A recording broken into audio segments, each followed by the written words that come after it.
an app, make an online payment, receive an instant notification, or use a service that works smoothly even when thousands of people are using it at the same time. Cloud development is working behind the scenes. And today, one of the most valuable skills for developers is knowing how to build, deploy, secure, and manage applications on Microsoft Azure. Hey everyone, welcome back to Simplilearn. In this Microsoft Certified Azure Developer Associate course, we will understand how developers use Azure to build modern cloud-based applications that are scalable, secure, reliable, and ready to real-world business use.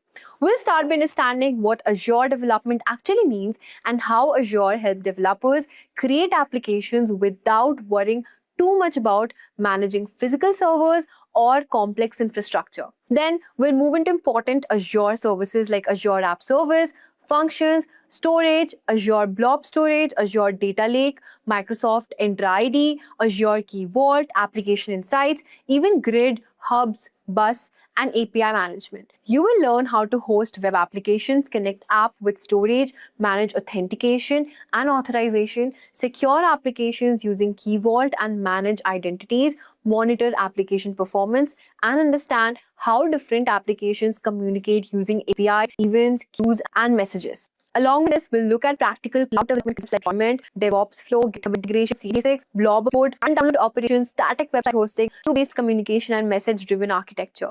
Now, these are same kind of concepts developers use while building real business applications on Azure. And by the end of this, we'll have a strong understanding of how Azure developers build, deploy, secure, monitor, and connect cloud applications using Microsoft Azure. Before let me share something like guys. If you want to build a strong cloud code and book Microsoft Azure, you can also use Microsoft Azure Advanced course. This course is designed to understand how Azure is using real companies to manage cloud infrastructure. You will learn how to manage Azure subscriptions, secure users, configure virtual network, storage, create and scale virtual machines, work with containers, manage point source, back cloud solutions. The best part is that this course is not theory with live work classes led by industry experts, official Microsoft content, hands-on Azure labs, practice projects, simulation tests, and 24/7 learning support. So what are you waiting for? Hurry up and enroll now. The course link is mentioned below. Before we begin, here's a quick quiz question for you. Which Azure service is commonly used to host web applications? The options are Azure App Service, Azure Vault, Azure Cosmos D, Azure Blob Storage. Come on, let me know your favorite. This session is a specialized session, not like your probably the previous module if you ever attend, like 104 or 900. Here we are going to talk about three very major important parts. Okay? One, how to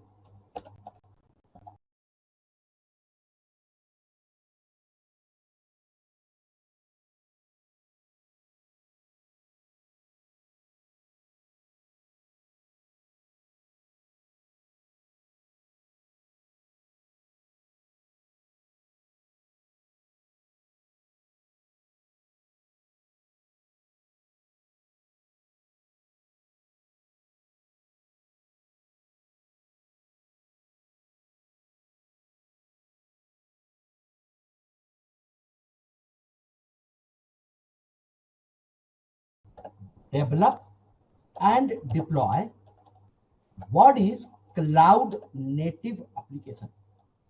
So at this point of time, just for a beginning of today, you make a simple note that when we talk about a solution developer, it's about developing a cloud native application. Cloud native means your application going to use cloud services and also deploy inside a cloud platform. Second one, how to deploy, because anyhow you know the development, this is assumption. Code based application in cloud. When I say code based application, it means that it's the same generic application which we use to develop day in day out using Java, Python, .NET. Each application we are going to deploy in the cloud. How? And the third one, and that is probably going to be eye-opening session for you, is to how to deploy. Development is probably, it assume you know, container-based application in the cloud.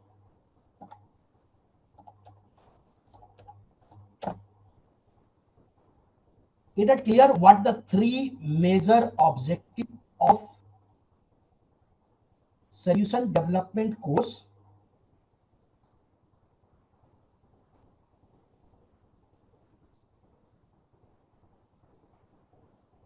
How to develop and deploy. So here you are going to also understand that how we can integrate the library.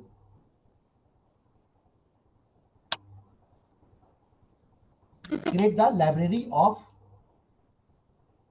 cloud software development kit and develop our application. Second one, if we already have an application, can be Java application, Python application, .NET application, how that application can be run inside cloud.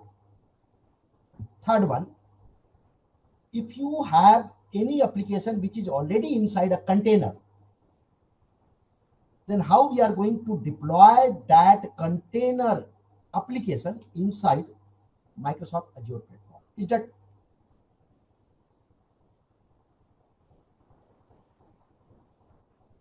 clear?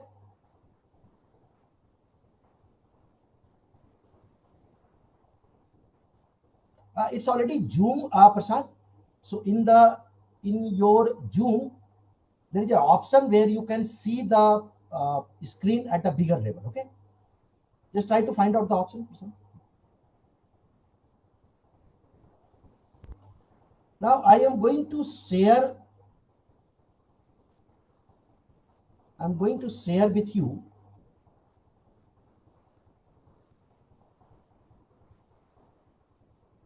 this is how our at this point of time. Hey Nagesh, nice to see you.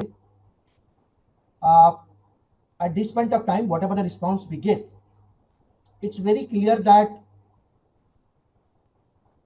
almost like a 60% of you already understand Azure. 40% of you have no or little knowledge of Azure. This is what this batch is constituted of. But no worry, when we start any topic, I always just start from very basic fundamental, and then we scale that knowledge to the expert, you can say, a level. Okay, so it means that at this point of time, almost like a 40% of you are new to this platform at all, while 60% of you are still on the higher side. Yeah, perfect. So then we decide the pace of the whole training, that how this training is going to be effective for everyone of you. But this, everyone make a note of these three objectives: how to develop, how to deploy, code base, container base, and cloud native application. Do not worry about the terminology if you heard it first time, because this is a very, very important module, and like every session, I believe just after 5 to 6 classes, you all be going to become a totally different person. All right. So it means that when we call ourselves as a solution developer,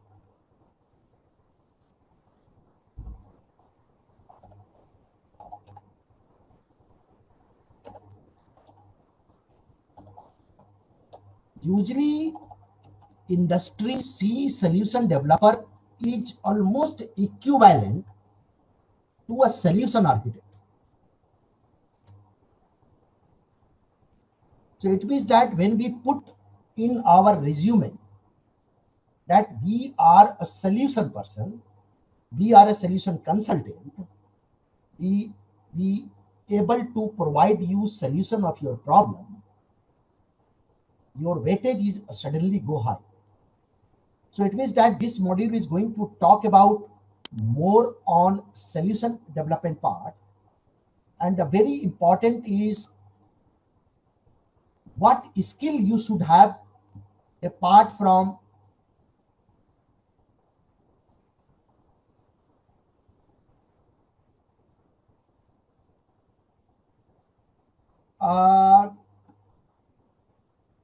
AI 102 is going to be integrated. It means that this certification is already there, Vinay, and it is there for almost like a 1.5 years. Okay, back.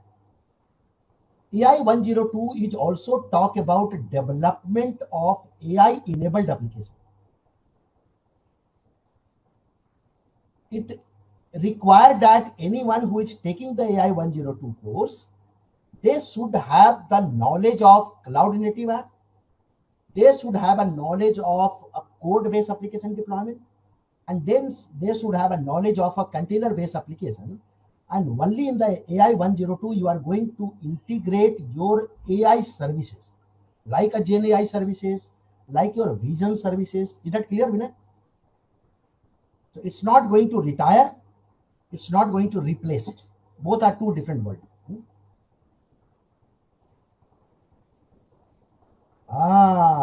For Azure DevOps, you have to be 204 and 400. And then you go to the specialty of the module along with AI 102. Perfect. Very good.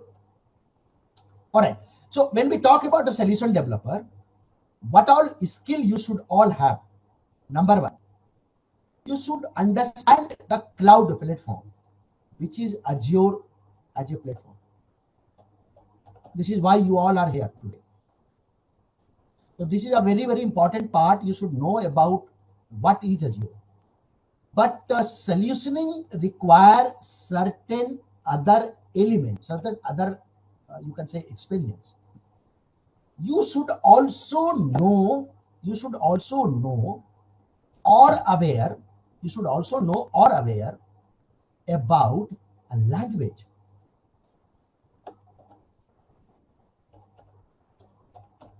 No worry if you are not a developer, you should understand at a very higher level how the language is structured, how the project get created. Okay, this is the only, you should not go into learning any kind of a language at this point of time.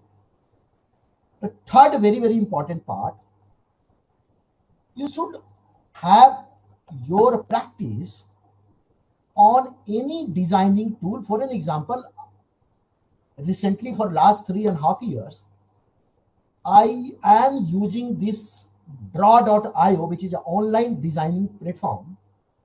Before that, I supposed to use Visio. And even before Visio, I used to use most of the time our MS PowerPoint. So understanding of design element is a very, very important part for to call yourself as a solution developer.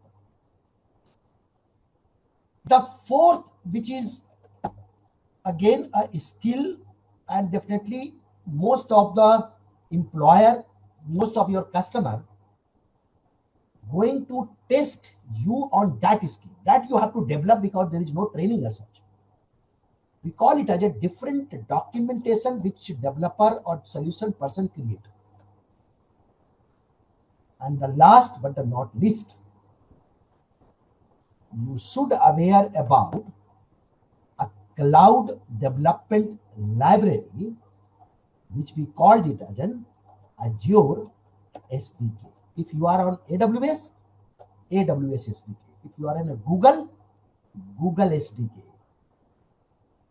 So what you are going to understand here, probably with me, you will see some design element, because I used to design as an architect. I will also show in few cases how the document will look like. You are going to use SDK, that is a part. So you will definitely going to use SDK in few of the solutions. We are going to use one language, being a Microsoft certifications program, that is a .NET. And Azure, anyhow, you are going to do. So what you have to work in your design skill, you have to work in your documentation. Is that clear so far? So as a solution person, as a person who understand the application, what you should know in Microsoft Azure as a portal, as a platform. For example, you should know about how the server-based solution design. We call it as a VM. This is a very, very important fundamental element, and you should know about that. We call it as a VM or virtual machine. Virtual machine is attributed, you can say, like a 30% solution which you use to design as a solution architect, as a solution consultant, as a solution developer. Second one, most of the industry now moving towards ready to use service. It means say that I should not go into the management of the service, maintenance of the service, because it is a typical administrative job. I have my application code and I want to run it, as simple as that. I do not know what is VM. I have no idea about how it creates and so on. So the second most important service, which is very widely used in the industry, is called an app service. So as a solution person, you should know about in and out of this app service.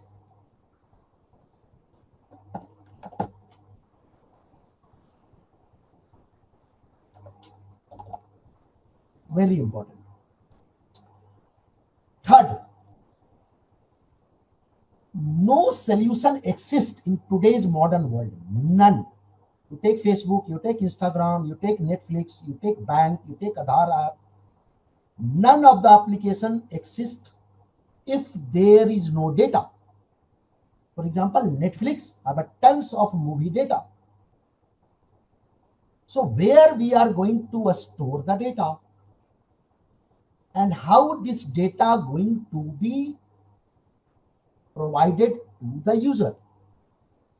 So there is a big gambit of storage services available, and one of the storage service which is very widely used by the application, like right now we all are connected on a Zoom and the recording going on, where the recording is saved. Oh, it is in the blob storage.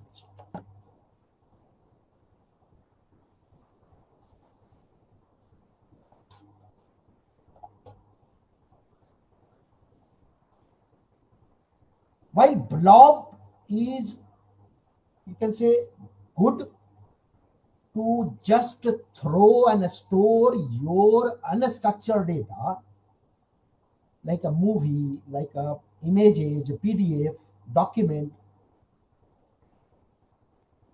But most of the organization also need a kind of a storage service which able to support their data analytics workspace. So their data science team, their AI ML team, they use a different type of a tool, like a Databricks, like a Data Factory, like a Azure Synapse Analytics. And now we have a newer one which is called Microsoft Fabrics. So these type of specialized storage services, you can say a specialized data science application or ETL applications, mostly need a Hadoop compliant storage. That we will talk when we are in a storage world, and we call it as a data lake.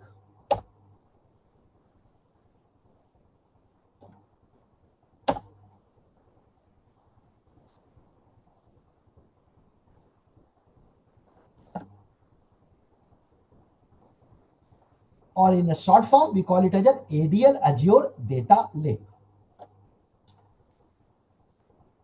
But what will happen if I have to create an application which store the data in a tabular format, a traditional RDBMS format?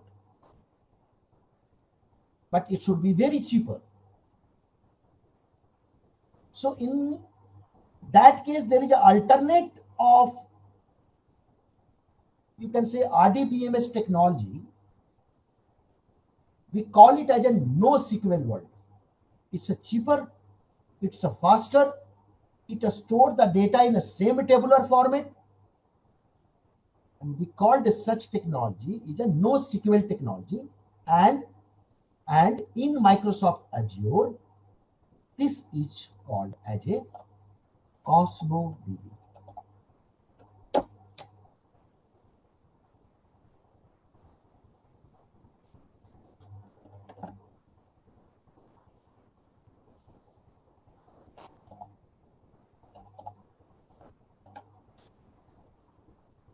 Now, another very interesting part of your solution design is how you are going to use certain services which is not like a permanent storage, not like my hard disk, not like my cloud storage.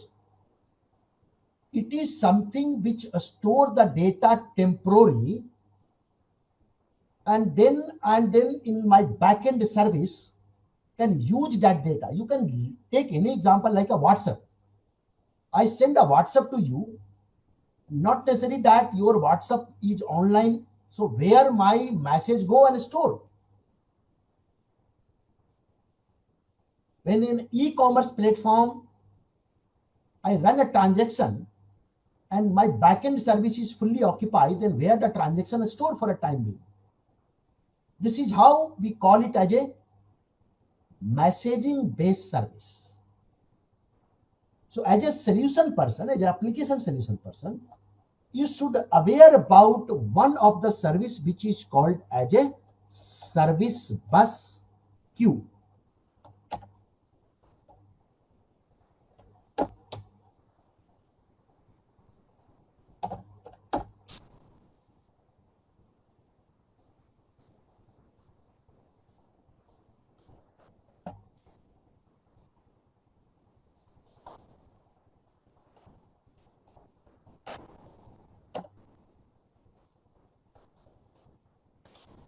If you are coming from AWS background, this is called SQS service.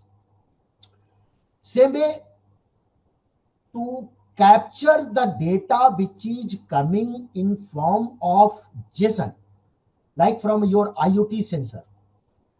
You have your smart watch, and that smart watch constantly capture your body telemetry and transmit the data to the cloud.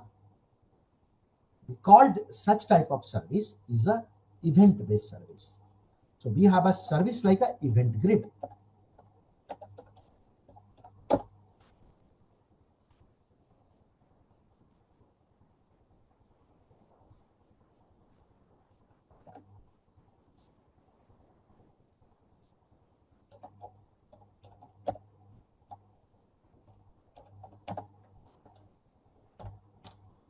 But if the data coming in a stream format, means continuously.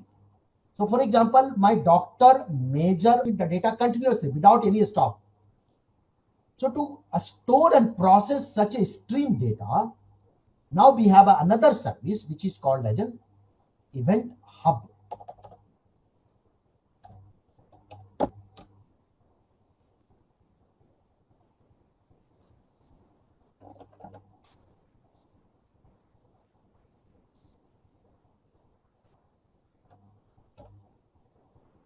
Azure Event Hub.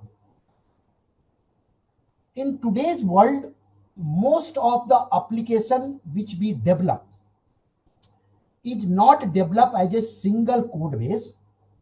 It is developed in a pieces. We also call it as a modular. We also call it as a microservice. So how these application is communicating with each other? This is how the next service, which is very, very important for your application design, is called as an application programming interface or API service.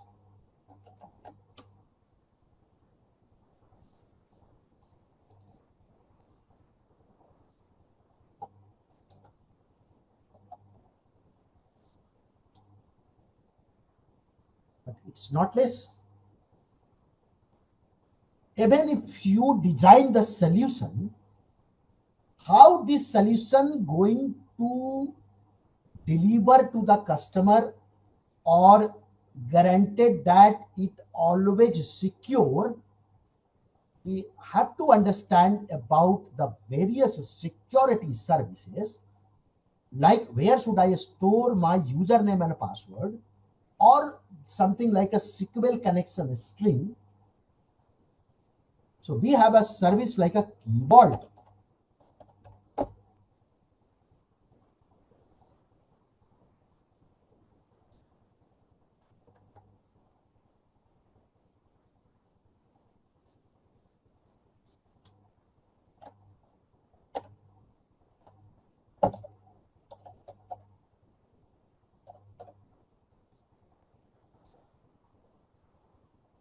And in the last, even if you develop and deploy your application, how you are going to ensure that your application is available, it perform optimally, even how, if is there any kind of a attack happening on my application. The only thing which you do is to establish the monitoring.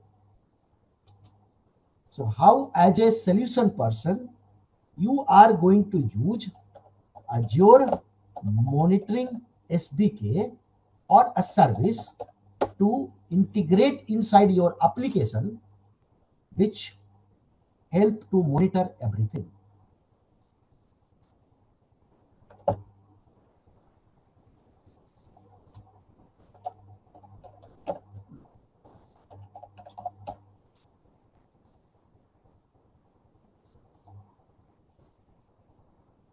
So apart from Azure, it is expected you should know a language. It can be a Java, Python, .NET, no worry. You should know about how the Azure SDK work. And it is also expected all of you to understand or probably have a some working hand on any kind of a integrated development environment like a Visual Studio, like a PyCharm,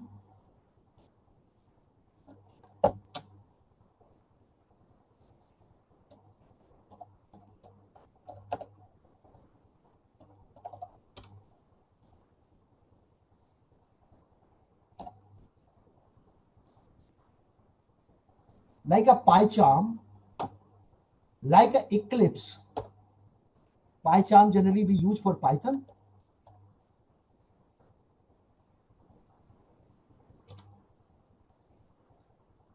Eclipse we use for Java, and so on.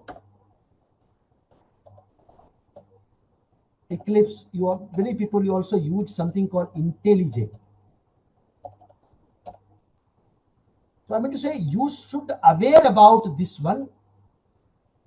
In our training, since we are planning to use a .NET code for our 60% of the lab, so we are going to use the Visual Studio. Okay. Apart from that, you should know about a centralized code repository system.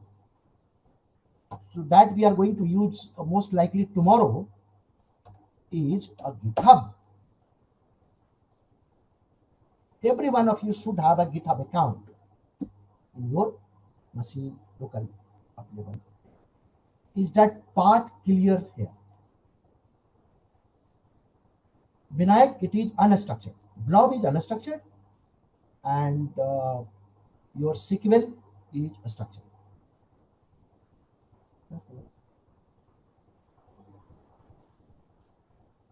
Any confusion?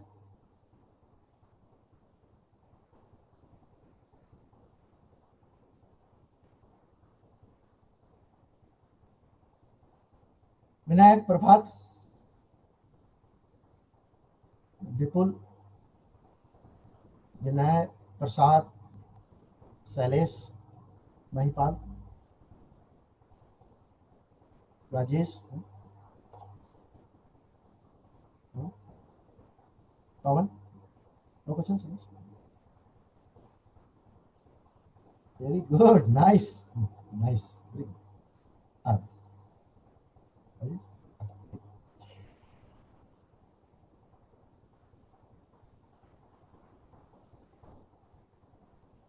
Let's now come to the first service and first topic of Azure 204. Especially we are going to talk about app services.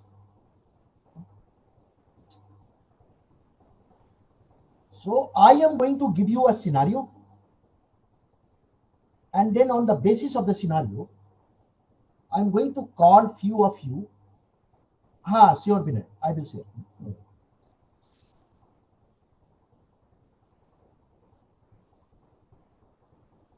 I'm going to give a scenario. Then I'm going to ask a question.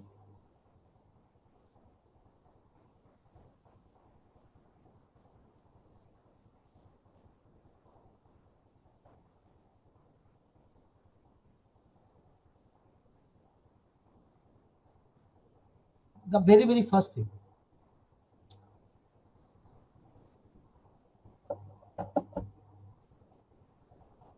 Let's assume there is one customer.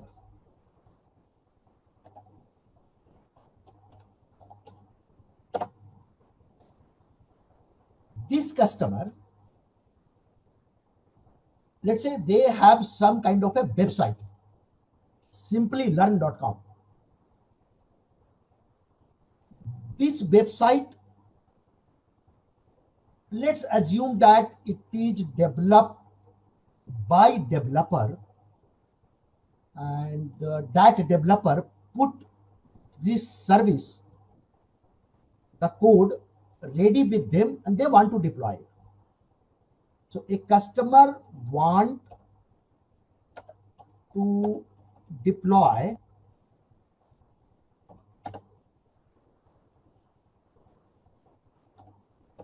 website, we also call it as a web app, to Microsoft Azure.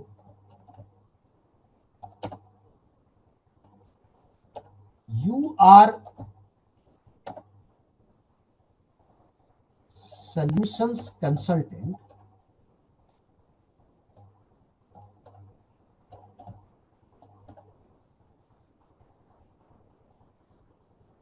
So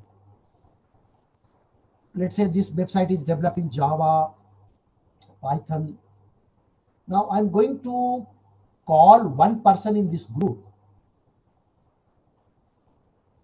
who probably know little bit or more about Azure. Any person, if you can raise your hand.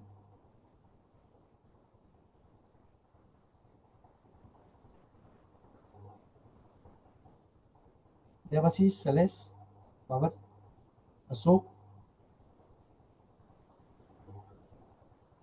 Prabhat. Let me call Prabhat.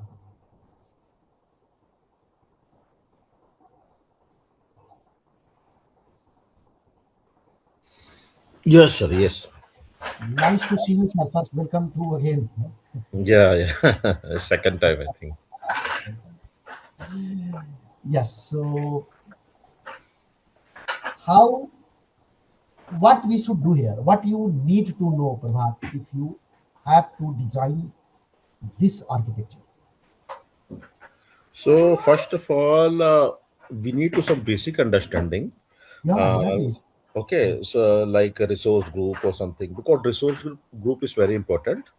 So after that, everything we need to create like VM and storage group, whatever requirement, right? So storage account or some function app like that only.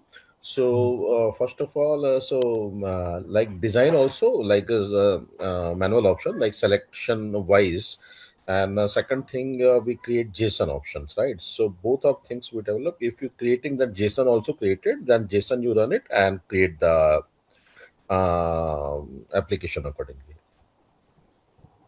Okay, yes. Yes, these are the very, very important options. But it is a very early stage of a design right now, right? Because this is the one line statement I get from customer. So we do not know what is application, which application they are talking about, right? So we have to be first go into that application, the discussion itself. Okay, yeah, just hold. Let me to call one person who probably do not understand Azure, but they understand the scenario. Vinay. Yeah. Hi, Bipin. Yeah, Hi, hi. everyone. So, actually, if a customer wants to deploy a website in Azure, so first I'll ask few things that the what tech stack they're using and Very good. Because you are a consultant, you are no longer an administrator now, right? Or developer now. So yes, you have to start applying your consulting brain, your solution brain, not the this is a task I will do. This is something which is called do by the administrator and developer. Correct, Amina? So as a solution person, you have to first understand what is the problem. Very good. So you are going to ask very first question: what take a stack?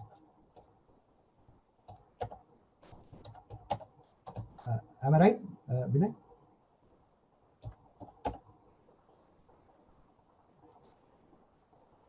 Yeah, yeah, yeah, yes, yeah. That is a very important question. This is the first question you have to ask. And let's say, for example, I am going to tell you as an answer, I'm a customer, that my application in develop in, let's say, a dot or HTML. What is the second so question you have? then I'll just ask that how the application has been designed means what is the structure of the application means whether they are using services and storage, what are the things they are actually how it is architected basically so that we can decide No, this is not how architected. many. You only have a code, and you are an architect. You have to propose where to use. Yeah, so basically need to understand the application that how it is designed means how many services are there, how many what database they are using. So accordingly we can just tell them that we need these Azure services for this particular application accordingly. Very good. Very good. So, as an architecture point of view, I'm sure that this is the question which you might have in your mind, and I think that all of you should also may have a similar question.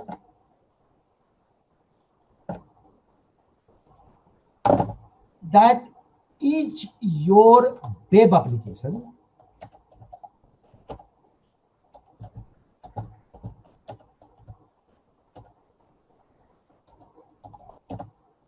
is dynamic or static. Correct, Vinay? Yes, Yeah. So yeah, tell us. Very good. Yeah, exactly. Because this will change your service completely, right? If a yes, customer say, I have my website, which is a static. A static means you develop your website and your content never change, right? That is called a static website. So if customers say it is a static, how many options available for you? You even uh, host this website in a blob storage, correct? yes, Yeah, because the blob can host your website. Yeah, that is very good.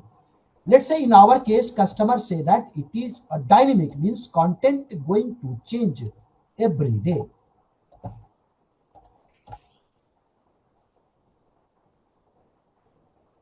Got that? So yes, it is a single page application, and it is dynamic. Content change frequently. Yeah? yes. Let me to now call probably Saran.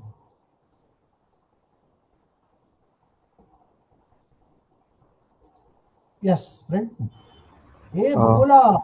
Oh my God, nice. Nice to see you, Bukola. I just unmute you. Give me a minute. Yeah, Sarang, please. Yeah, hello, sir. Hey, buddy.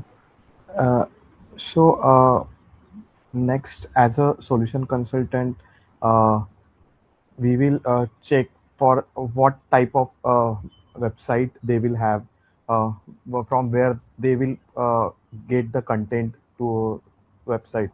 Like, Sarang, like you are very good, yeah. Very good. So Sarang is asking, or maybe Sarang want to know that, hey customer, you said that you have a code, right? So where your code is stored, is it in your local machine? It is somewhere else, maybe like a GitHub. Am I correct, Sarang? yes, sir. Yeah. So maybe I can ask a question where you code stored. Customer say that it is stored in a cloud repository like a GitHub. Trust me, your whole solution change. Yes, Whole solution. If you are thinking to provide a virtual machine, that will gone now because virtual machine do not have a connectivity with GitHub directly, right? Yeah, very yes. good. Yeah. Any question? If you have? No, sir. Huh? Very good. Now I understood that how the solution person is different from a typical developer or typical administrator person. Correct? No? Sorry. Yeah, very good. Yes, sir.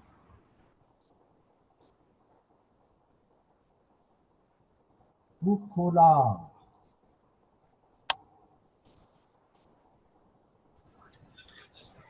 Good afternoon, sir.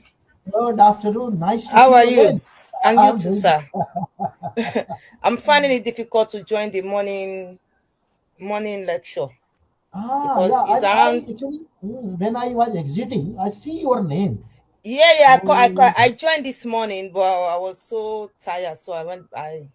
I have to leave the class. So today I thought is starting half two. I don't know you've started from half one, so I just yeah, joined now. yeah. Just starting that discussion. Okay, Bukola. Okay, sir. Okay, Yeah, sir. that's Thank you, good. sir. Thank you. Yes, sir. Thanks for your wonderful comment on my LinkedIn post. Oh, there's no problem, sir. You deserve it, sir. You deserve it. I'm saying the truth about you, though. I'm saying the truth. Yeah, thank you very much, Thank Bukola. you, sir. Thank Yes, sir. you. Okay. Anyone, if you have any idea what all you can going to ask from this customer?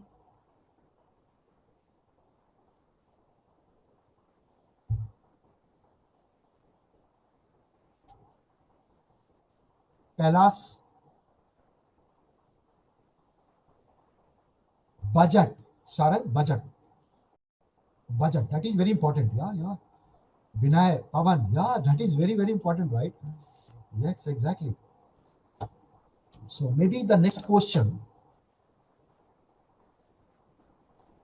what is your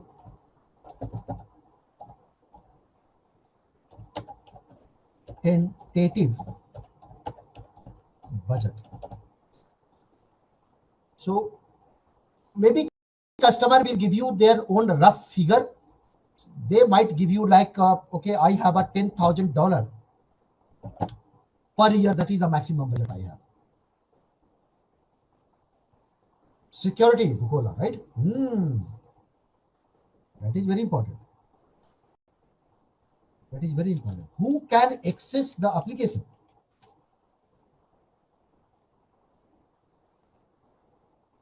Load testing, Sarang. Very good. Pavan. That is a very important question. What is your security and compliance requirement?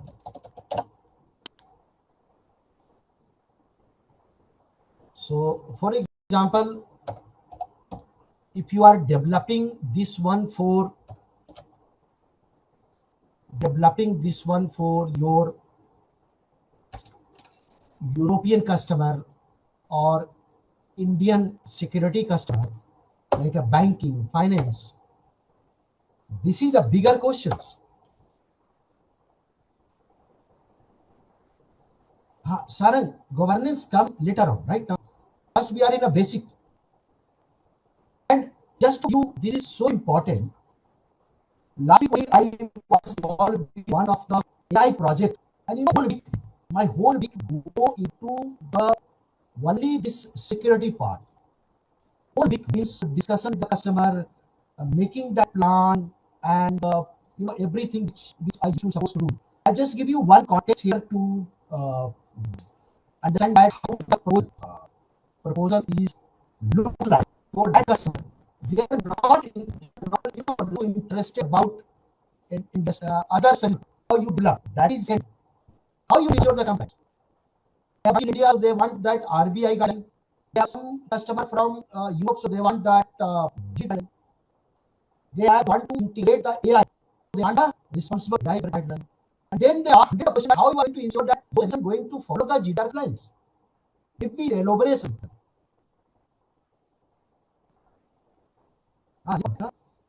So trust me, my whole love into the not discussing solution at all. We understand do not talk right now. Tell me how you are going to ensure this protection. So all of you are important this point as a part of your solution development. Make sense? Even sometimes see it in a full action. That you have to give me that how exactly you are going to maintain that compliance in your ecosystem. Your knowledge of your Azure, everything is that discussion they will do later on. So, for example, if you look at my project, in a project plan, I have to give the risk register, and in that risk register, from the JDI, I have to define the risk which is related to your regulatory changes. If someone only was someone who only try to get a solution person, that is big challenging for them. Because customer do not going to talk about solution in a very very correct. And I believe Sarang, that is also very important. How much traffic you expect to give.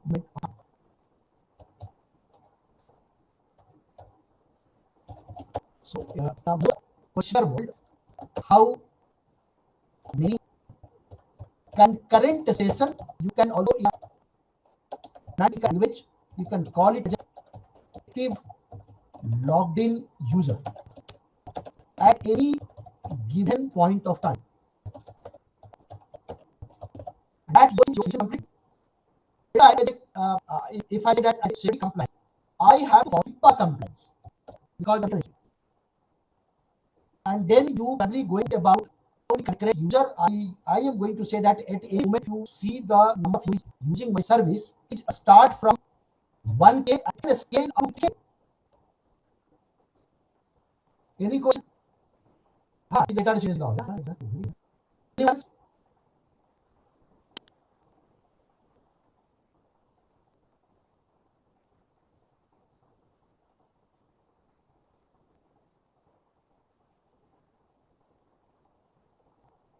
Devasis, Murli, Mahesh, Prasad, Max, Dheeraj, Varun.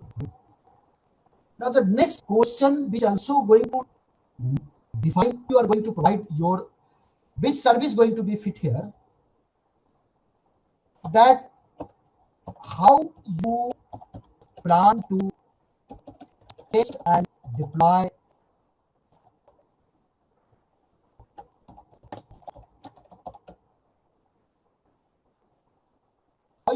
your application. Customers say that I am planning to deploy my application in a 3 environment. I should have a test environment. So I'm going to test it in a test environment. Then it should go to the QA environment or production environment. And finally, after QA testing, it should go to the prod environment. And the very standard industry norm, whether it is infra all applications do not directly deploy portal in a production. They go through the stages, and that is called environment. Make sense?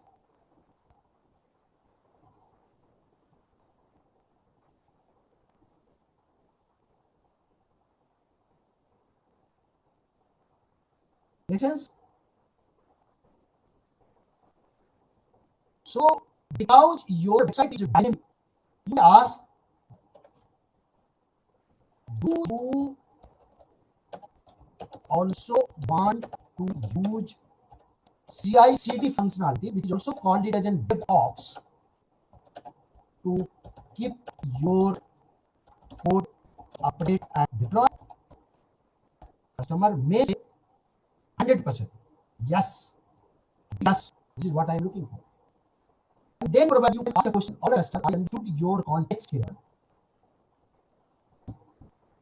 So it means that once my application is Azure, how you want to and what you want to monitor.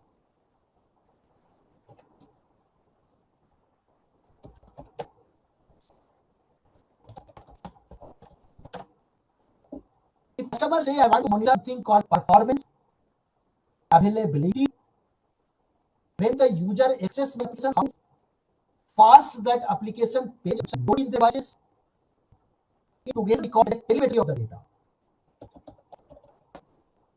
which include the performance of application, response time, availability of application.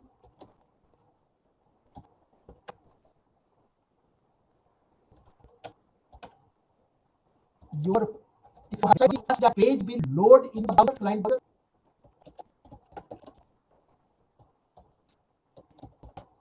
You want to monitor how many users are currently connected to my applications.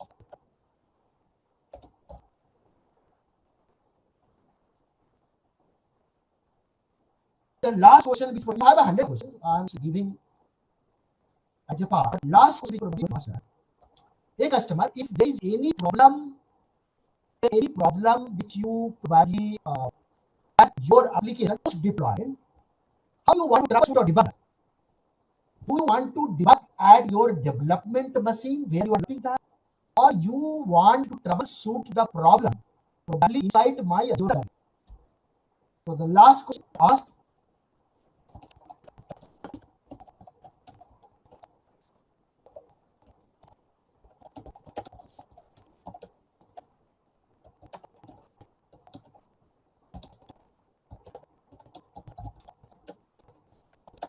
if they had no doubt in my machine is running fine, I probably like to work or troubleshoot in my life.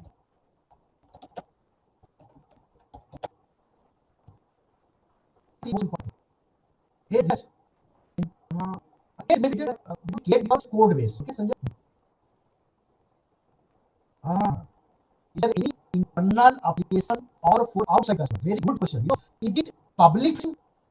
Across the world can access your application like Simplilearn.com, or is it your internal employee, maybe HR, maybe your finance application, maybe you are employee? Yes, this is the question.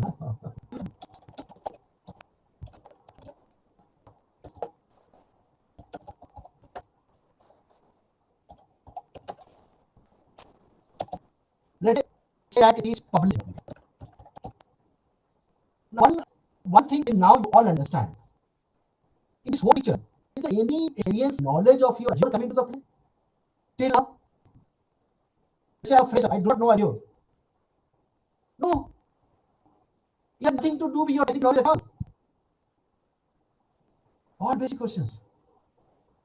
So, dear friend, anyone of you in this group, if you never work, please not worry. You are going to have a good solution developer, because as a solution developer, you are different than your administrator, because administrator is supposed to, once they get a job, create a VM, they go and create a VM. They do not apply their own knowledge and rationale. This is a task I have to do. When you are a solution developer, you have to apply your rationale. You have to apply your logic. You need a clarity before you even start working on the job. So what does it mean now? please remember this is a very, very important point for, you can say, all of you are planning to be like a solution developer. So as a solution developer, your job somehow include a very, yes, Vinay, correct. Yeah.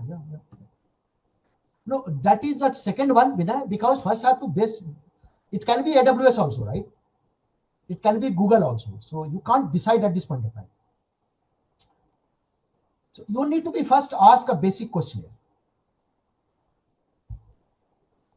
So as a part of your solution development, please remember and always remember, and even if you are in an interview, if you're projecting yourself as a solution developer now or as a solution consultant now, your flow should be flawless and clear. If I ask you how your KRA look like, what you do from morning till evening, how you start your day, or you probably, I can say, end your day. So it means that you should know about your job role, which is, we can call it as a basic rule of the game before even you jump or make your career. So the first one, as a solution developer, your KRA, as a solution developer, your KRA is involved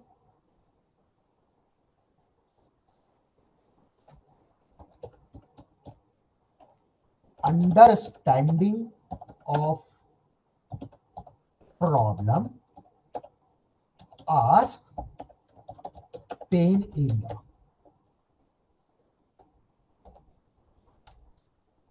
How will you understand? So to understand the problem, you have to ask a right questions.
You can prepare your questionnaire.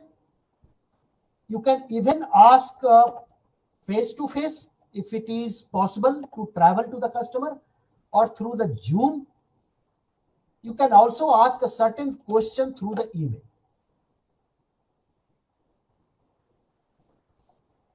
In this context, you are going to suggest, let me call, for example, Dheeraj. Yes, buddy. Hello, am I audible? Yes. Yeah, you are audible. Dheeraj. Yeah, hi, Vipin. Hi, everyone. Good evening.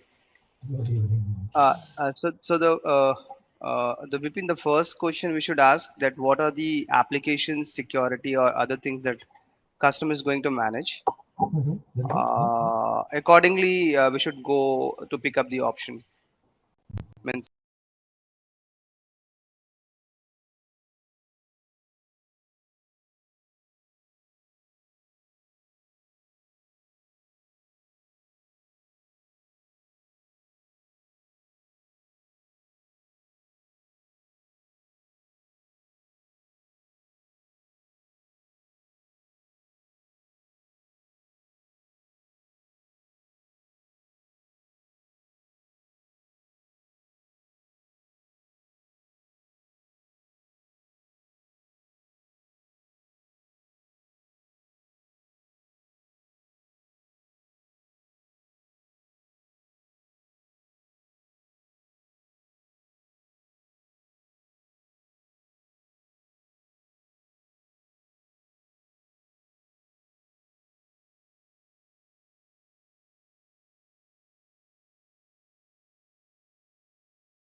the So in this case, you uh, already have a question and an answer. Okay, Dheeraj?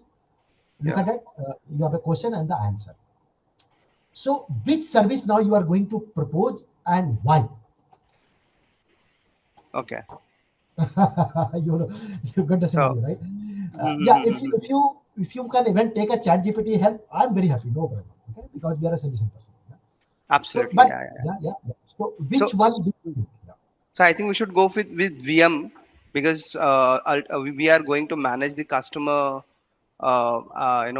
customer all the applications. So virtual machine will be the right option for this Okay. this So let's do application. one thing. Okay, Dheeraj? Yep. Let's isolate. Can we use Kubernetes here? I say no. Why I say no? Because nowhere customer mention it is containerized app. It Okay. always talk about .NET, Okay. means .NET. Yeah. code. So please make a note down if you all of you are making a note. If customer is talking about code, not the word container, AK is gone. It's out of Okay. options. I cannot use blob or for example S3 in the AWS. Why? Because customer in a second one, it is saying dynamic website. Code continuously change.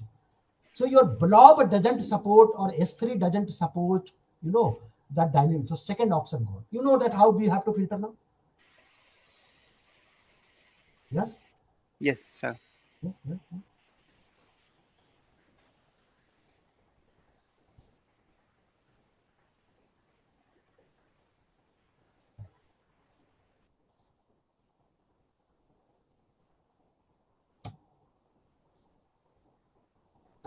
Yes, SK?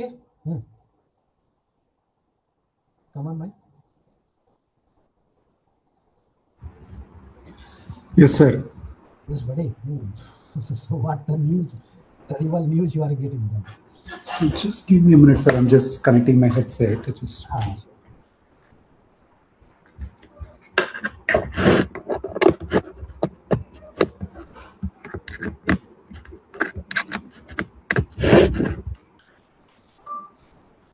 I hope I'm audible, right? yes. So can you just little bit introduce yourself, please? Yeah, I'm Kumar, sir. Hmm. Okay, so I heard AZ204 will be deprecated, and instead they are planning to introduce A900 something.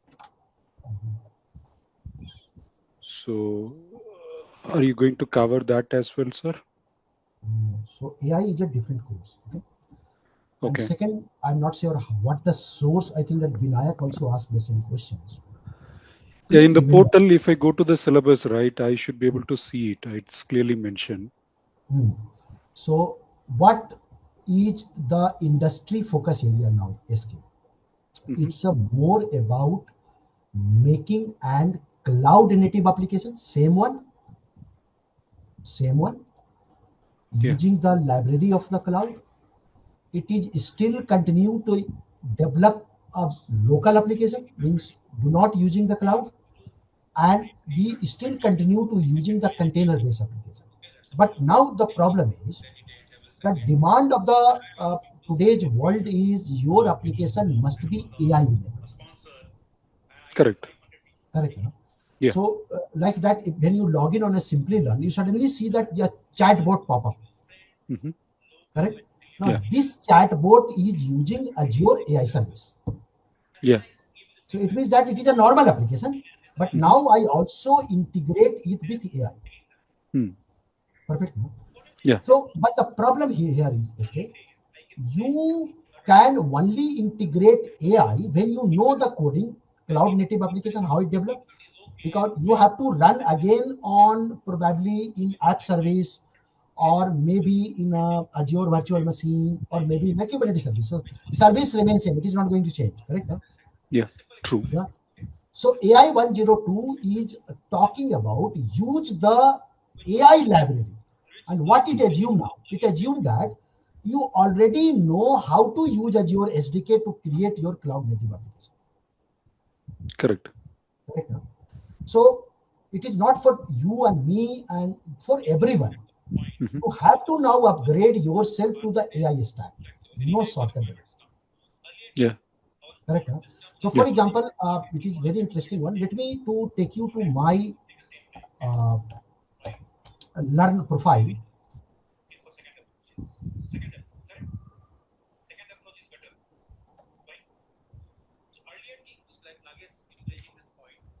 Just give me a sense. Huh? Yeah. And this is very important, right? So all of you, because you are now stepping towards the next wave of AI, and you see all AI disruption is everywhere. Correct? Everyone is now impacted significantly. While it is running, let me to launch my company. Yeah. So if you just show you my credential out here.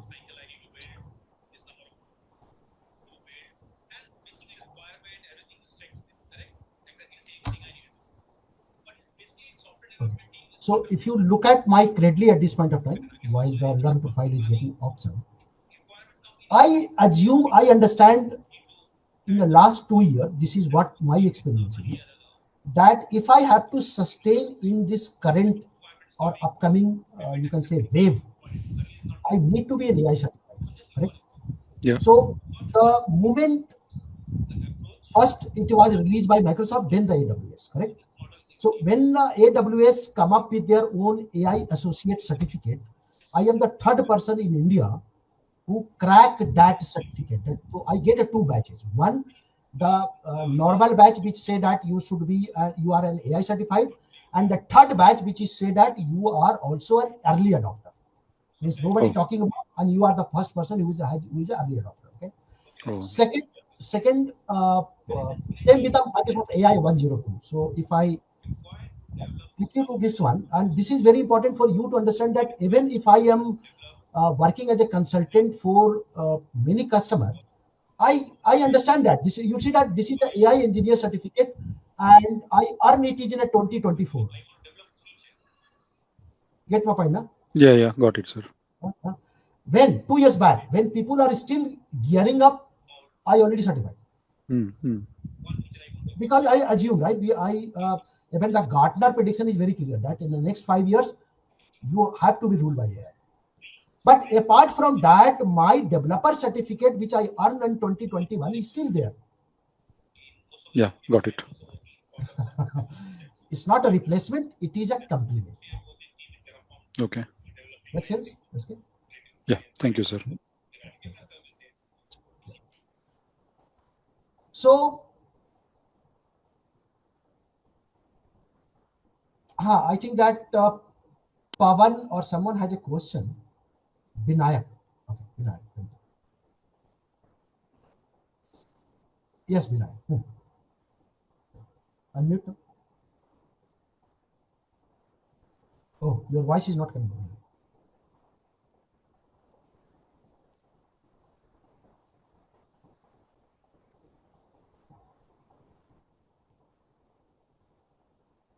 Nobody, I'm not able to hear you. Set your mic. But I'm not able to hear you. Check your mic now. In the Zoom, there is a mic option. Just see that if it is set to headset or it is set to something else.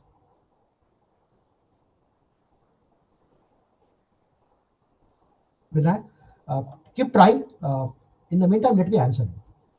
When you will select Kubernetes, when the tech stack, the first question say that it's a Dockerized application or it's a containerized application.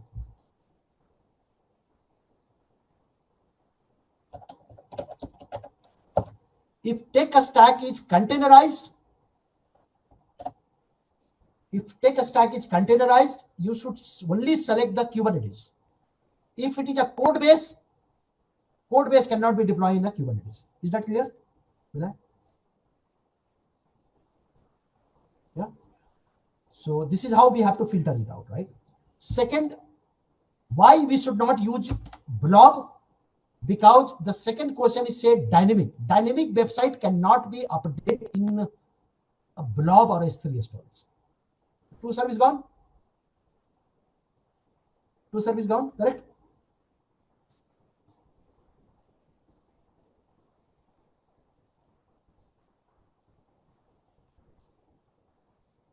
Is that clear, Bilal?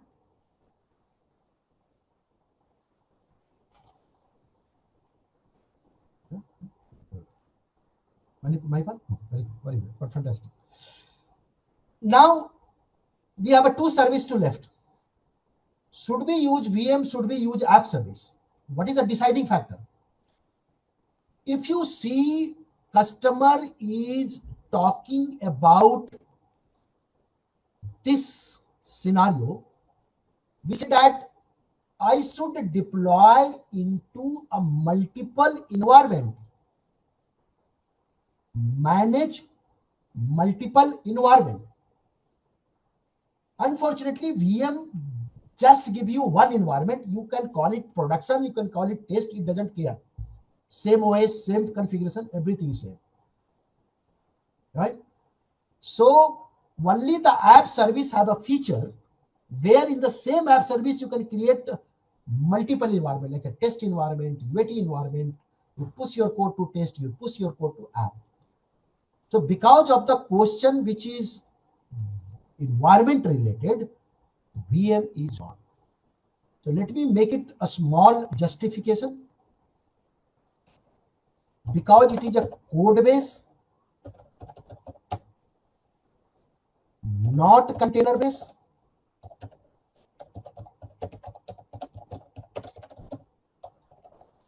When we into the module of container, you will understand it much better, but at this point of time.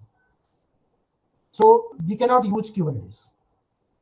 Why not blob? blob only hosts a static content while website is dynamic. This content keep changing. So this option gone, this option gone. Why we should not select the VM?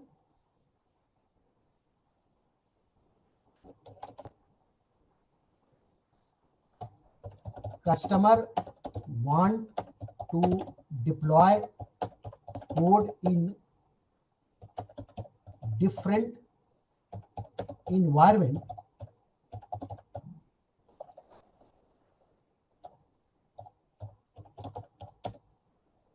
and only app service have this feature.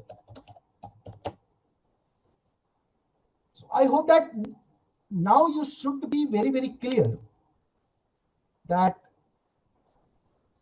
how, as a solution consultant, you need to first understand what is the problem area.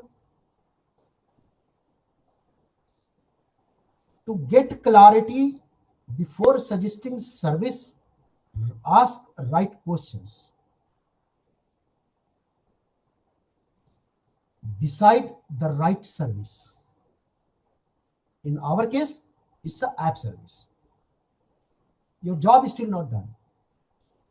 Then the fourth step is create a high level design in a very common language. We call it as an HLD, or we also many times people call it as a flow diagram, and many times people also call it, can you show me an architecture?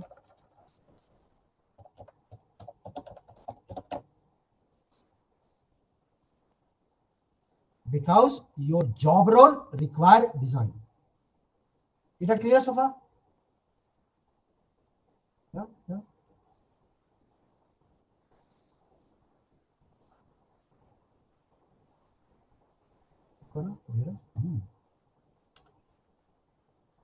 So now I have a customer requirement, customer answer, I have zero down on service. Now I am going to design an architecture for the customer to see how it look like when I put it in a production. And remember, this is what we are going to deploy as it is. So I am now going to ask a customer, okay, customer, I am now designing a flow. So first you say you have a developer.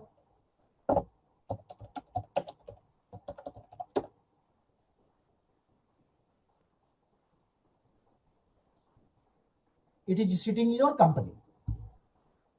Your developer develop a piece of code, which is a website.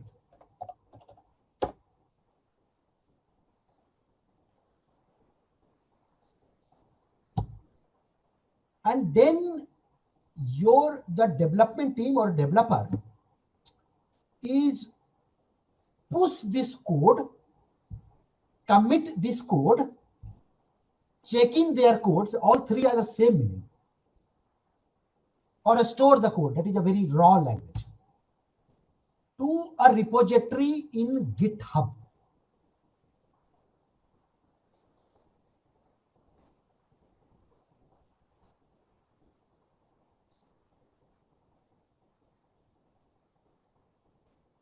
So means your developer going to commit their code in GitHub, and in GitHub you have your own repository.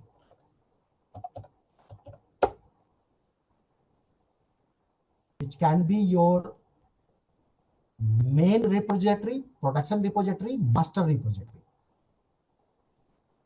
So your developer, after developing the piece of the code, develop, and then I use three terminology, all meaning same: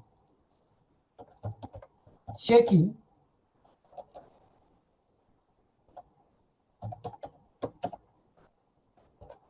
commit, or you can say push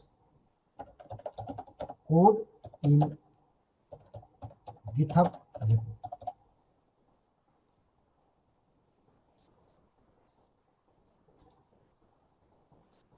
So your code from a local machine is now getting copied in the GitHub, and that is the version 1 because you have a dynamic website.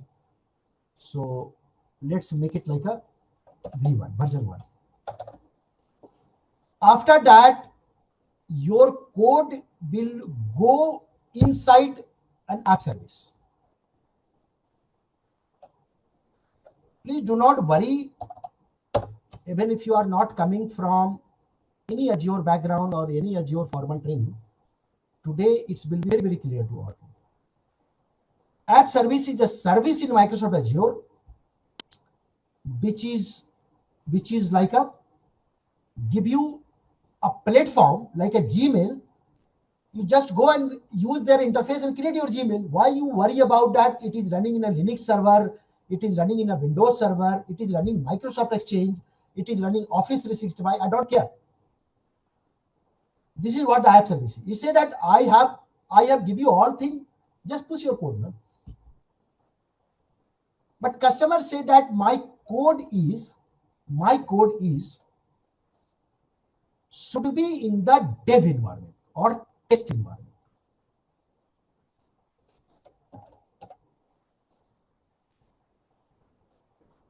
Now please remember,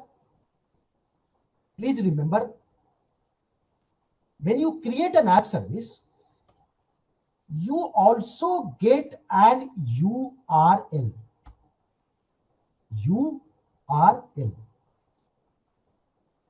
That is called app URL.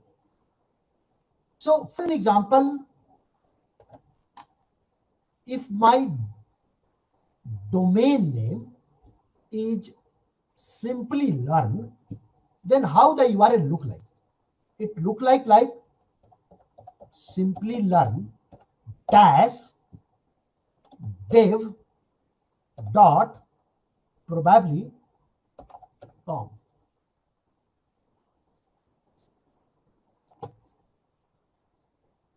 This URL is known to only 10-15 people, and that too are IT people. So your development team, your IT team use their own laptop or mobile phone and they hit this URL. This URL is not known to anyone else. After that, I will give you a second environment app service, which is your QA or UAT environment. So your URL will get changed to QA, Simplilearn-QA.com. It is not known to the outside people, but internally it is known to maybe 100, 200 people. Even my partner, my vendor know about this QA URL. So here I'm just giving an example. You may have only 10-15 people.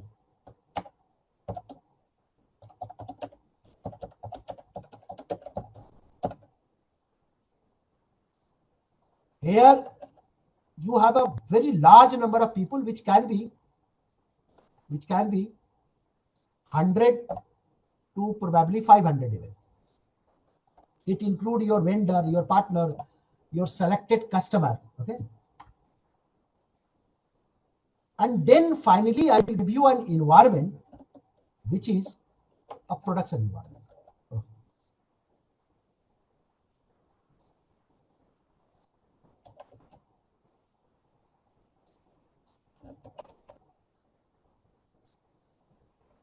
Now, production URL is your public URL. Everyone know in the world, Simplilearn.com.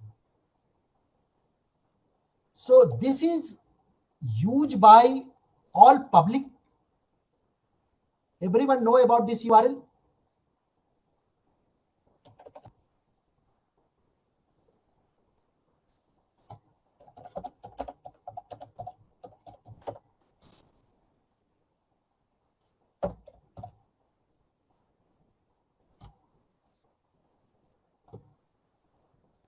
So what will happen? The moment you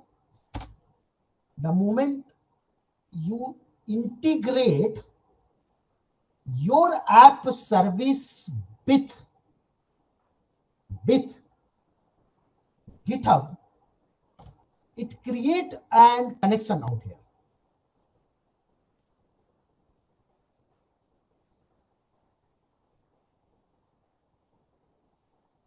It create a connection. So when your app service connect with the GitHub say, hey, who you are? I am Azure App Service. I do not know you. Are you supposed to pull the code from me? Your app service say, yeah. Who authorized you to pull the code from me? Are you attacker? Are you hacker? So there are multiple configurations available, but for our lab purpose, we are going to use GitHub, a personal access token, which is nothing, is a key. So we have to generate a personal access token key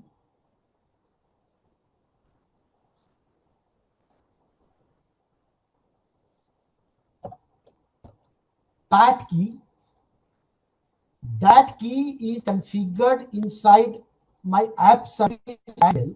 Both the app service and GitHub know this key. So when this app service connect with the external service of Azure like a GitHub, to authorize, to validate, it present this key service. Once that validation done, GitHub allow your app to pull the code. So code now move from here to here. From here to here. Now your app service use its CI/CD functionality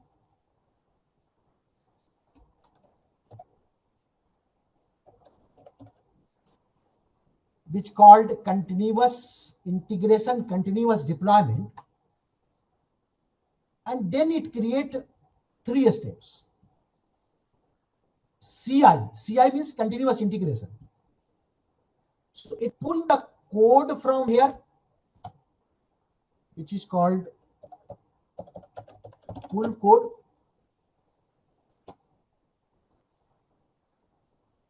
This is the first step. Then it build your code. Build your code means if you are not a developer, basically you compile your code. And you also create a package like a zip file, because your code may contain thousands of files. So you are going to compile and create a package. A process in a more technical terminology, we call it as a build process. Once that build done, it basically create an artifact. We also call it as a package.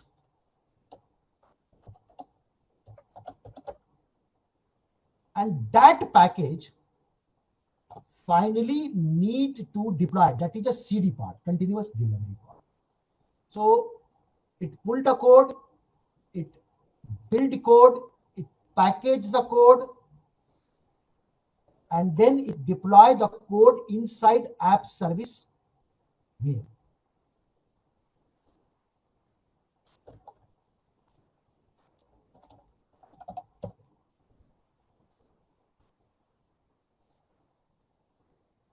Who done all this task? Your app service. Which feature it use? CI/CD feature. Where the CI/CD feature is available inside the app service. So there is a menu you will see that is called deployment.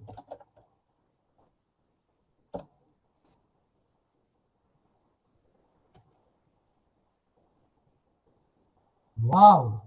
So now your code is here, and your 10-15 people who know about this URL, they can hit, they can check everything, they give the feedback. If the feedback is correct, app running fine, no issues reported, then this code will move, cut and paste, move from dev environment to the QA environment, and this in the app service without any automation tool, we can achieve via a feature called swapping.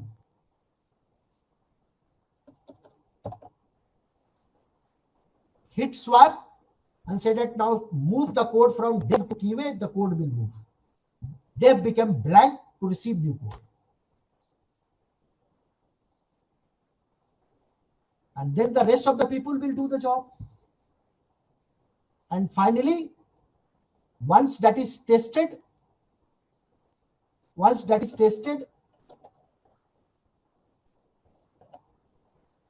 the code will then move to final production environment, and we again use the swap feature.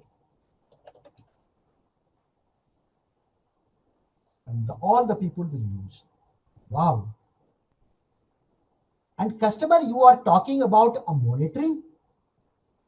You are talking about performance, availability, page load time, all this telemetry data. For that, you do not have to use any third-party tool. You can monitor each and every portion from app to app availability, app CPU utilization, plus how much time it takes to execute the request of the user. For that, we are going to use something which is called as an app insight, the monitoring service.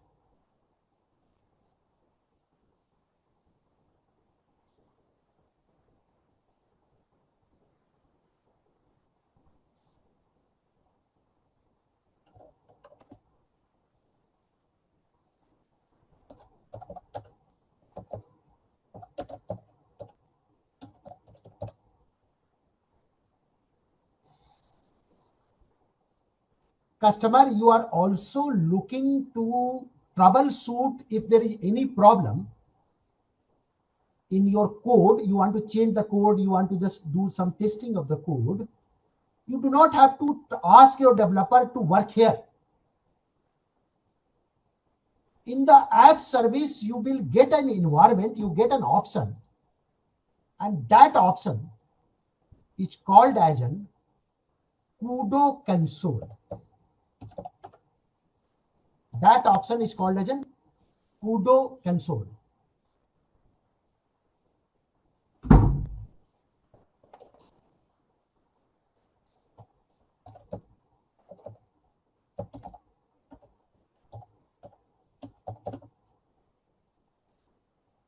Wow.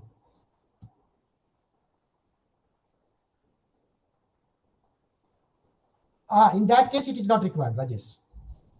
Yeah. But in that case, you have to create 3 different apps there.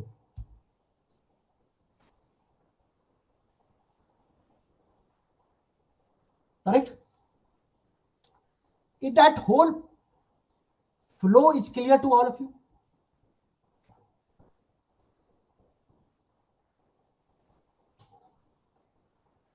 Mukola, Rajesh, Sarang, Devasis, Prabhat.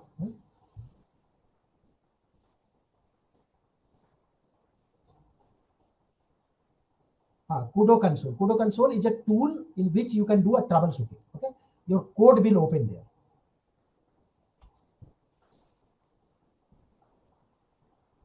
So, as a part of your solution part, you should understand the problem.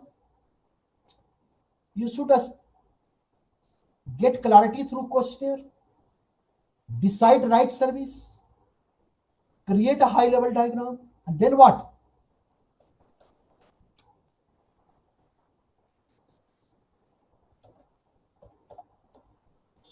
Showcase in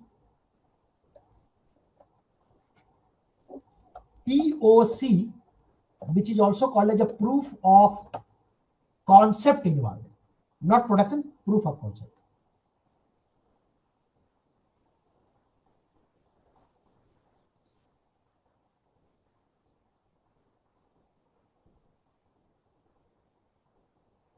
Yeah. Mahipal, this is your diagram. I will share it every day.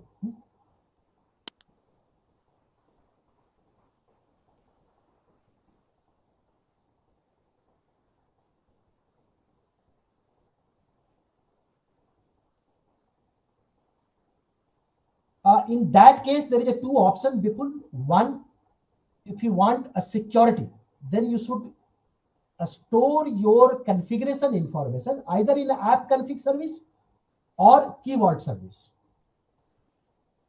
Or you can also use your each app which you have, each environment you have, there is a separate app configuration available.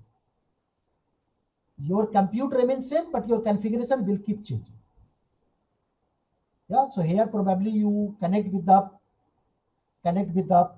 test DB. Here you are connecting with the production DB. Open in private browser, Binayak, and type portal.azure.com. Incognito. Incognito. Just type portal, PORTL. Hit that, enter. Copy the username, paste here. Copy the password, paste here. I think you already know. Then I'm not sure why you're not able to do it. Click paste. Yeah, open your authenticator and yeah, just put a phone number. Yeah, very good. Select India from top. Yeah, just click send. Hide it. Below you get an option called hide. Scroll down. Yeah. You receive one SMS. Just put the code here.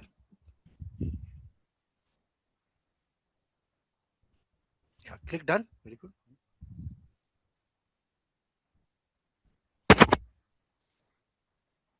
Yeah, you are in Azure portal now. Now you please follow the instruction. Yeah, just click text. So once you receive the text, you will. Yes, buddy. So every day, Binayak, this is how you have to log in, create. First you launch your lab, then your account. Okay. So stop your sharing now. Let me go back to Prabhat. Prabhat, share screen. Yes. Yeah. So you should search app service, everyone. Can you again do, Prabhat, in the search type app? So you see the search button on the top. There you type APP and there is a lot of option come. You have to select app service. Hit the app service and this is how the standard Microsoft Azure screen look like. Okay. You get a create button now. So drop down the create button and you get multiple option. You have to select the first option, which is called Babe app. Babe app. Can you all confirm? If you are new to Azure portal, you are on the same screen as Prabhat. Mahipal, Binayak. Yeah. So you should able to see something called subscription. And below the subscription, there is another box called resource group. Please drop it down and ensure you should select ODL. ODL stands for On Demand Lab. ODL. In a Babe app name, type your name. Like if your name is Prabhat, type Prabhat. And type app, APP, app. Prabhat app. And if it is still showing that this name is already used, you can put some number like Prabhat app 379. If it is showing you good sign, it means that it is a very good. Your name is not used. Below the Prabhat app, you should able to see there is a check box. which says secure unique hostname, uncheck it. And then it will again check your name. Just confirm if all of you uncheck, try a secure default hostname. Vinayak, Pawan, Mahipal, Kailas, Bukola. Yes. So yes, and our solution include code based deployment. So below, when you see runtime stack drop down, you should able to see Java, Python, all the coding language.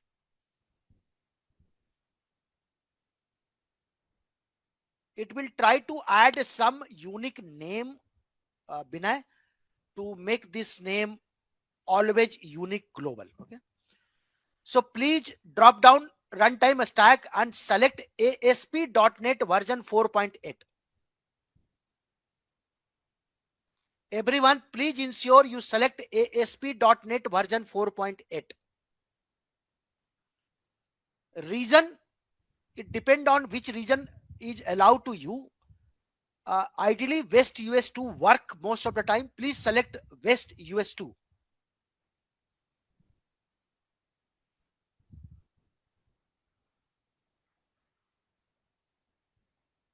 I hope you all remember, right? ASP.NET version 4.8, West US2. And below, you should see the pricing plan that we will discuss tomorrow. In a pricing plan drop down, which say premium V4. Oh, no. Go back to your app service. Which say premium V4 something. You have a drop down option. Drop it down. Below. And when you drop it down, you see there is a lot of options available to you. Okay. You want 1 GB RAM, you want 2 GB RAM, and so on. Apart from that, you also able to see explore pricing plan. Correct? Click everyone, explore pricing plan, that is a below one, and you should be in the same screen. It might take time to load, depend on your internet bandwidth. And we are going to beat the standard S1. A standard S1. Click select. Select a standard S1. This is how your screen look like. That's it. Hit review and create. If it fail, launch the app service again. Try with a different region, like West Europe, East US. Hit create. That's fine. You do not have a permission to see the pricing. Click create, please. It will run very faster, Gregory. Very faster, but to test it, you require a bigger code. Okay. You require a bigger code. So everyone, once you have your deployment complete, below you, if it is a first time, you probably notice there is a blue color button. It always say go to resource. Okay, click go to resource now. And now you are inside an app service, and look at the little right side. You should be able to see there is something called default domain. And URL, right? Prabhat-app.azureWebsite.net. Can you highlight it, Prabhat? Complete default domain. Can highlight the default domain? This one, right? This one. Just before that, you can you all confirm if you, when you click that URL, you are going to get that website running? Yeah, it's working. This is the URL. Pawan, Kailas, Binayak, Mahipal, Binayak, Sarang. Very good. Yes, very good. So right now, if you look at your website, it is having a default content, right? And what they are saying, your web app is running and waiting for your content. They said that it is a default one. It doesn't contains your code. Now, if you remember,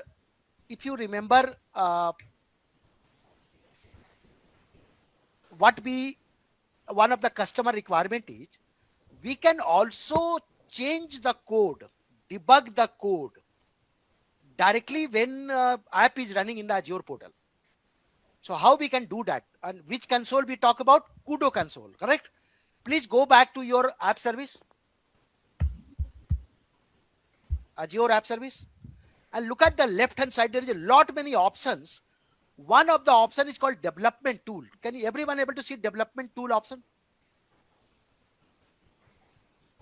Development tool. More below. Prabhat. You see development tool.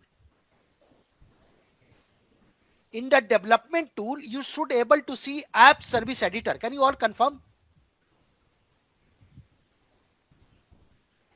Can you all confirm if you are able to see app service editor here?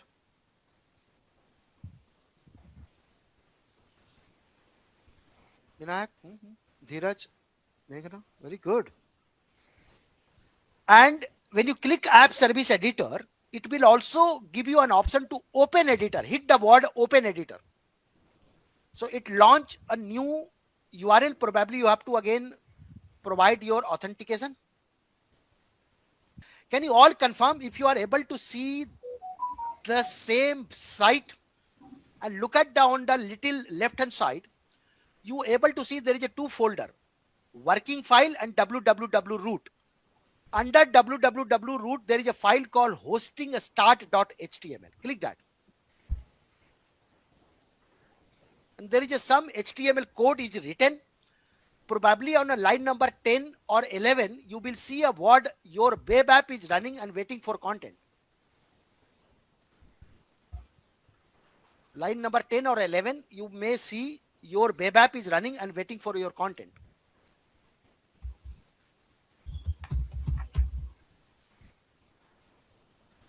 Yes, are you able to, you located? Can you highlight the whole word? Your web app is running and waiting for your content. Everyone, can you confirm if you are able to locate this line, your web app is running and waiting for your content?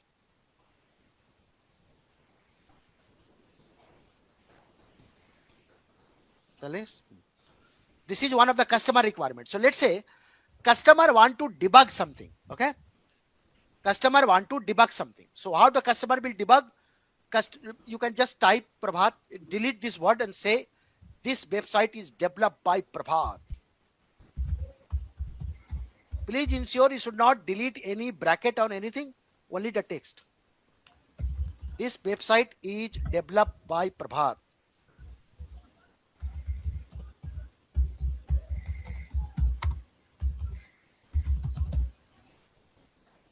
Done. All right. Do not need to save it, save automatically. Now, if you go back and refresh your website, you should be able to see the changed content appearing there now.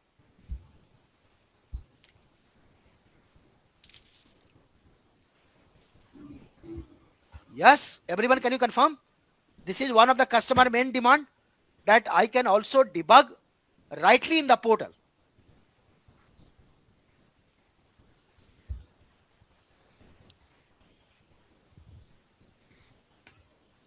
Rightly in the portal. Customer second requirement, if you very clearly see, yeah, come back to our app service, that's fine.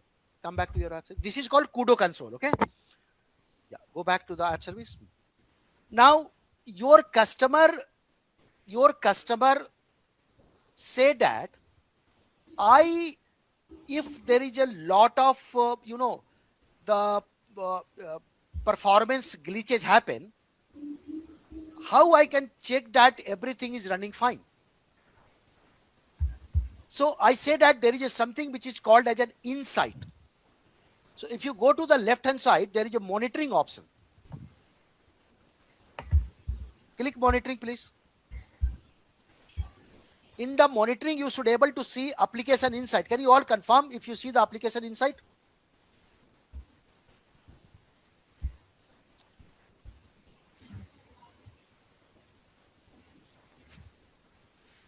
And then you should able to see that it's talking about your app is connected application inside resource. Can you highlight the whole text? Are you able to see this line? Your app is connected to application inside resource. And then there is a name of your app is given. Please click this or right click or open new, or maybe you can click directly. You may have to sign it again. So maybe you can open in a new tab. That is a better one. Yeah. And you should able to see your application inside, or you can also search. So maybe you can search in the Azure search portal app inside or only inside. Search. Prabhat.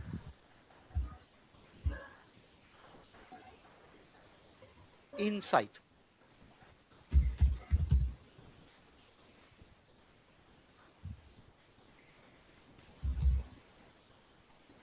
And you should able to see application inside. Click that.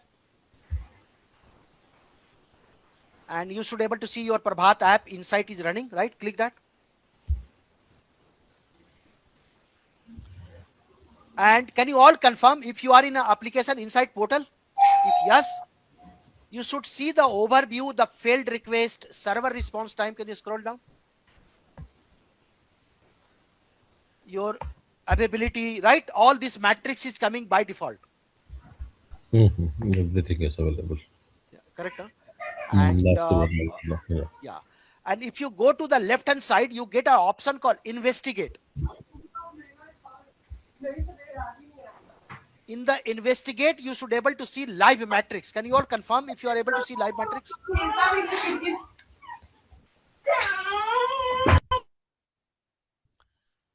Everyone, are you in the live matrix now?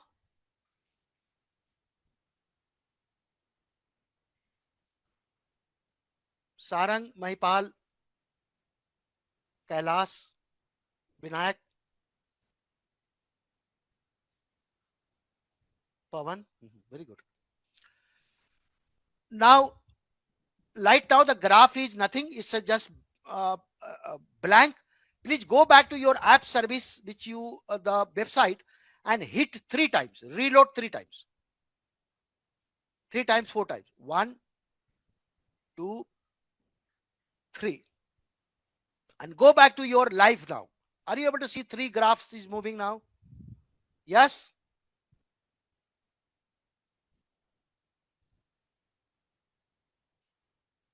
Everyone able to see the live matrix, right? How many user is hitting the website? The count is coming directly.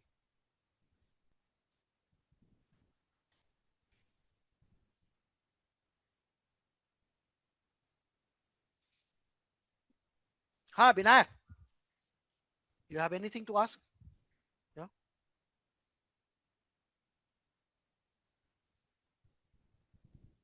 Yeah. Thanks, Prabhat. Can you stop your sharing? I think that Binayak is just struggling. Binayak, share your screen.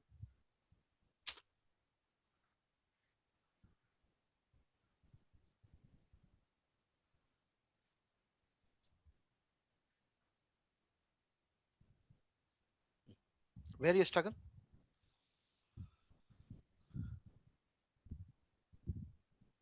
Binayak, your mic has a problem. I'm able to see that in audio. There is a error mark. Okay, don't worry. You just search app insight in the search box.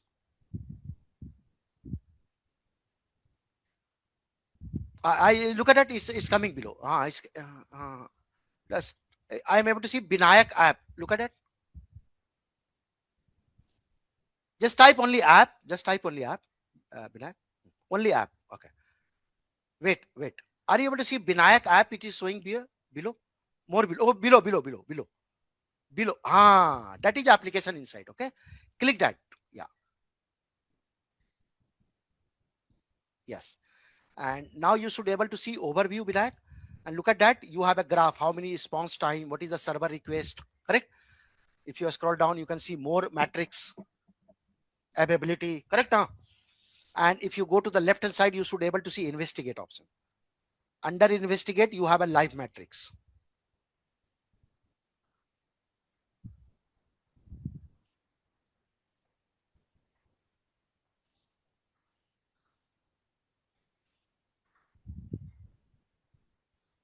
This is the graph. Go back and repeat, hit your website 3 times, or reload your website 3 times or 4 times, whatever you like. Yeah, website.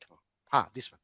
So 1, 2, and then 3, or maybe 4, whatever you like, right? Okay. Now go back to your insight. Are you able to see that how many hit you done? That many graph is appearing here, correct? So you can say that now 3 people are currently hitting, and you can see now CPU utilization, memory utilization, correct? Everything is coming very, very clearly. So let's say, my dear friend, you all able to see that when 1000 user login, my CPU utilization go 50%. When 10,000 user login or access your website, the CPU utilization go 100%. So what will you do at that point of time?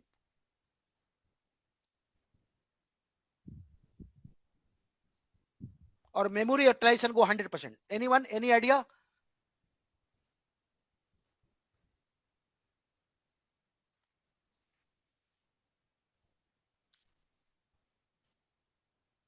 Increase memory. Dheeraj, need to increase CPU. Need to increase CPU. Okay. So how we can scale? This is called scaling. Yeah, very good, Prabhat. Yeah. Go back to your app service, not in Insight. Go back to your app service, please. Everyone, please come back to your app service. Left hand side, you should able to see performance. Left hand side, you see performance. Sorry, you should able to see app service plan. Everyone click app service plan. Up. In the app service plan, you should able to see a scale up option. Can you all confirm a scale up?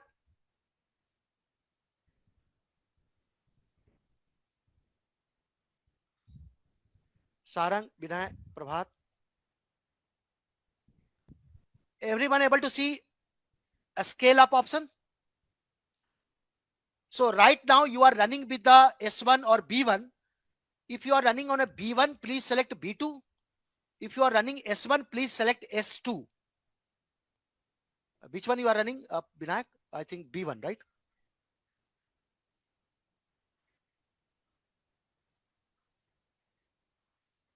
If you are not sure which one you are running, you can go to the overview and you are running S1. Okay, so you have to select S2.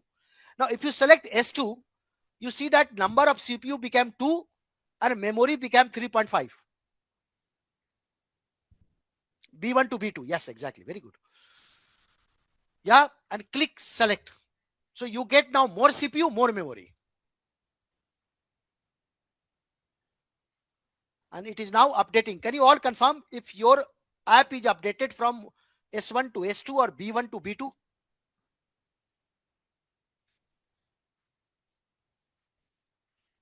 Kailash, Prabhat, Sarang, Mahipal.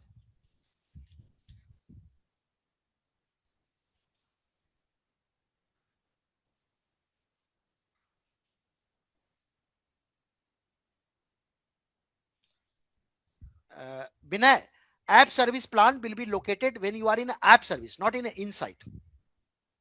Okay. And if you go to the left hand side, Binayak, you go to overview. Scroll up, overview. When you come to the overview, on the little right side, you should able to see your app service plan.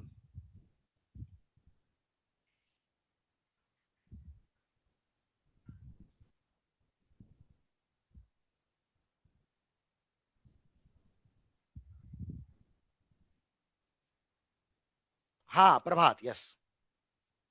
You have to search app service then, okay, Binay? In the Azure search, type app service. You should come to the app service. No, it should be in the overview, okay, Binay? Maybe your internet is little slow. So it's taking time to load. That's fine. So once you're done, you can done. Okay, can you stop your sharing, Binay? And let me go back to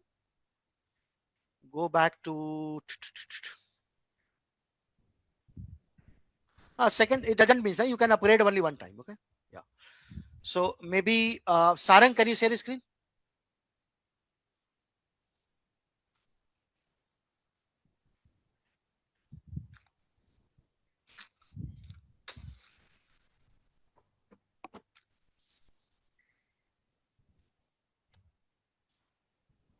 Sarang, share your screen.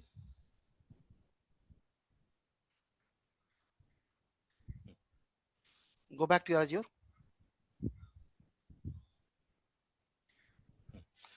Yeah, you are now right into the.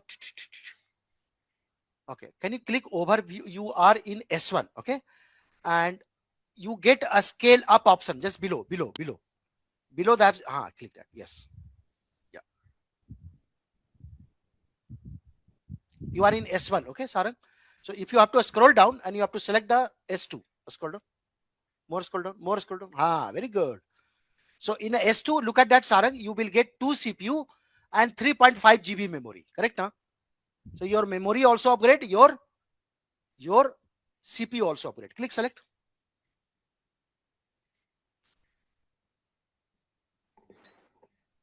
Now, if you click the overview on the left hand side,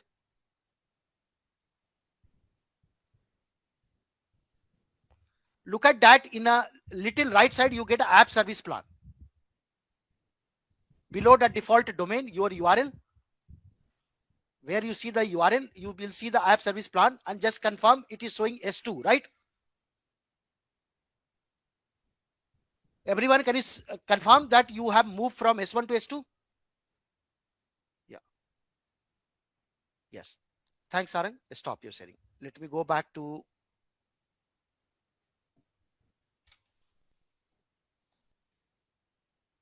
Dheeraj, share screen.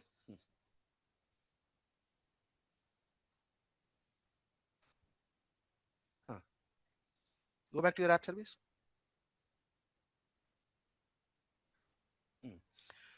I think that you are not in S1, Dheeraj. If I'm still remember, you are in a B1.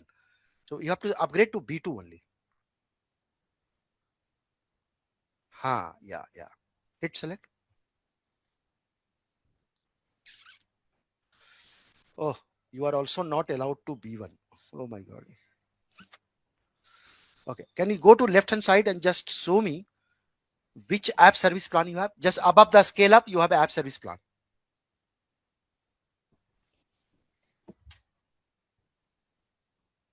You are in B1. And unfortunately, it is not letting you to scale up best US 2. Yeah. So there is a lot of restriction. I'll able to see that. Can you just click the scale up again here from here? Try selecting B2. It's not your fault. It's a Azure account which you are using that is giving you the restriction. So if you're able to understand, it's fine. Yeah, just click that B1, B2 and click select. Okay, don't worry. So it is not allowing by the policy. Unfortunately, the restriction happen. Okay, so that's fine. If you understand, that is all okay, Dheeraj. That's okay. Now you have a second option. Click a scale out. Everyone, below a scale up, there is a scale out option. A scale out means horizontal scaling, where we can add number of server. If you scroll it down in a scale out, right now you have only one instance. Look at that, active instance count is just one. You have one server with 1.75 GB memory. Okay, scroll it down. Scroll down. So you can increase 1 to 2 count. So make the number 1 to 2. So now you are getting 2 server. Okay.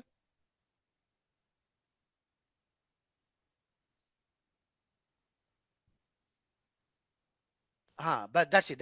Click save.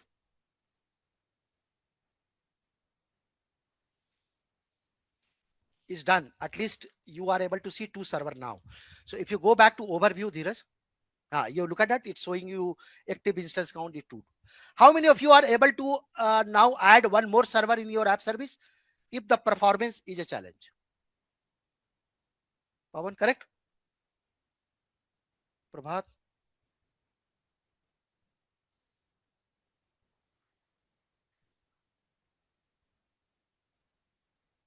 So I hope that it makes sense to all of you, right?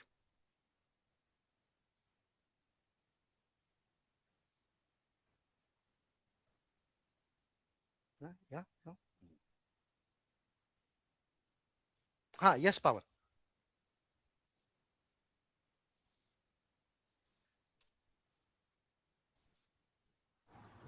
Yeah, hello, sir. Yes, buddy. So I have a question that whenever we are deploying a website on a app services, then there is an option we can add. We are adding some images also. So where we can add images in the blob storage, or there is an In a option in blob the storage. state. In a blob Okay. storage. So you have a lab when we do that storage module next week.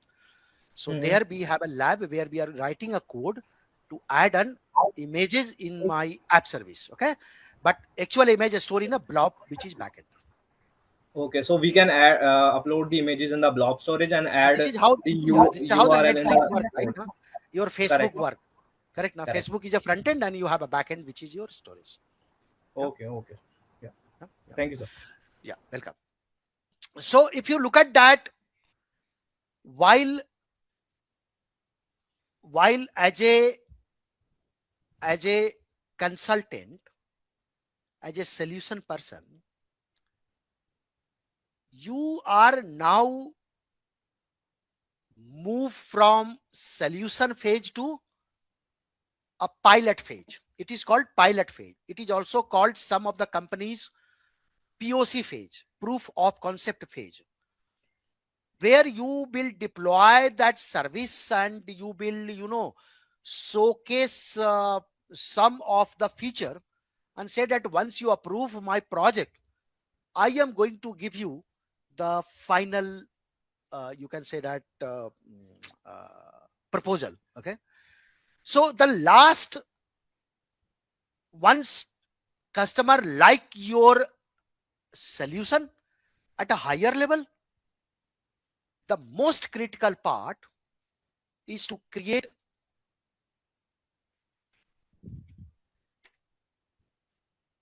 solutions document. People name it multiple way. Someone call it as an SOW, statement of work. Someone call it as a technical proposal. You name whatever your current organization say. Let's have a quick review what all we discuss, explore on a day one. So the very first, we understand as a solution developer,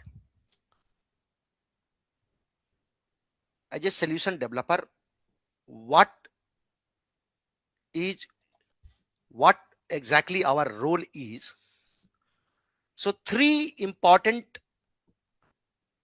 part of solution developer, not as a solution architect. Number one, we as a solution developer, our KRA include develop and deploy a cloud native application. When we say cloud native application, it means in our application, whatever we are going to develop, we are going to use cloud services. It can be a storage service, it can be a virtual machine service, it can be Azure function service, Azure monitoring service, Azure AI service. So I mean to say, any service of Azure, if we use to connect with my application, we generally called such type of application is a cloud native one. Okay, cloud native application. Second, in case if my application is not cloud native, means I am not using any cloud service inside my application, but I want to use Azure to run my application, means my application has nothing to do with any Azure service. I'm just looking at a service like server, like database, where I can run my applications. Third one, in a modern development world, there is a one thing which we call it as a containerized application. So if we have a containerized application, then in Microsoft Azure, how we can deploy and run it. This is separate from our code based application most of the time. So these are the three main focus area of as a cloud solution developer, as a cloud solutions consultant. Now, to truly become a solution developer, we need a certain skill. Number one, we should understand Azure, and in Azure, services like compute service, serverless service, database service, API service, security service, because these are the major element of my solutions. Second, understanding knowledge of any language. It can be a Java, it can be a Python, it can be a .NET. Not from developer point of view. If you understand from developer point of view, that is very good. But at least you should understand that how the language project, if I have to create a Java project, if we have to create a .NET project, then how the project structure should be, what type of library we are going to use. So these are the very high level understanding we should have as a solution developer. The third very, very important part is the design element. And I hope yesterday you get understanding about how as a solution developer, we should present our design. We can use a canvas, we can use a Visio, we can use even the draw.io. And the very, very important part, since we are a solution developer, very specific to a cloud environment. So understanding of cloud software development kit, which is the collection of library, is a core essential skill we should all have. And then we focus and then we understand about what is going to be my KRA as a solution developer.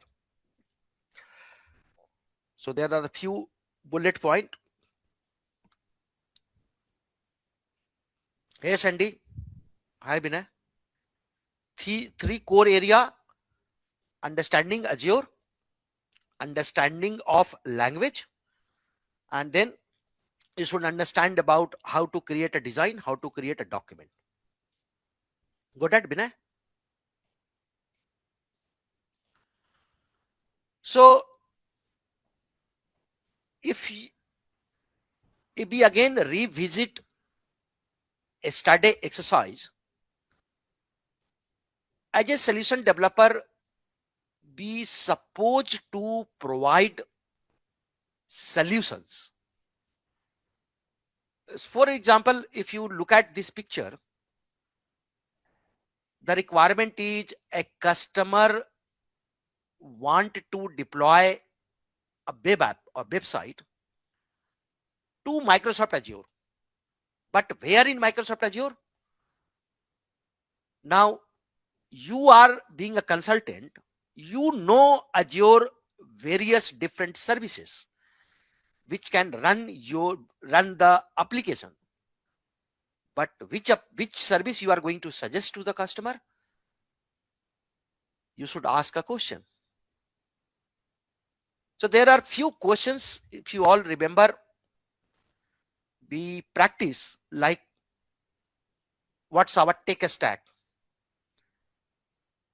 whether it is a .NET or containerized, whether my application is dynamic or static, where my code is stored, what is our approximate budget. I mean to say, you have 100 of questions which probably you can ask, and once you have an answer, then you decide that, okay, should I propose app service, should I propose virtual machine, should I propose blob service, should I propose container service, should I propose function service. So there are multiple services available. Which service is going to be best suited here? And then finally, once we have the clarity, we zero down on service, the very important element, very important part is manage, deploy our application, which is dynamic as a CI/CD principle. So today we are supposed to perform this complete end-to-end exercise. But before that, good afternoon, Bukola. Before that, if I can just, because you are supposed to be a solution developer now, what exactly the complete SDLC process look like?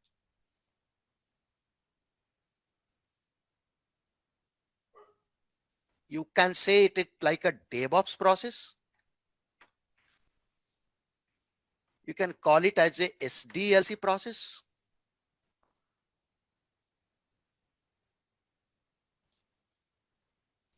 And of course, this is going to be a very, very important question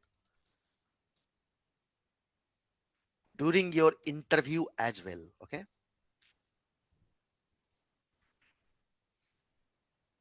Saurav, welcome, buddy. No worry. So can anyone of you here, if you understand or probably know software development lifecycle or a DevOps process, if you can just suggest what should be the whole steps look like?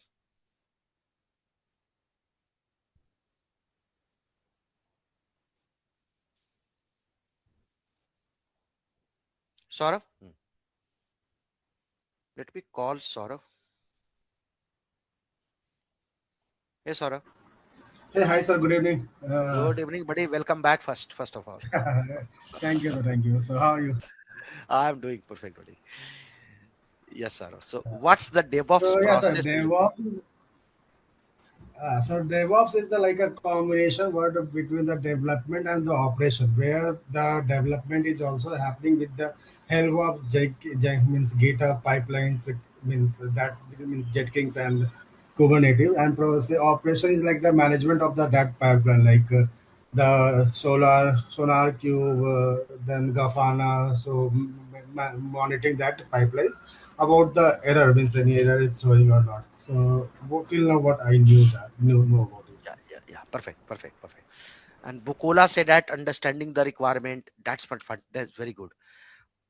Prabhat, planning, requirement,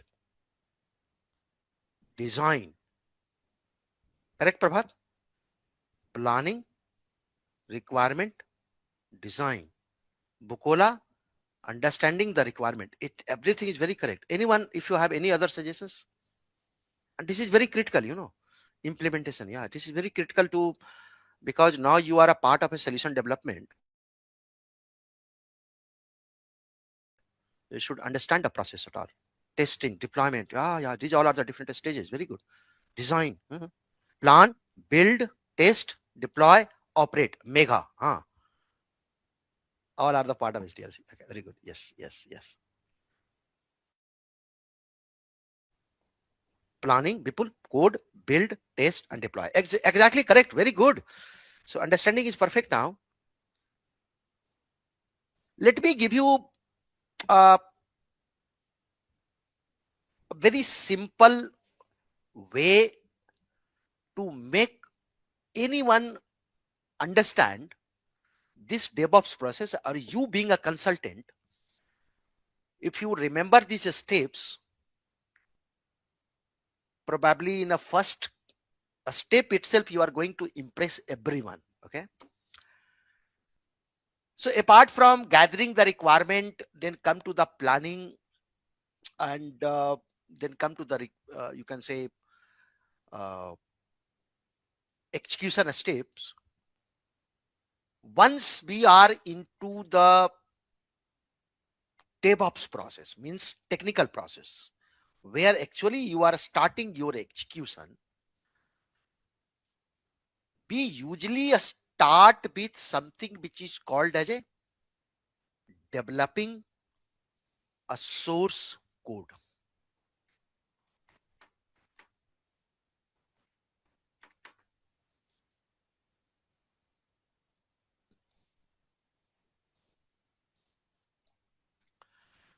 Now, when we say developing a source code, there are two type of a code usually as a developer be supposed to develop. One, we call it generally app code.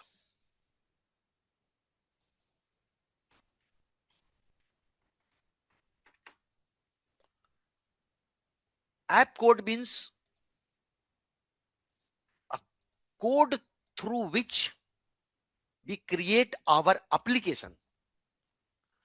So to develop the app code, usually as a developer, we use a language like Java, like .NET, like Python.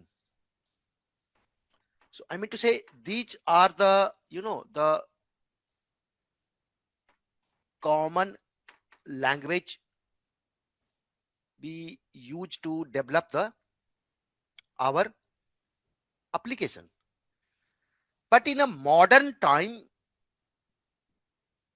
as a developer, we not only develop or create an application code, we also create an instruction code that once my application is ready, and if I have to deploy it on, let's say, server, how the application should be, you can say, go and push inside the server platform, where it should copy, which file should auto run, what is the configuration requirement. So this is not an application code. Anyhow, we are going to understand it in class number 8. We call it as an infrastructure as a code.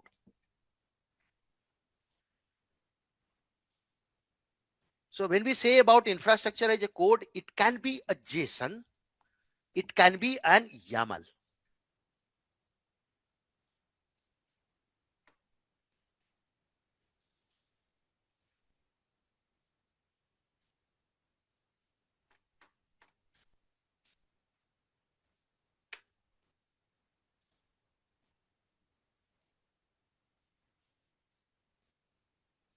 Remember, at the stage of the source code, when we are developing, we usually test each part of the code separately.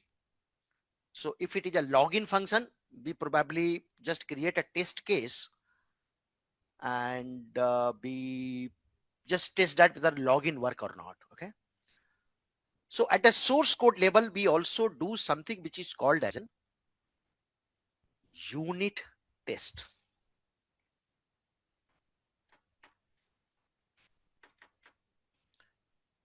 So usually unit test is also done by the development team only,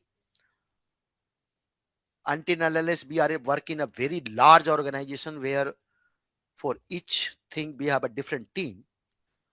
Now to do the unit test, there are different type of tool we use. For example, one of the very popular tool, we call it as a JUnit, XUnit. These are the name of the tool. So even if you are not a developer, no worry, because these tools are very, the known to the development community. Now, as a developer, when we develop our source code, usually this source code then commit to some kind of a central repository system, and we called that central repository system is the SCM, source code manager. So the very popular SCM tool is GitHub, of course. But apart from that, you may also have GitLab subversion. Now, once the code are in SCM, then the code will pull by the build tool. When we say a build tool, even if this terminology might be new to you, as we progress in the further classes, it will become more clear if you are hearing it first time. So when we talk about a build, here is a two thing happen. One, as a part of the build process,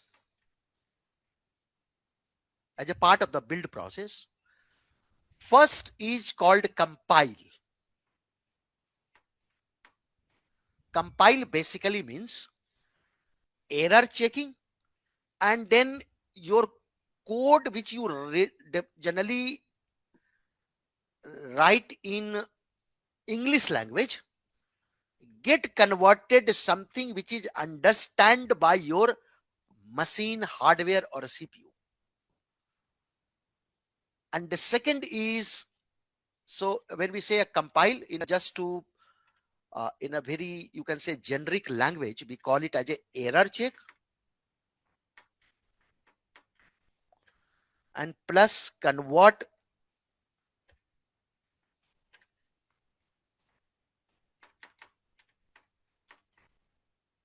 into,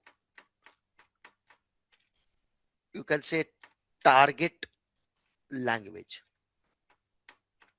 like a binary. Just think about binary, maybe like machine level language. This is the first part of the build process. In the second part of the build process,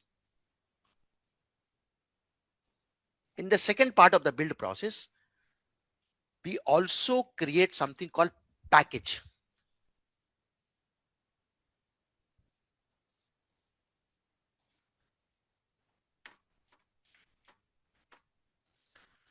So when we say a package, it means that my whole code going to be compressed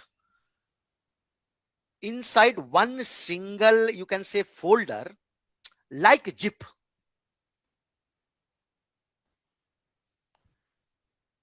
Like jar,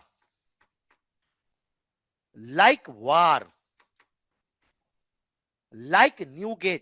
So even if this terminology is a very, very new to you, it is worth to know now. Now the interesting part, how we can do the build, which tool we use. So there are many tools available in the market which will help you to run your build process automated. One of the very, you can say, big name is called Jenkins.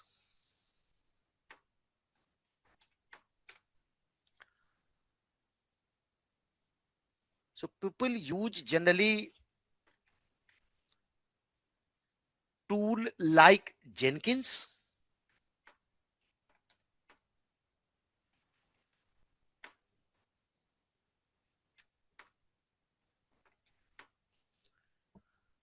People use tool like Azure DevOps.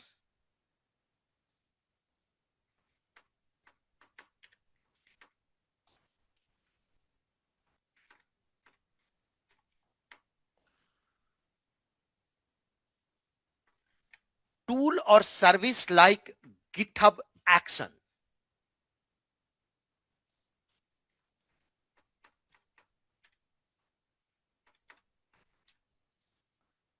So there are many tools available. We can use any of them. So what happened now? Once that build done, that build then create something which is called as a build artifact. It is going to create something called build artifact.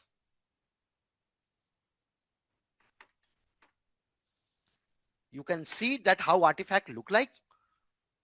But yeah, at this point of time, this is how the you mean to say the artifact means here. So we call it as a build artifact. The build artifact contains your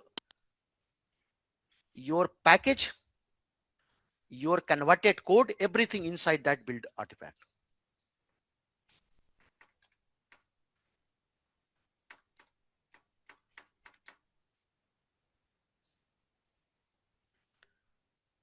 So once the build artifact is developed or created, in the next stage, we call it as a release stage. So basically, when we say a release stage, the same artifact is picked up, and now it creates something which is called as a release. Build create a build artifact. Release tool creates something called release artifact.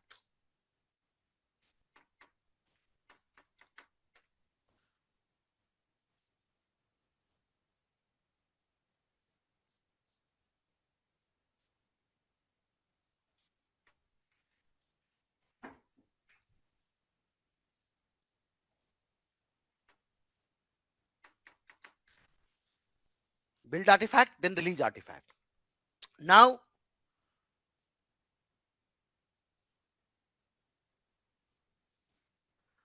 once release artifact get created, then your admin team, 104 team, the person who know 104 probably, because they understand the cloud, we called generally a deployment process. And once again, to create the release, we can use Jenkins. We can use Azure DevOps. We can use a tool called BMC Serena. We can use a tool called Ansible. There are many tools available which will do the release process. Okay. So this release artifact then pick up by your actual operation team, IT team, 104 team, and then the 104 team, or you can say deployment team, push that release which contains your application to the target environment. Target environment can be Azure, can be AWS, can be Google, can be on-premises, can be VMware, can be Hyper-V, can be Citrix Chain. It can be anything. Let's say if it is deploying on Azure, in Azure, it can be deployed in a VM. In Azure, it can be deployed in an app service. In Azure, it can be deployed in a Kubernetes service.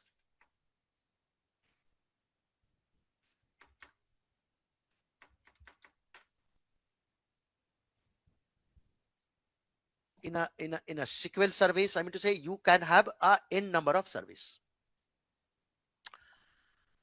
Who do the deployment team? Now, once it is deployed, then your typical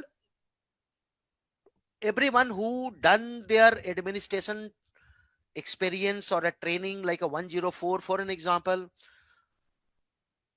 then their job start. And usually we called such team a support team or operation team.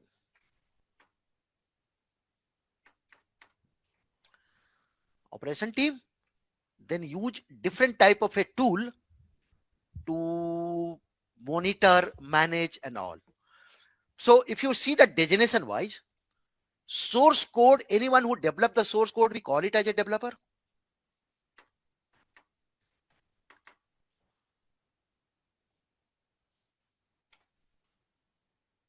Anyone who manage GitHub, GitLab or repository level, we generally called as a designation SCM manager.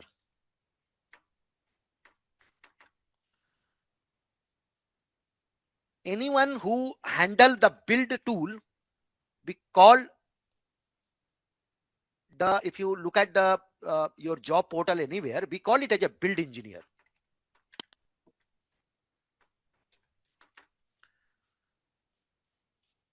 Anyone who manage the release, there is a two designation, but one designation is very common, that is called release engineer. But on top of that, you also have a release manager.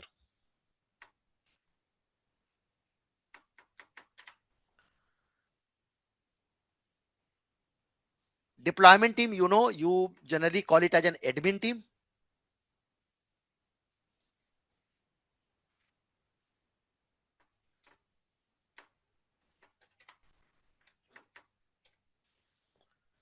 And anyone who is starting their career in the IT, probably they are part of operation team. You have a big screen, just watch it, just monitor.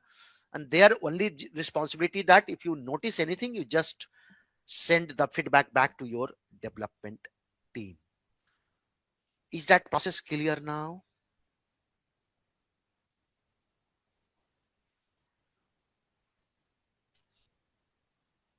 Vinayak,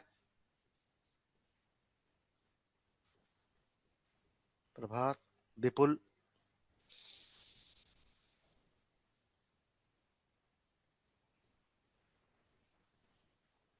Mahipal.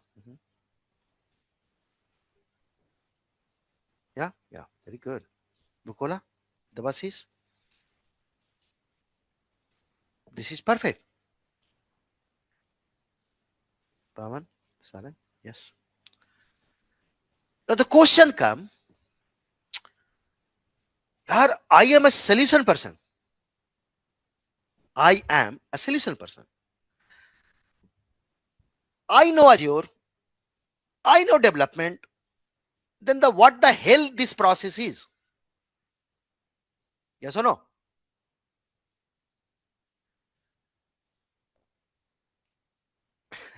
Yes or no? Because your whole process going forward, yeah, this is how it is going to run. Now, when you are in a solution development role, not as a developer, not as an administrator, when you are at that role, and when you interact with your customer, sometimes you heard one very common word. Yeah, that is, everything is fine. Your solution is very fine. This is wonderful solution. You demo it well. But does your solution is defined or designed as per 12 factor app principle? How many of you heard this word?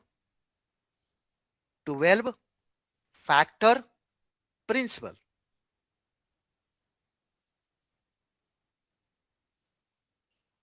You probably not heard if you are developing your application, and if you are not probably heard if you are managing the infra. But if you are a consultant role, if you are start interacting with the customer, this is a very common word.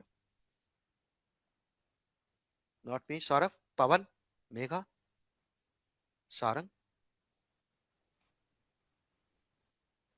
No, Dheeraj.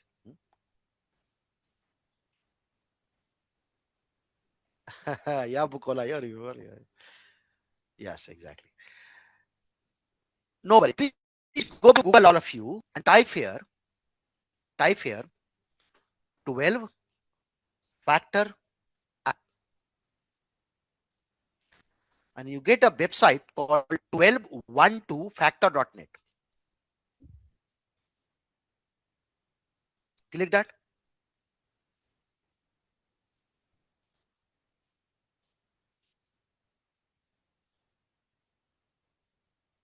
Everyone on the same website?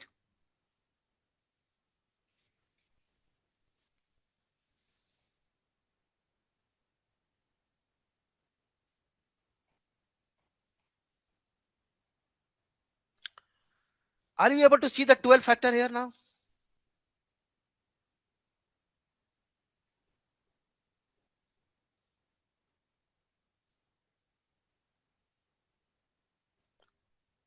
And the whole process is written here very clearly. Are you able to see now? Build and release should be separate process in a 5 number.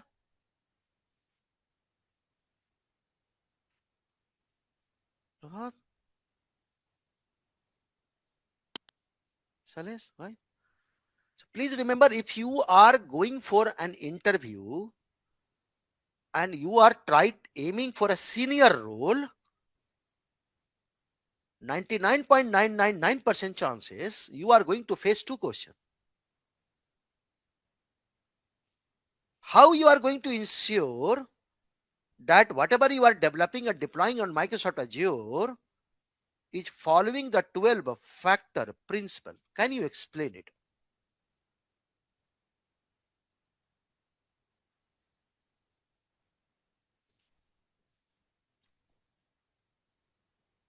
Probably if you remember this process, you can just stand up and say that this is the process flow which we have to follow. It can be 9-stage process, it can be 10-stage process. In this way, we at least going to follow all the major architecture point of 12-factor app. Make sense?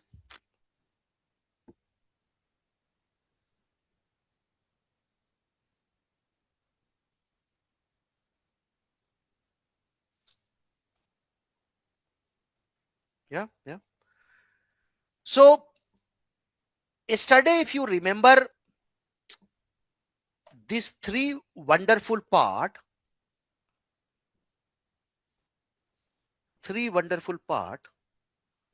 and now if I put it together here, can you now make me understand if my yesterday diagram and today, when you understand the DevOps or 12-factor app process, is it matching?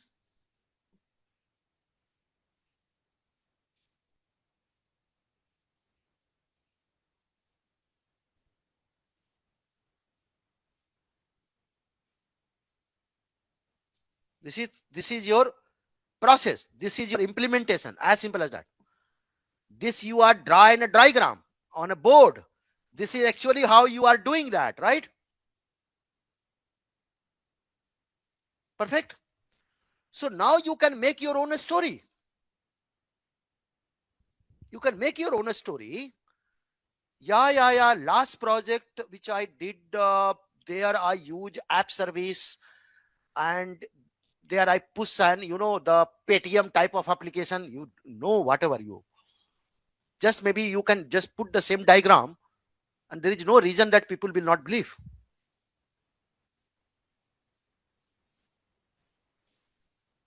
Yes, sir. Yeah. So let's move one step forward. And now we are going to deploy second part from the GitHub to the app service. How this process look like? Before that, let me ask a question. How many of you have a GitHub account? How many of you do not have a GitHub account?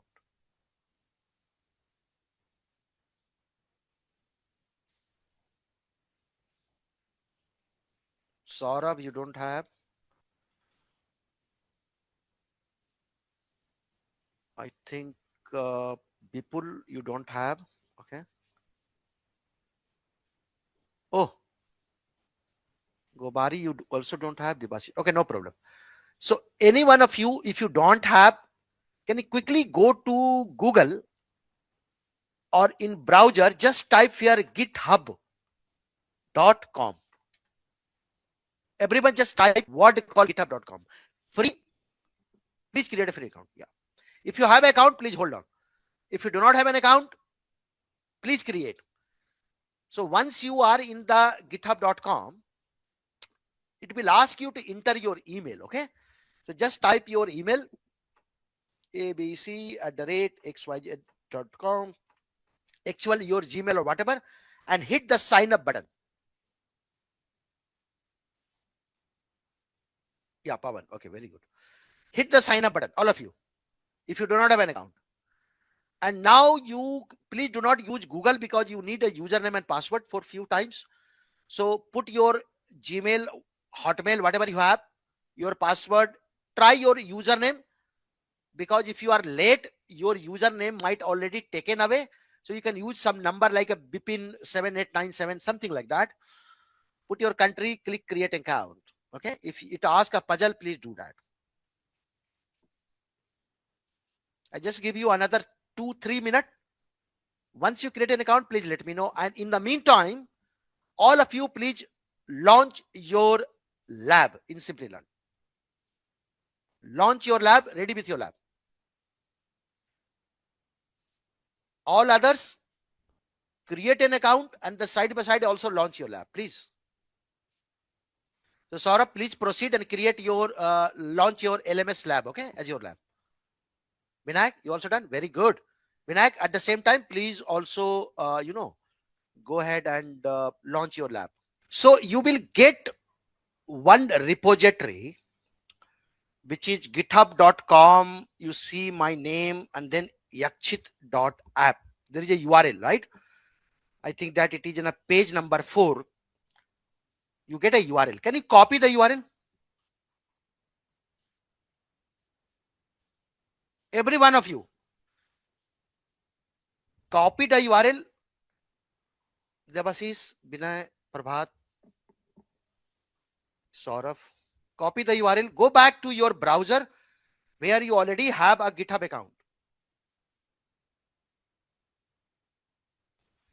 And on second tab, just after the GitHub, you open a new tab and paste that one. Paste that URL. No, open new tab in the browser. Just in the same browser, okay? Where you have a GitHub. Yeah, exactly. Paste it. Hit enter. And you should able to see my whole code. Can you all confirm if you are able to see my whole code now?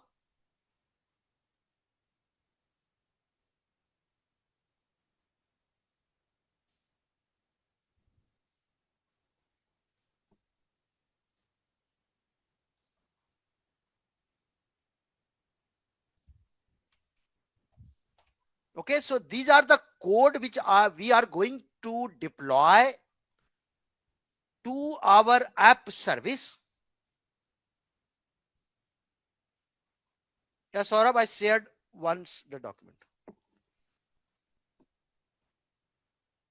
Debasis, there is a URL in the document, page number 4. Copy that URL and paste into the same browser in a different tab.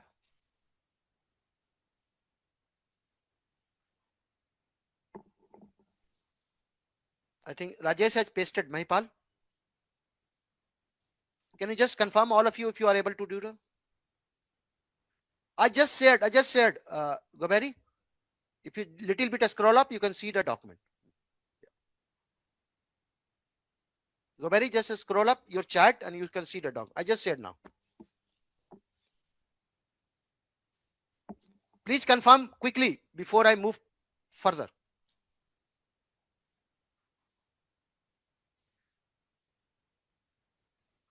Okay. And then you should able to see, yeah, code, yes, Mahipal? Okay, very good. You should able to see a fork button, F-O-R-K, fork. You see the watch and you see the fork. Can you just, you can say round near the fork so that everyone can see where is the fork. Look at that, he is rounding the mouse around the fork. Can you all confirm if you are able to see the fork button? Fork means copy, okay? Copy, very good.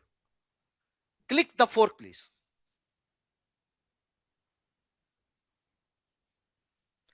When you fork it, what it does, it copy the whole code from my repository to your repository.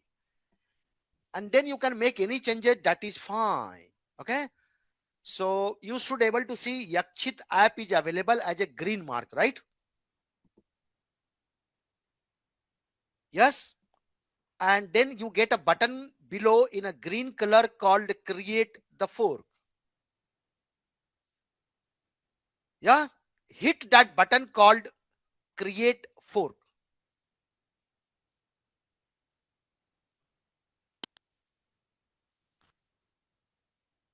And look at on the very top where you see the cat icon. It's show now your username and then the name of the repository Yakshitab. Yes, you see the cat icon on the top, and just you see the your name and your Yakshitab. It means that now this is your code. You do whatever you want. Can I get all individual? Yes, if you fork it. Salesh, Pavan, Nepal, Dheeraj, Prabhat, please confirm.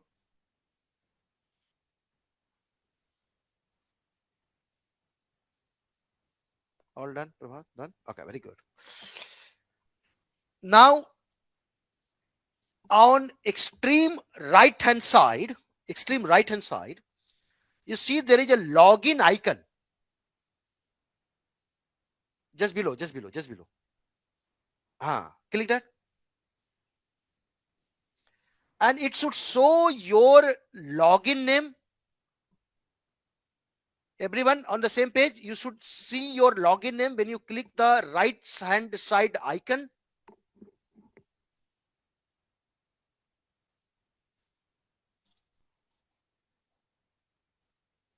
Yeah. And then you should see the setting option. Please hit that. Below, you should see the setting option. Please hit the setting option now. So this is the setting option where you can change your password, put your picture, right? Like in my GitHub, I have my picture and so many things. But if you look at the extreme on the left hand side, there is a lot of menu. Can you scroll down the menu till last? Yes. And there is a one menu called developer setting. Everyone able to see the developer setting menu? Can you select that, Binayak? Able to see the developer setting?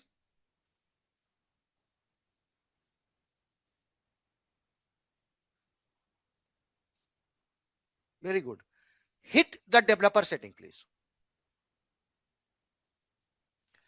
And then you should able to see something called personal access token. Click the personal access token. And you should have a classic token, the second one. Click the classic token. So it now gives you an option to create something called API token. Do not worry if you do not understand the word API. We are anyhow going to cover it in detail during our API session. But at this point of time, if you want to connect your code, if you want to connect any other service like an app service with your GitHub account, you have to use this token key. There is a key will be available. Yeah. And then you drop down, generate new token and select the classic, please. There is a button in the middle. You get a drop down button, just drop it down. And please ensure you select only classic. Do not select fine grained, please select classic. And ensure that you select classic because on the top it will show you new personal access token classic. Fine grain means you can customize the rights and permissions. Okay. Saurabh, but we are doing a lab, so I can go ahead with that. Okay. So just put it like Vinayak Pat. Pat means personal access token. Just type Vinayak Pat. Type your name. Oh, no space, without any space. Just type Vinayak Pat. Use all a small letter, no capital. Yeah, very good. So your token is by default valid till 30 days. If you look at the expiration, and in a real production environment, probably you can increase 30 days to, let's say, 1 year, 2 year, 3 years. I leave it as it is, and then you see below there a scope. Please select all the top checkboxes, like a repo check. Click the checkbox. Workflow check. Everything. Check all the top boxes.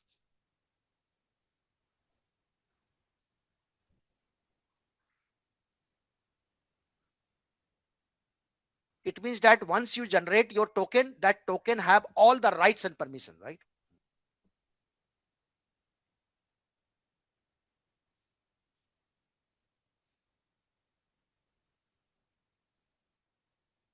I hope everyone select all the top label permissions. Through the code, I can create the repository. Through the code, I can delete the repository. Through the code, I can do that. You can do everything now once you have a key. Yeah. Yeah. Yeah. Very good. Very good. Click generate token. And remember, you get a token and you get a copy button. Remember, this token will not visible to you again the moment you refresh the page. So just copy it and put it in a notepad somewhere. You get a token in a green color box and you get a copy button. Copy it.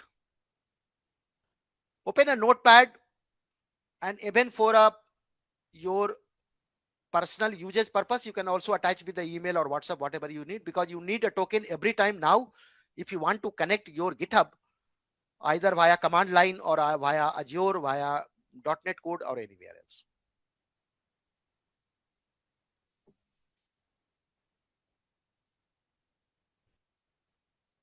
Yes. Yeah, Binayak, can you stop your sharing? Gobari, can you share your screen? And I am asking Binayak to communicate with you. Binayak?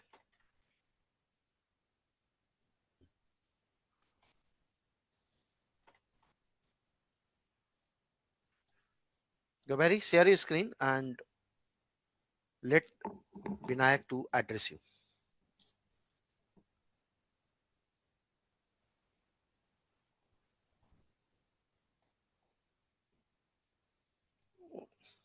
Okay, no worry.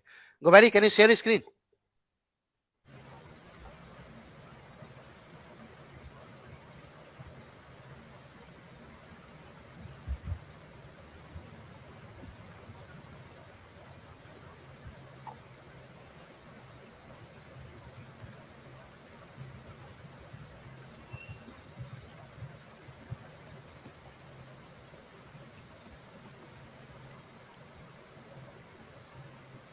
Gobari, share your screen, please. Oh my God. Below is the option, Gobari, where you can see a share button. Okay. Are you able to see the share button in your Zoom?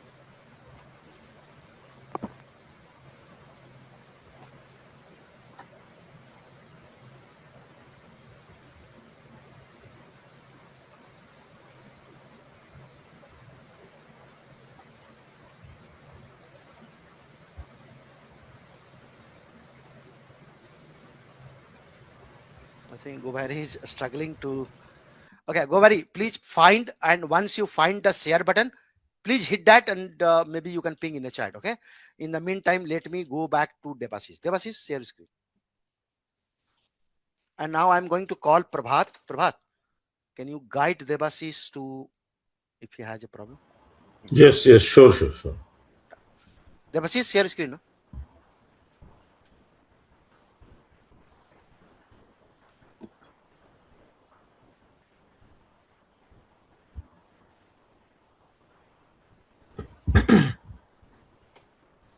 Oh my God. So just go to the GitHub. Where is your GitHub?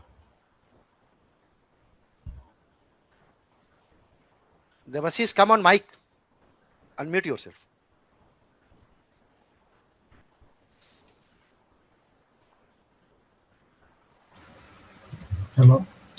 Hmm.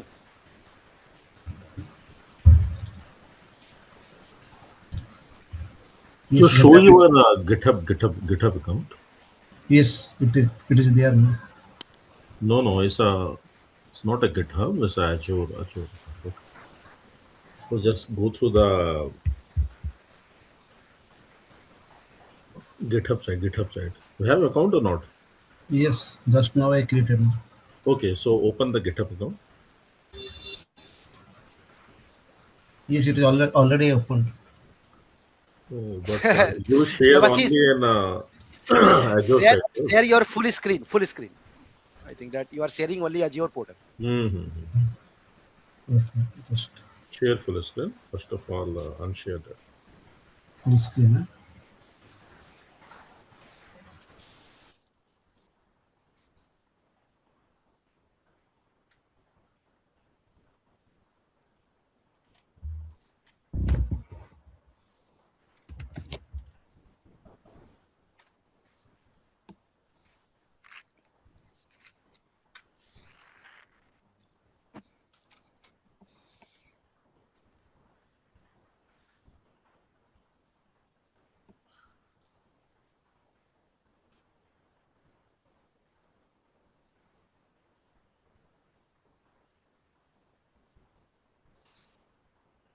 You have option to share the all things.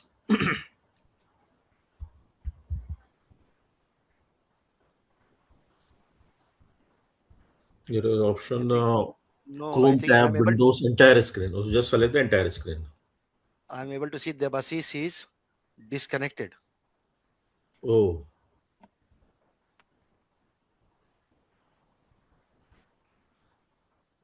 Gobari, can you take the screenshot and paste in the chat? Gobari, can you take the screenshot and paste? I think Devasis is back. Yeah. mhm.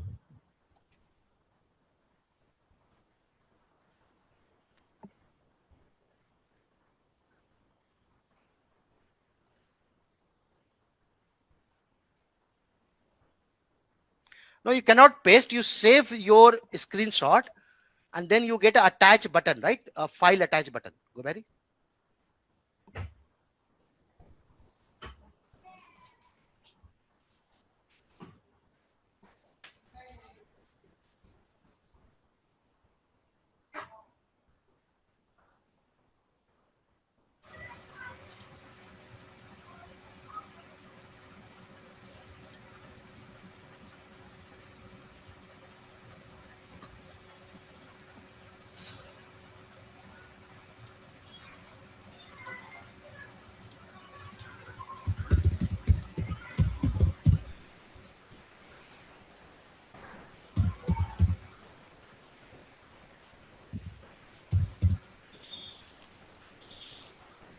Git. Git.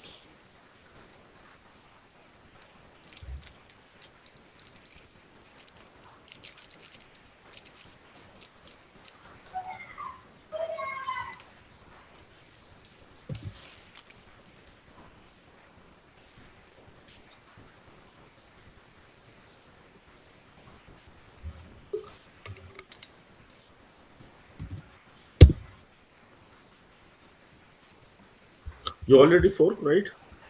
Yes. No, I Okay, think so he has just not click forked. the No, no, setting. no, no, That's no. He has not forked. Click no, fork it's button. not fork, not fork. Click fork on top, on top, on top. On top. Oh yes, sir. No, here, yes. Just click that one. This one. Full You see the No. full you see the request. watch. No, no. You see the watch. Left Yes. You side. see the After before plus button. Yes. This one. No. Here only. See plus minus button, and before that Yes, is yes. open watch is there. Yes. below. Just below the plus button. Below 325 something is showing, right? So just Yes, click the drop for down. yes. Ah, yeah. Hmm. Yes. Yeah. Create fork. Create for huh? Hmm.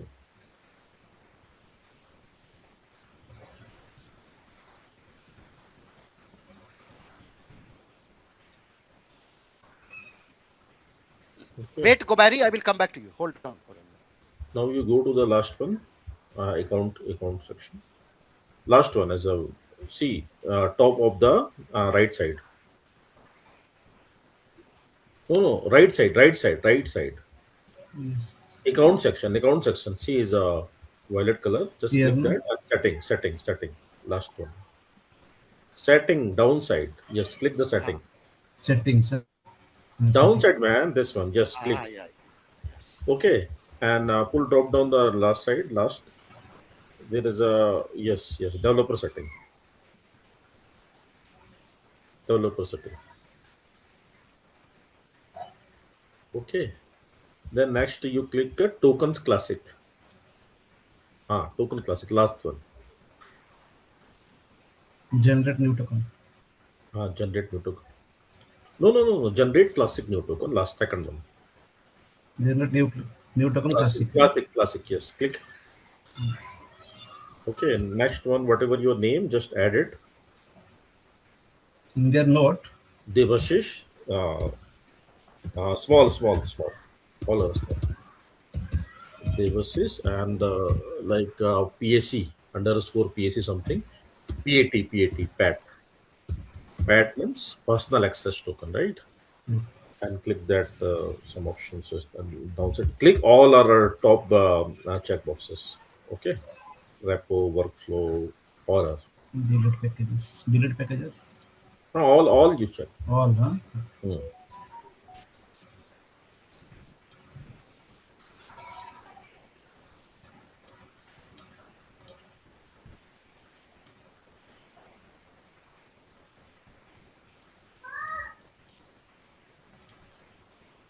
Okay, Generate and token. click the generate token.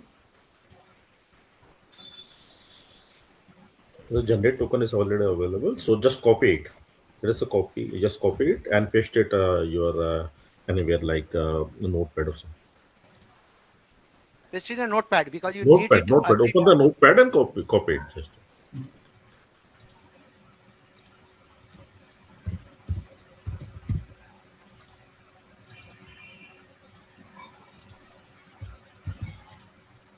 Yeah, Okay, done. Thank you very much. That's it. Yeah, that's it. Okay, Thank you.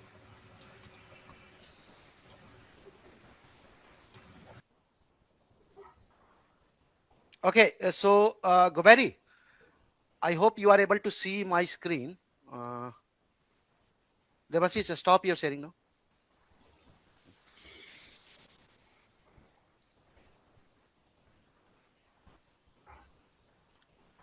So you have your document, right?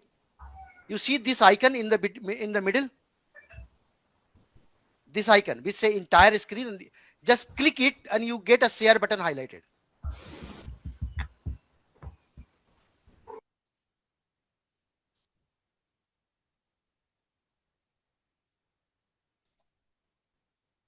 Unmute yourself, Gobari. Okay. Just click this this icon and you get a share button highlighted. Yeah, I've already shared it. You shared, huh? Oh, okay. Yeah. Very good, buddy. Yes. Can you see that? Yes, I am able to see that. So where your problem is? So I am at the moment on this page. Am I on the This right page or? You are on a very, very right page. Let me to reconfirm. Yes, you are in the right page. And then on the left hand side, you have a token classic, right? Below. No, just below. More below. Exactly. Got Yeah. Okay. Yeah. Click that. Click. And then you get an option called generate new token. Drop it down. And you get the second option. Yes. Yeah. Just type on the top the name, Gobari token or Gobari Pat.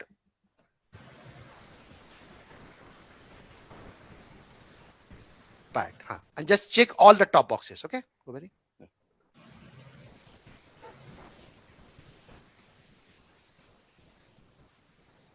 Bipul, very good.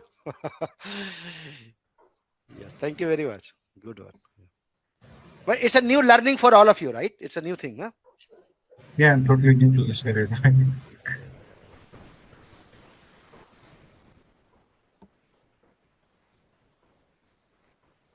Generate token. Generate token, that's the one. Yes. And copy this token. You need this token every time when you want to connect your GitHub. Okay. So you have to save The it one is permanently to copy it, and maybe you can store it somewhere in the yes. Very good.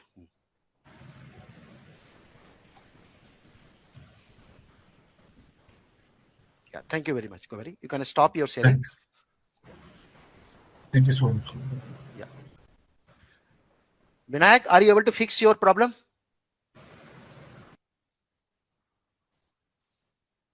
No, Vinayak, I think you are still not. We are not able to hear you.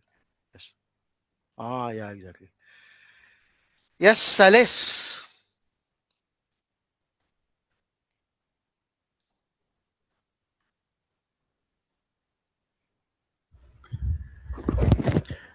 Good evening, sir. Good evening, buddy.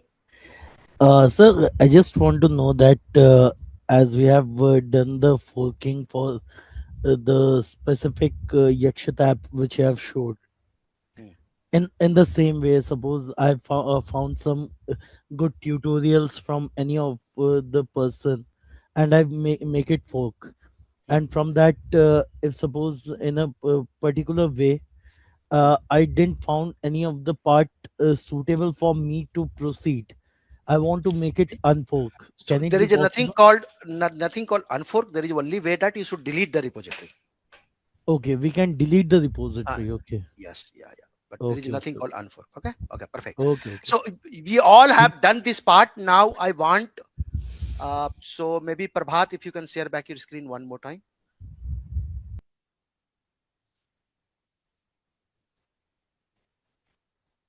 Yeah. Perfect. Now everyone, please go back to your Azure portal. Everyone, go back to your Azure portal.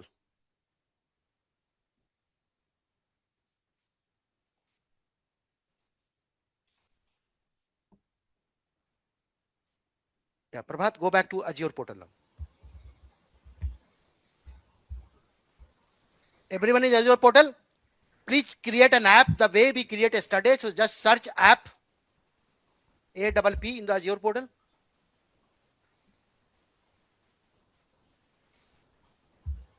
App service. And you get a create button and create Babe app, right? Yeah, exactly. Perfect. So as usual, your resource group should be ODL, Babe app name, your name.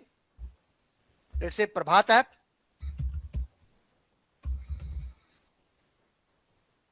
Scroll down.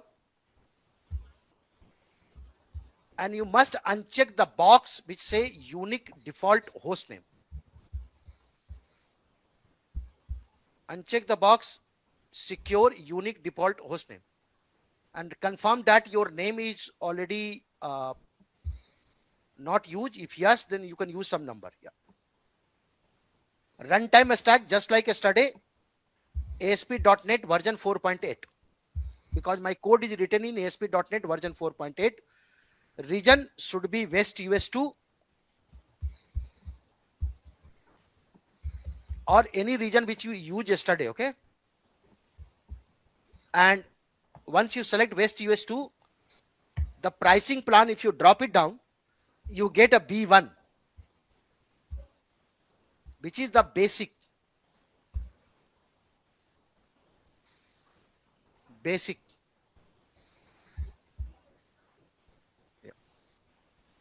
Select.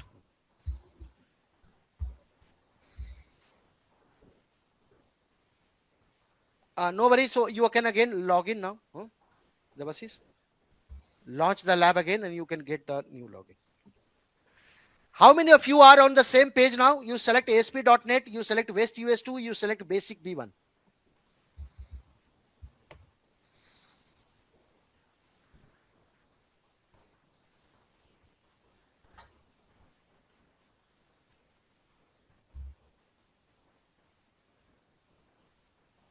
Click review and create.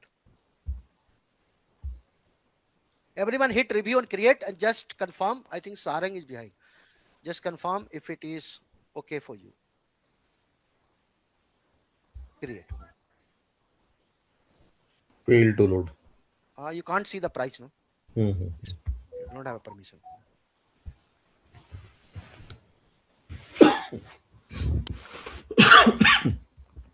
Yes, done. Yeah. If any one of you are stuck, you have a document, just follow as it is, step by step.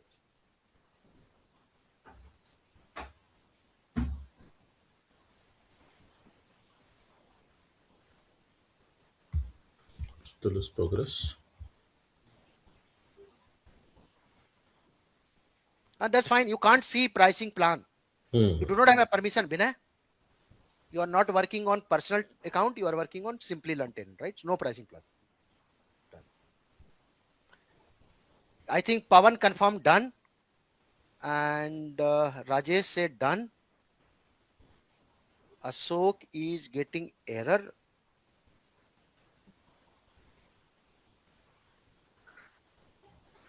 And go to resource. Murli done. Mahipal done. Bukola done. So any one of you get an error, please hold. Let me finish one with everyone who done. Then we can go back. Basic B1. Yes, back. Okay. Anyone who behind, please hold on. Anyone have an error? Hold on. We are now going to finish the whole part with others who done that. Then we will come back to you to just for a repeat purpose. Okay. Yes. Go back to the go to resource. Everyone who have done it. And then you get a default domain, which is the URL, just like yesterday. Copy it and paste it in a next tab in the browser.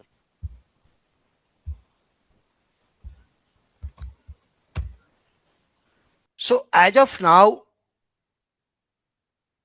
we explore how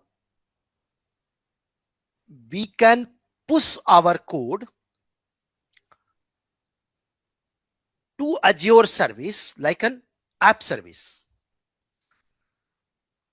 And of course, as we go forward, we understand that how we can now develop the application, even deploy that application in various different Azure services. So before I proceed further,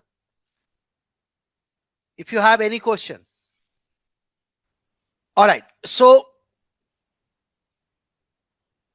as per the changing scenario, what will happen if my developer update the code? It's a dynamic website, right? Dynamic website means my code may get new update. So let's see how the CI/CD, which is called continuous integration and continuous deployment, exactly work in a production environment. Okay. I hope that every one of you heard the word CI/CD. Means when the code change, it will automatically deploy to the production environment. Yeah, Maypan? Okay, very good. Good. Yeah. So I stop my sharing now, and I can ask Debasis probably to, or Pavan, can we share your screen?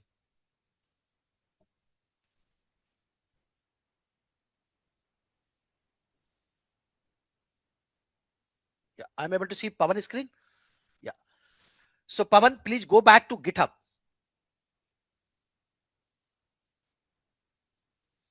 And Gobari, if you can just watch. So as a developer, Pavan is going to update their code. So click your repository, which is Akshit app.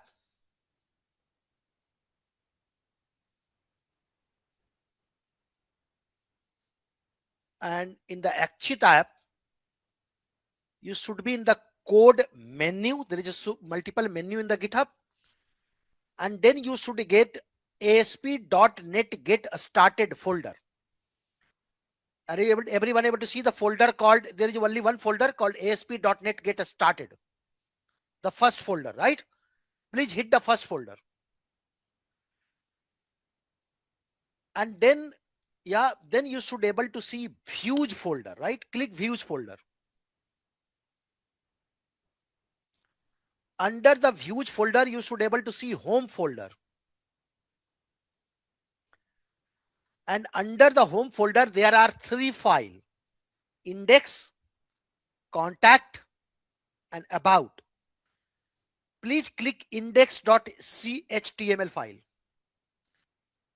Everyone, please confirm if you are on a same page. ASP.NET Get Started, then views, then home, then index.chtml.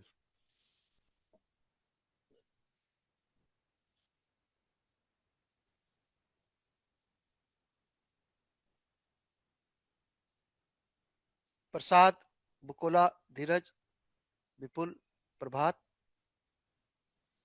Mahipal,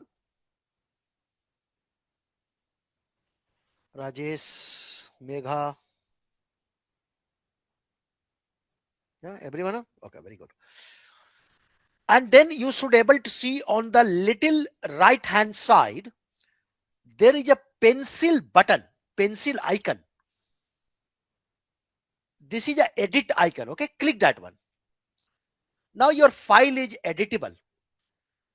So you can change your name or whatever you have. For example, in a line number 6, it is say this is developed by Robert John Saini. You because your code may be different in your repository. So just locate some meaningful word and replace it. So just say that this is developed by Pavan, the great developer of 2026. Type Pavan Saini, the great developer of 2026.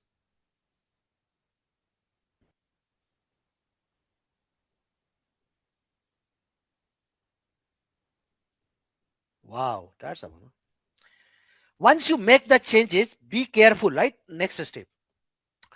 Once you make the changes, you get a commit changes option there, okay, on the top.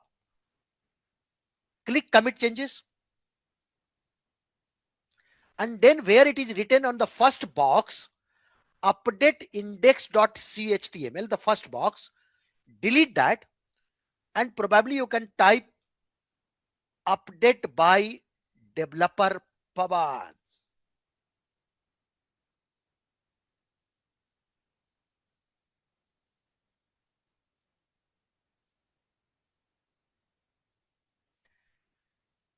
Can you all confirm if you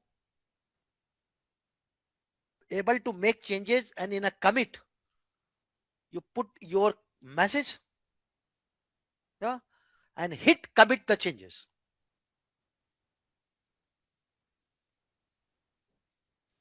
Go back to your app service, please,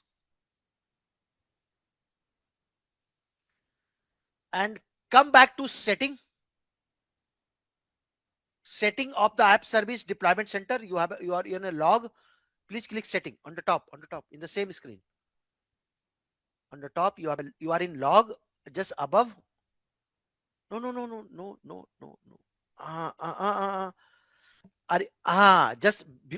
Exactly, very good. And in a setting, are you able to see a sync option? All of you, everyone able to see sync option? Look at the Pavan screen.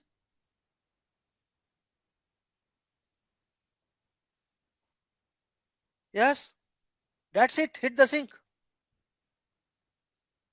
Confirm. Go back to your log. Click the logs now. No, click the logs. Refresh it, or you should able to see the second one automatically done. And how can you recognize? By looking at the message. Are you able to see the message now? We say updated by developer Pavan. Look at the last column. Is that clear?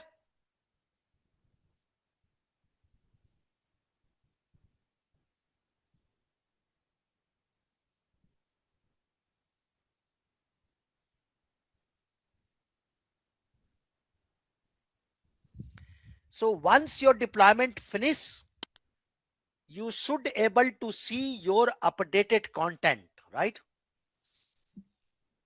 So it's a running, first is a pending, then running, then succeeded.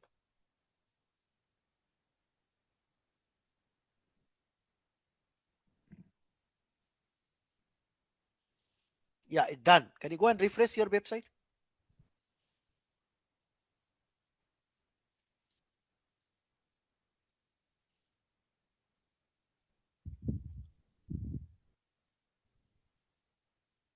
How many of you are able to see your new changes once it is succeeded?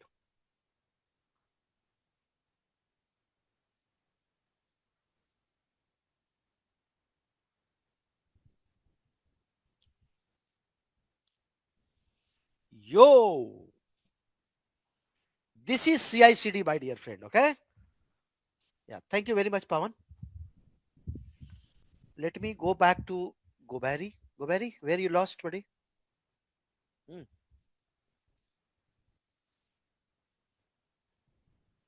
Showing, Prabhat? Yeah, I just changed the name and I'll just show you where I am. Can you just share your screen? Yeah. This is what I have done. Okay, very good. No. You missed the after that. You have to use the H1 tag close. I think by mistake you delete the H1 tag also. So use the just give the greater than sign, a smaller than sign. Not here, not here. After CST1, huh? No. Are you able to see the? Hold on. Before this is developed by Prasad. Are you able to see H1? H1? Can you copy it? Yeah. Copy. Yeah, copy it. And put it in the last. I think, and then before H1, you just give a slash. Front or back? Look at that. Are you able to see just below there is a P, right?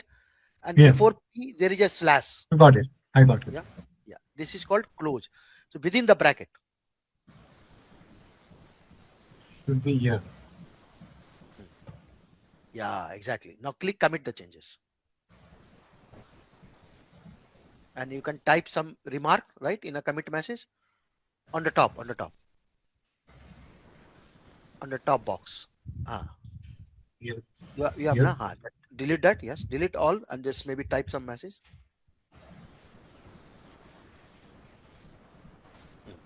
Click commit. Yeah, very good. Yeah. Yes. Done. And if you have because I'm not sure if you have app service or not. If you have the app service, then it should able to reflect then. Okay. You have it. So you have to create an app service first. Okay. Yeah. Oh, that But yeah, that at least you get something at today, right now. So it should be web app or a web app database. Web app. Okay. And you have to click the resource group, which is ODL. You have to select the web app name, just like Prasad app.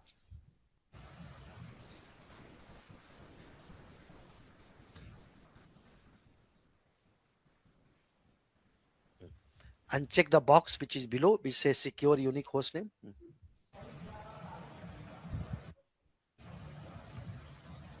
Uncheck the box. You have a box. You have a secure unique hostname. Yeah, exactly. Yes. And select a runtime stack. It says just 7.8 some. Yeah, very good. Runtime stack. Drop down. Select ASP.NET version 4.8. Then region. West US 2.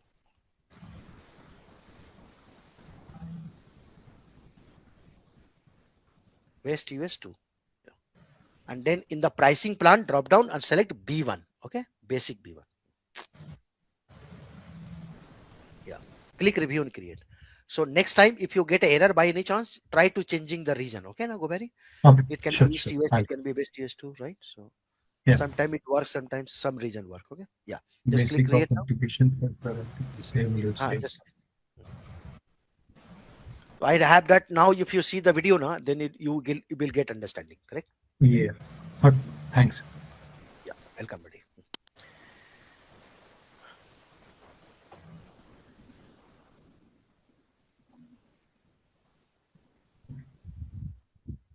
Thank you. Yes, exactly, Mahipal. Yes. Yeah, Bukola, share your screen now.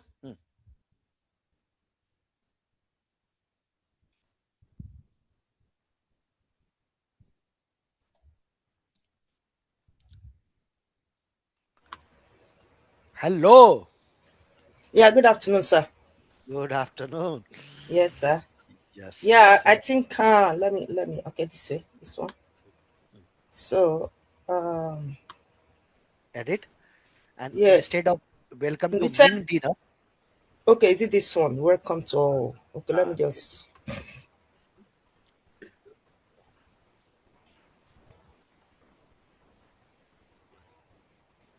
okay, this one.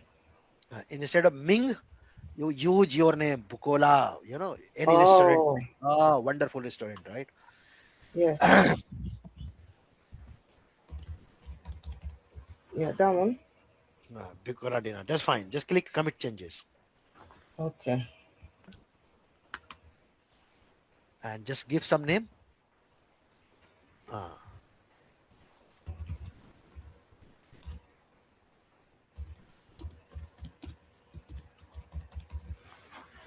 Click commit changes.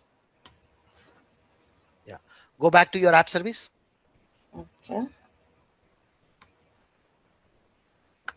I think last one is app service. App This service one. in Azure app service. Oh, Uh, uh, uh. And then you should go to the setting. No. settings. Here only. You are in a log. Exactly. And then you get a sync option here. Correct? Click sync. Confirm. That's it. So if you go to the log, you should be able to see the third one is started now. Click logs.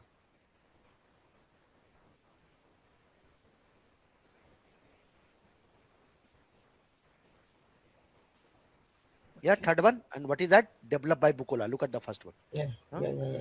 So it is running now. After that, it will change to succeeded.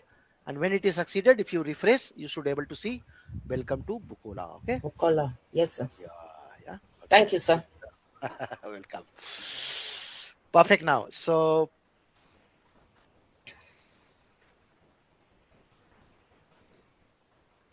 is that part clear so far?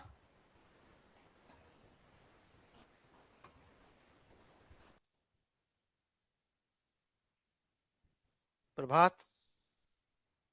Very important one. Okay.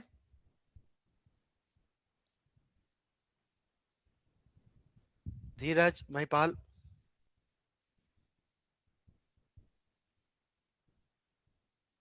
Good. Now there is a one very important part of this whole architecture, and I think that all of you agree. When we discuss this requirement,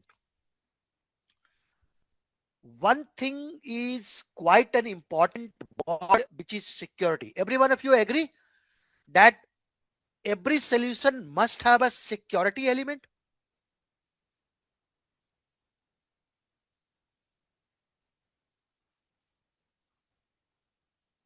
Yeah, yeah, yeah, right. So for example, Binayak, if you can share your screen, share your URL. Binayak, copy your app URL and paste in the chat.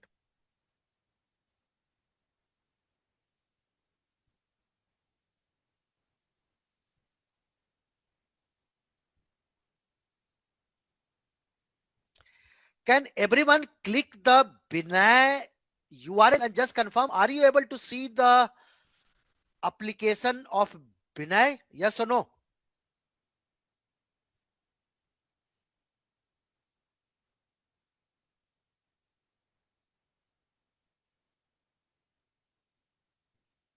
Everyone, please click that. So let's say for an example,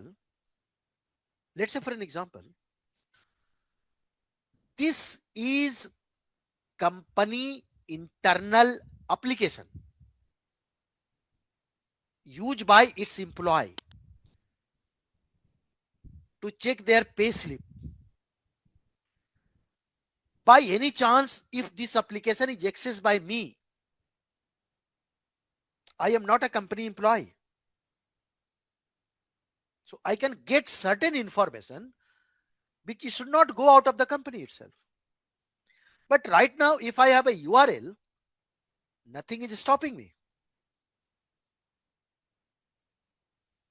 Correct? Nothing is stopping me.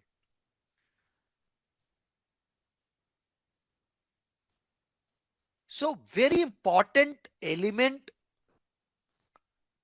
in security, and especially when you work on Microsoft Azure, we have a service which is called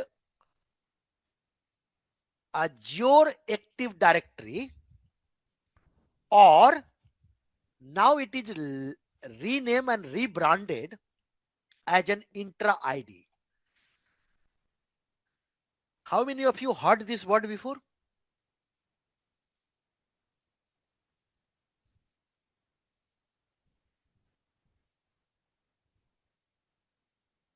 Yes. Active Directory is a very common, even if you are not in Azure, your company must be using Active Directory so that you can log in. Yeah, exactly. Yes. So when we talk about the Active Directory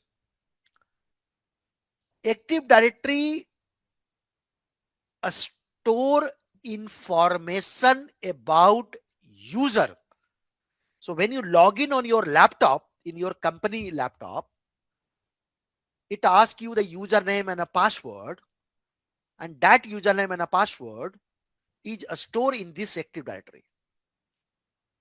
Same way in Microsoft Azure also, when you log in with the Simplilearn account, you should be able to see the login username and a password. So where the login username and password is secured, it is stored in Active Directory.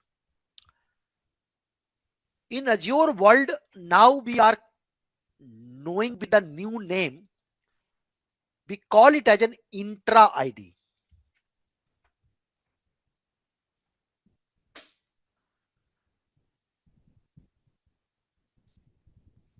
So for an example, if you all go to your Azure portal and if you search here intra, E-N-T-R-A,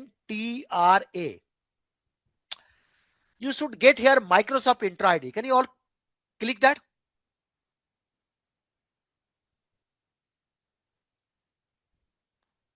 E-N-T-R-A, intra, and you get Microsoft Intra ID. Yeah. When you click that Intra ID, because you are in a Simplilearn account, I am in my personal account, you should able to see a manage option. Under the manage, you should able to see the users option, correct? Click user, and can you just find out your username through which you logged in right now in your tenant, which is starting with the word ODL?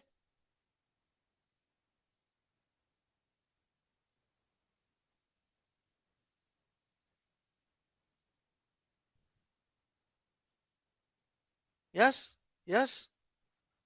Just like in my personal tenant, you can see my username and password, right? Exactly. Unfortunately for you, you cannot create a new user. It should be disabled.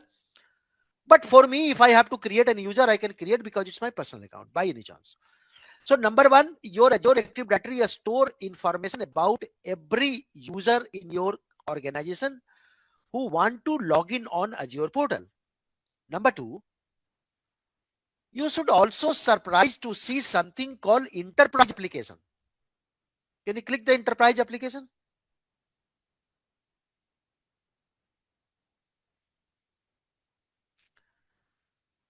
So your company, how many applications you can use in company? Can you use Acrobat Reader? Can you use MS Word? Can you use MS Office? Can you use WinZip? Any software which you use Usually that all software will available under applications here. Okay.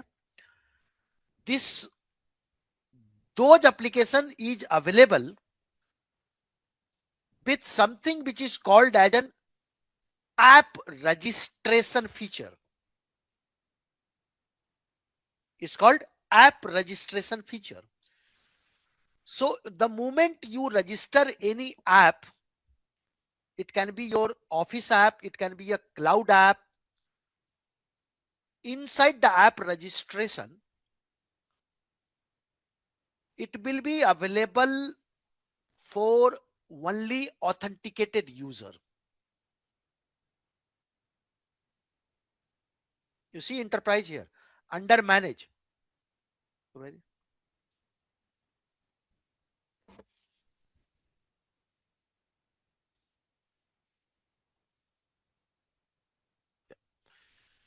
So it means that when I register my app,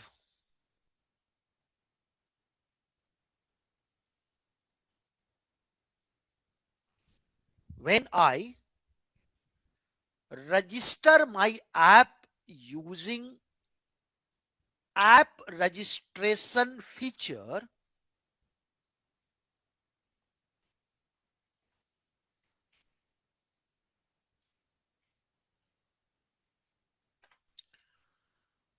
only the user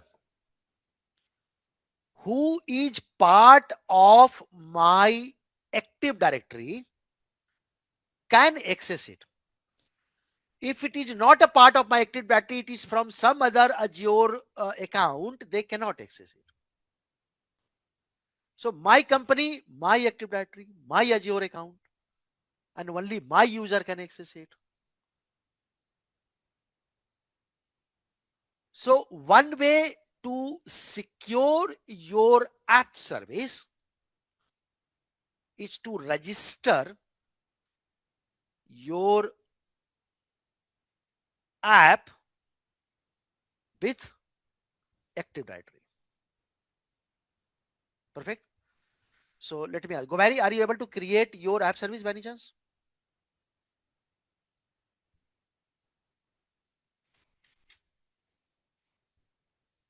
Yes, very good.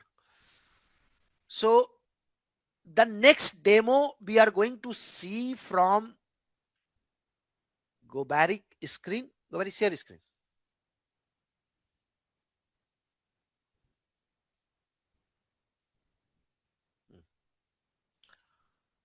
Yes. So go back to your app service. Perfect. No, app service. App, you are in Active Directory. Search app service.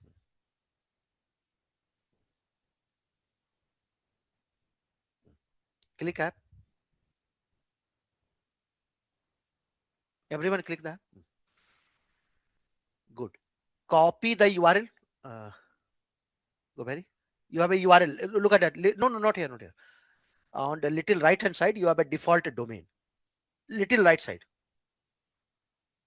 Right. More right. More right. Go more right. Just below that. Just below. No. Just below. You see that Prasad app 1234.azure. Copy that URL. Yeah, exactly. Very good. Copy that URL and paste into the new tab in Azure. Open any new tab. Paste that.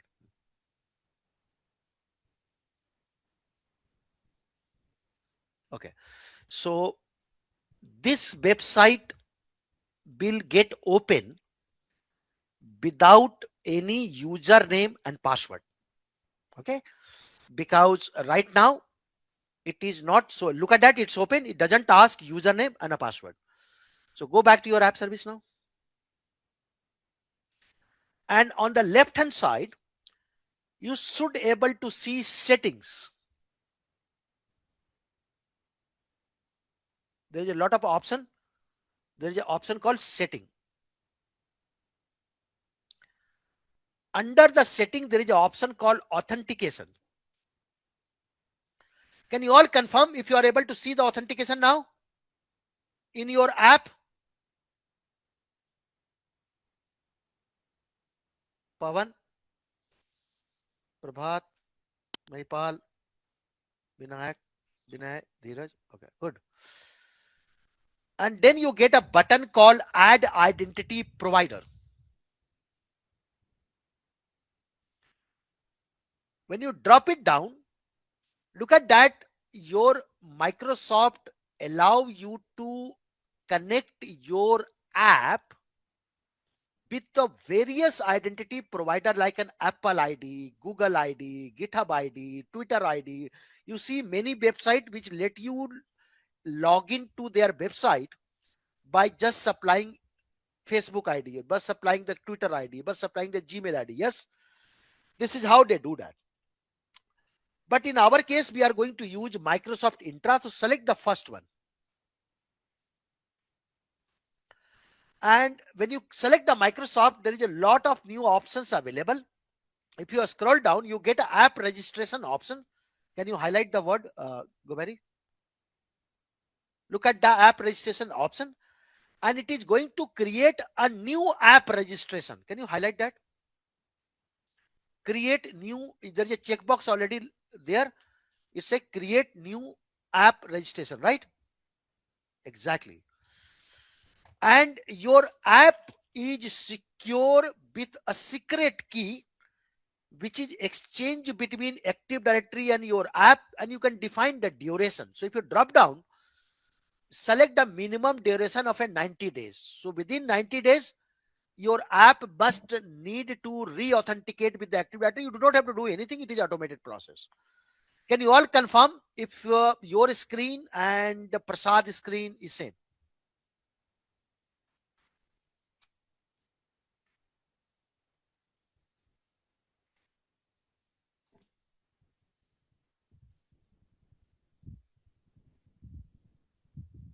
Bukola, your screen and Prasad screen, if it is same.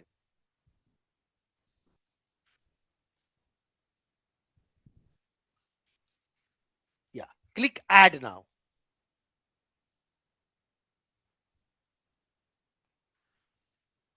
Remember, we are going to use almost a similar service in a class number 9 when we are going to talk about the security. So look at that. If you look the authentication page now, you should able to see some client ID. Correct? So if you are a developer, probably you are aware about all this term. The client ID we generally use, right, in our coding environment, right? So we have to give this client ID to our developer. Now developer can use this client ID for authenticate their app. Perfect. Now, once you done that, please go back to Intra ID again. So search Intra ID. Yeah, middleware, right? Yeah, exactly. Everyone go back to your Intra again.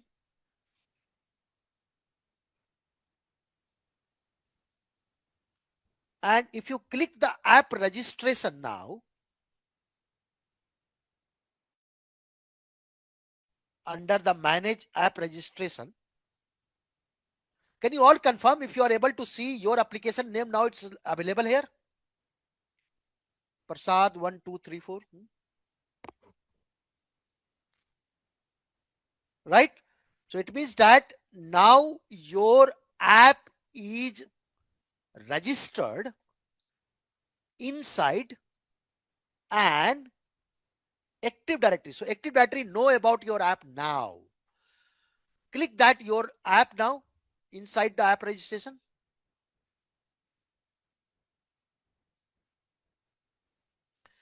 And on the left hand side, you again see a manage option. Click that.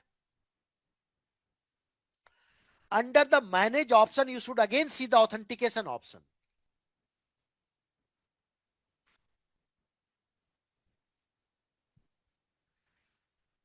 Everyone in the authentication option now?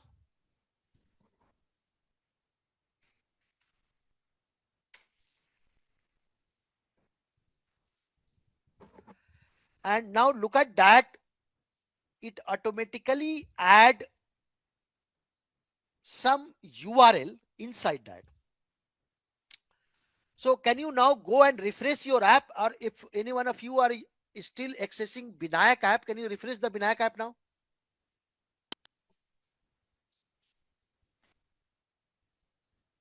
Go and refresh your website.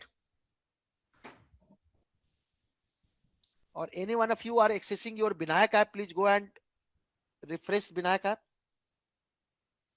And just let me know, does it is now asking username and password? Yeah.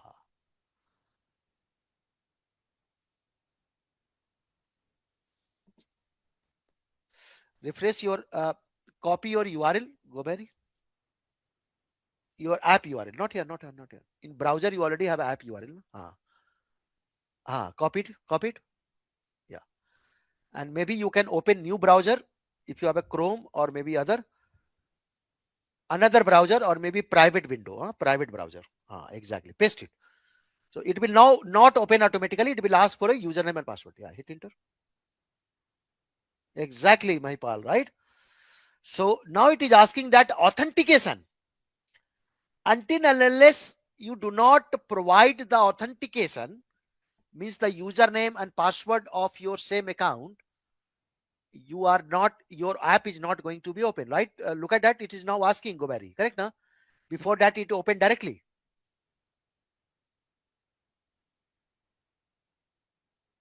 Correct? So you can go back to your LMS, copy your username and password, paste here, and you should be able to.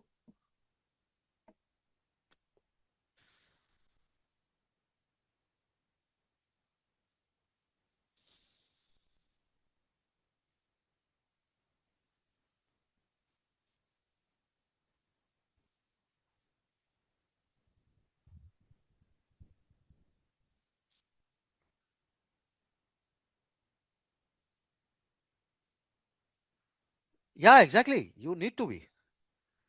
Every time when you access, you should have to provide a username and password. Yeah, you have to accept because you are using the same browser, right, Bukola? So now look at that. Now it's saying that yes, I able to authenticate you. So if you accept that agreement, then only your website will open. Correct, Gobari? So it means that now you are able to integrate security also. Correct?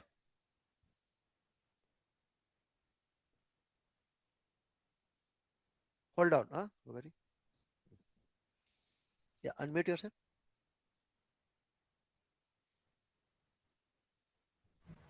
Okay.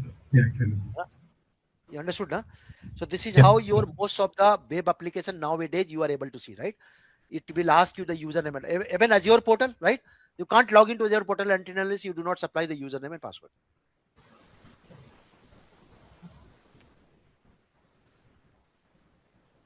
Yeah, thank you. Stop your sharing.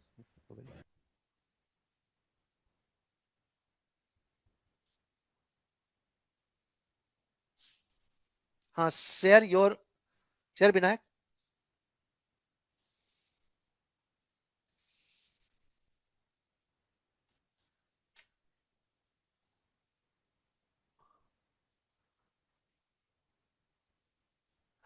What the problem you have?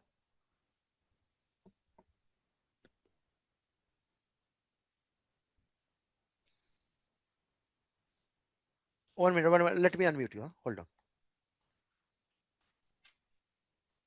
on. Unmute yourself.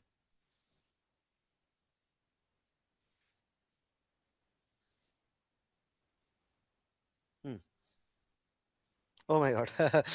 Sorry, I forget that your mic is not on. You have to fix it, buddy. Just put it in a chat what you want. Yeah, this is good. Yeah, this is fine. Click that one. Click Binayak app.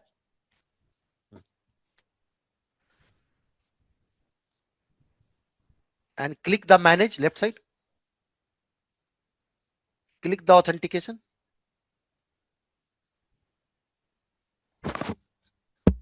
Yeah, and you should be able to see the URL, right? If you see this URL, it means that your app is registered. Okay. Now, if you go and hit your website again, or maybe if you want to open it in a new browser, it will ask the username and password.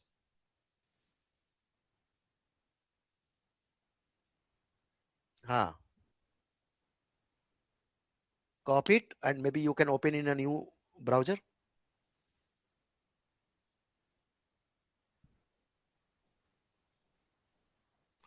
Suman, there is an option when you click that you in a user itself you can assign the permission for an app, but unfortunately this is not available right now, right, in your current tenant.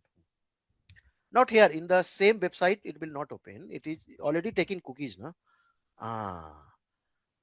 So if you put it here, it will ask, yeah, exactly, new browser or private browser.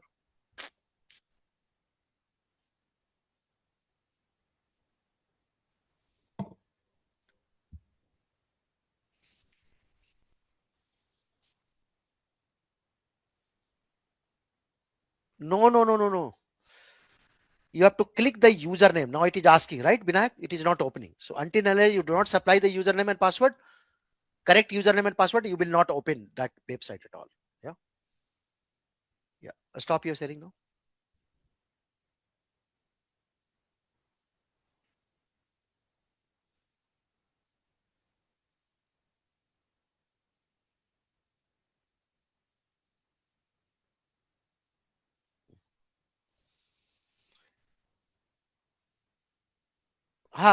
Bukola, share screen.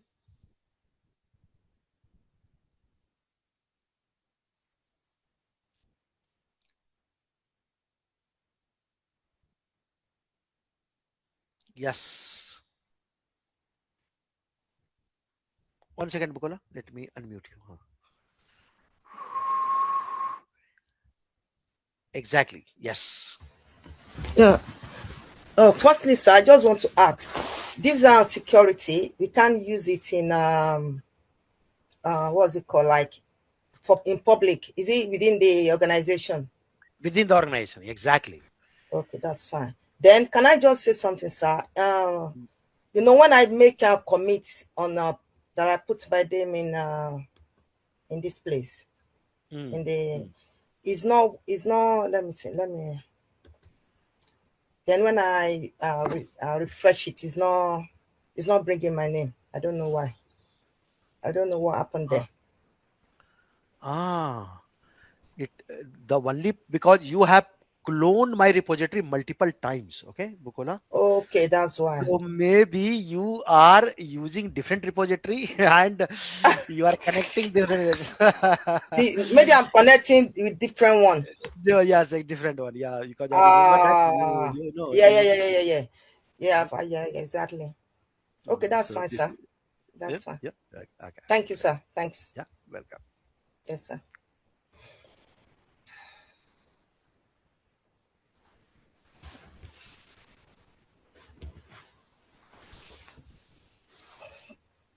Yes.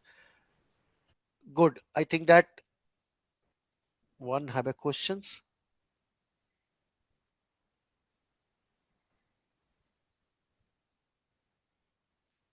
Yeah, Suman, can you share your screen and unmute yourself? 1 minute. Yeah. So after that, Gregory, then Dheeraj. Okay. Suman, share your screen and unmute yourself.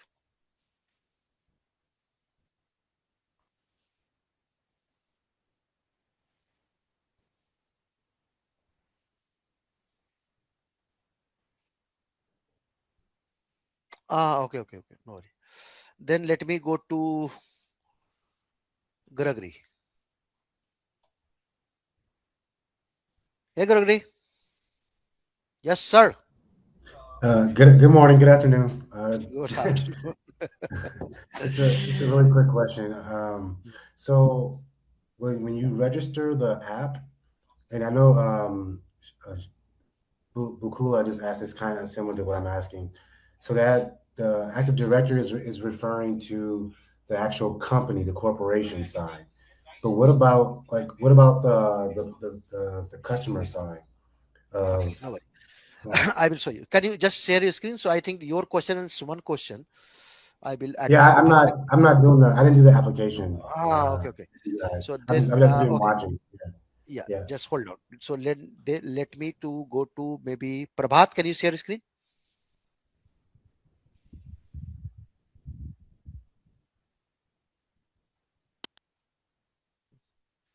Gregory, be on the I'm let here. me I'm to here. yeah. Okay. Everyone, I think that Suman also have a question, and many of you also have a question. So just 1 minute, Prabhat.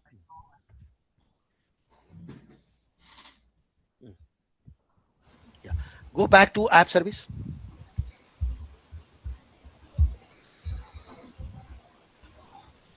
App service. Click your app service.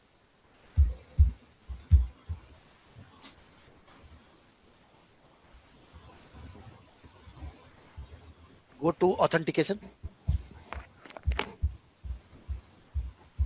Under setting, authentication.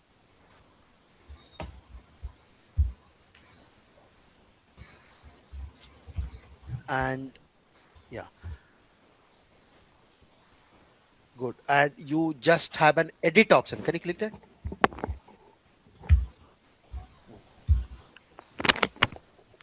Yes. So if you scroll it down a little bit.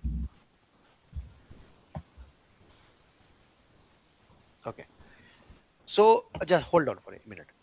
So here, if you look at the last word, Gregory Suman, we have a tenant requirement. Are you able to see the tenant requirement? Yes. Yeah.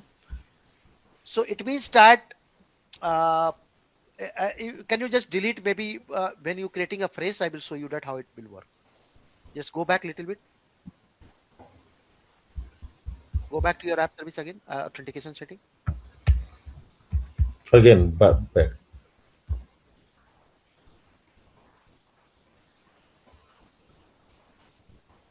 Yeah, just for a minute and delete that. You have a delete option there in the last.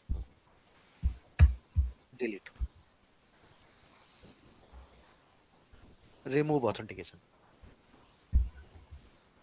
So watch it out. It is a little advanced, but you may know, right? Click add identity provider.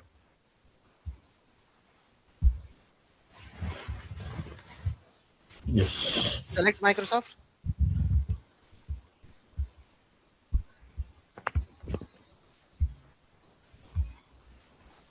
And if you scroll down, yeah. So are you able to see there is a lot of tenant related option come, right? For example, it is now showing current active directory. Look at that. Current tenant, single tenant. Below, more below. Current tenant, single tenant. You also have an option to select if you have a partner, you want that your partner Azure account can also access your app, then you have a third option. Okay. Correct. If you want that Hotmail user, Outlook user, which is using the Microsoft personal account, can access that, then you have a fourth option. Correct. Yeah. Personal account. And if you little bit go up there, scroll up, complete. You also get an option called external user. Are you able to see that? Yeah. So for example, if you want to open it for all user across the world, if they have any valid account, for example, Hotmail account, Outlook account, you have to create their user account as a guest user in your Active Directory. Got that, Gregory? Yeah, but that's so like, let's say like I don't know, Amazon or something like that. They wouldn't do this for the regular customers like us, right? They would still No, have. they use the same configuration. Only thing is that they also give you sign up page.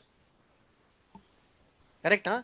So you have to now first time register yourself. When you register yourself, when you give your Outlook Gmail account, it will created as a guest account in the Active Directory.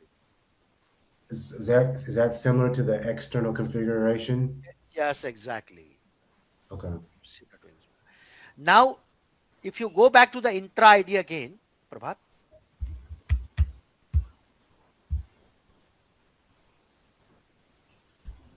Click intra ID.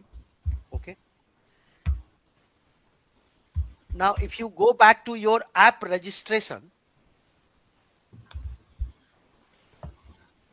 watch it out, Suban. This is your answer of your question. you click your app, Prabhat app, which is registered.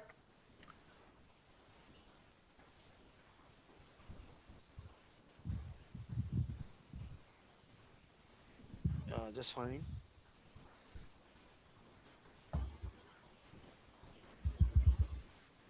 Okay, can just go a little back and just click enterprise application.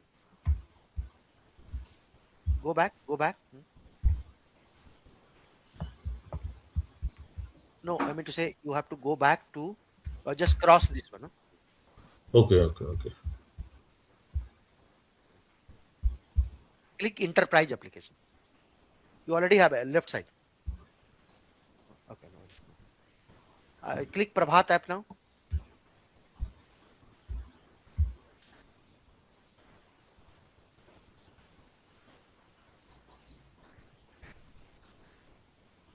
Are you able to see there is a box starting coming that assign user and group? Yes. Yeah. So Suman, Gregory, this is the way you can, if you do not have automated process, or maybe you do not have your code level, you can still do it. So you have to click it here and you have to select your guest user, external user, if their account is already created in your Active Directory, correct? No, it's not showing because not created, right? Yeah, exactly. And you get an option called, add user and a group, and then you can browse your user, you can assign them the app service. Correct. Yeah. So if you have like let's say customers, would you create a customer group and then you would create a login page for that customer group, and then a customer will go to that login page and then it will constantly fill in. Yes. Okay. Yes, exactly. Now you are getting correct. So even in that, you can say login page or sign up page, whatever you create as an account, it will come and sit in Active Directory, in my Active Directory. Okay. Okay. So it's still, even though they're not enterprise users or the company user, they will still be in your enter ID. Or yeah, the entity, yeah, enter ID. Yes, Suman. So you cannot, inside the intra ID, you cannot add a domain like a abc.com, because it only, Active Directory only work on trust. So if your my Active Directory trust your Active Directory, which we call federation, then it is very much possible. If it is not a trust, you cannot add the domain. Okay, you cannot add the domain directly. Now, last time we also discussed end-to-end flow, that when you are into the development solutioning, where your solution include development of an code. Yeah, welcome, Kailash. Yes. So usually we called such process as a DevOps process. Memorize it, remember it, because when you are projecting yourself as a actual consultant, actual solution person, this is the fundamental which everyone should know. For example, once everything is finalized and you hand over the document to your actual technical team, which include your developer, which include your Azure administrator team, usually the developer start with the source code development, then they push the code to the SCM, then from the SCM it go to the build, from the build it will go to the release, from the release it go to the deployment. This flow should be so crystal clear that even if someone asks you, can you just give me what process do you recommend as a consultant, maybe this can be your go to start or go to way. So another very important part which we are going to discuss today and tomorrow is about a storage service. Very important. I give you a context. In modern world, today's world, you hardly see one application which do not use backend storage. You just name it. Facebook, you upload picture, where they store. Instagram, you upload your reels, where they store. Zoom, recording going on, where they store. Netflix, tons of movie, where they store. Aadhaar app, where the whole Aadhaar data store. I mean to say, you just can't imagine a single application in today modern world which do not store or deliver the information. So one very important part usually be, if I ask you why any customer use Azure,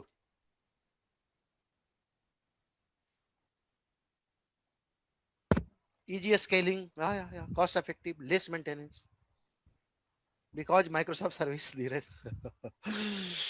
Okay, let me call one of you just. Okay, so let me call Gobari. Gobari. Yes, sir. Am I audible? Yeah, you're audible. Okay. So Gobari, my question to you: if there is a cost benefit of Azure, correct? Yeah. There is a scaling benefit of Azure. Then why Azure is not used so widely across the industry before 5 years? One thing what comes to my mind is the threat of security. People were not very much convinced to this aspect. What is That's the other what. thing? Okay, let me put a question in a different way. What changes you see as a normal consumer, as a normal people around you? What has changed suddenly? Your behavior changed, my behavior changed, customer, government, their behavior changed. What one thing you notice now? One thing what I notice is about the accessibility part. It is accessible. My applications are available. Gobari. So, very important part. Can you all agree one thing? That it's a app-driven world now? Yes or no? Yeah. Correct? Can you all imagine that if there is no app, will you leave now? Impossible, right? So if you want to order food, app. If you want to do a banking transaction, app. You want to apply for Aadhaar card, app. Oh my God, you think and you have app. Yes or no? Yes, sir. And during the Corona time, you see that even everyone is trying to contact you through app. Sir, you want to purchase a car? I can't come to your showroom. No worries, sir. Sit at your home. I will show you the whole car demo from your app. Magic. Right? Right. So everyone, please remember, it's an app-driven world. Now, what does it mean now?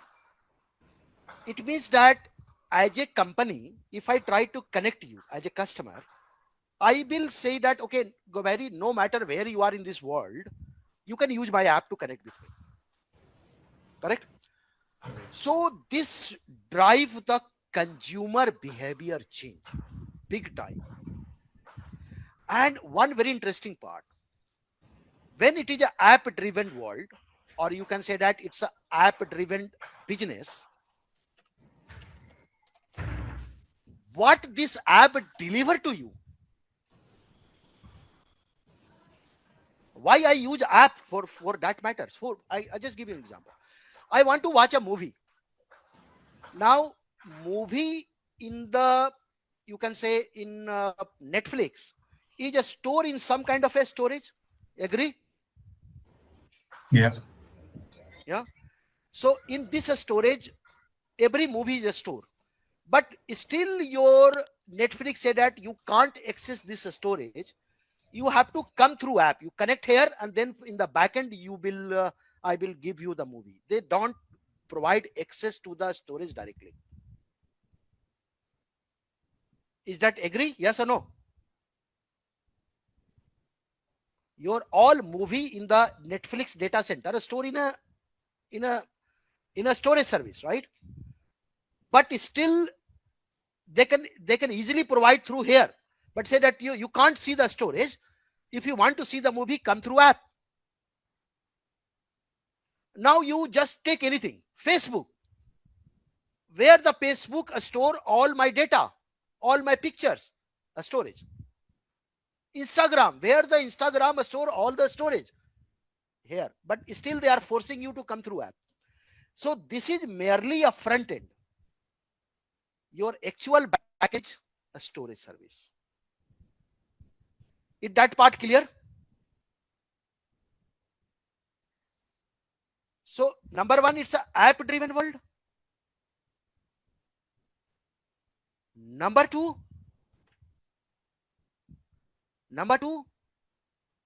app provide interface to connect with backend data.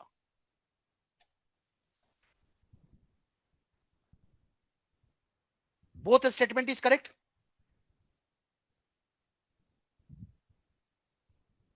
It's an app driven world, but what the app provide me? Oh, app actually connect with the backend storage. Data store in the backend storage. I can't access that backend storage. I can only access through an app.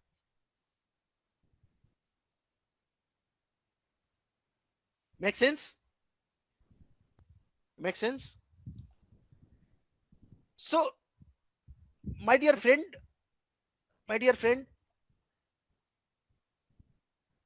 whatever be a store here, it's called information. All right. So I want to store information. First of all, what type of information you have? Oh, I have data.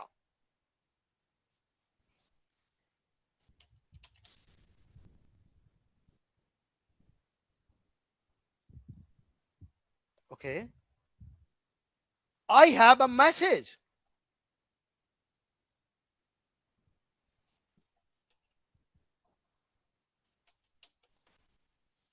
What is this now? For example,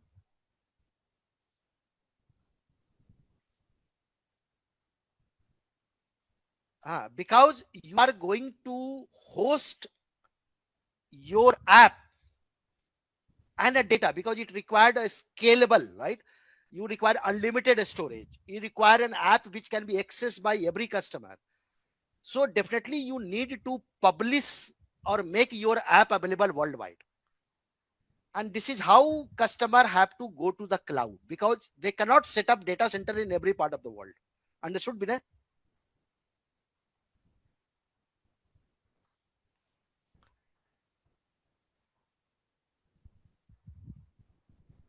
There is a lot of reason, Binay. For an example, one of the major reason why people go with Azure is almost every customer is a Microsoft customer. Correct, Binay? Whether you use AWS or not, but you are still a Microsoft customer. You use their operating system. You use their MS Office, right? Correct, Binay? Yes, yeah. So you already have a license agreement with me as a Microsoft. Now add one line item, Microsoft Azure. Same discount, same, Right. you can say payment plan, whatever you have. So this is why Azure is now adopted everywhere so fast, right? The problem with AWS and Google that it doesn't have anything on premises, correct? It's purely cloud solution. So it means that Right. if as a company, if I want to use anything which is provided by AWS, like an AWS operating system, nothing there. If I want to use AWS, probably a offline database, nothing there, correct? No?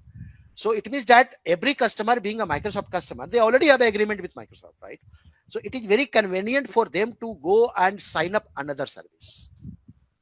Yes, but there is a question in my mind that let's say people use Microsoft services, okay, but still they prefer AWS.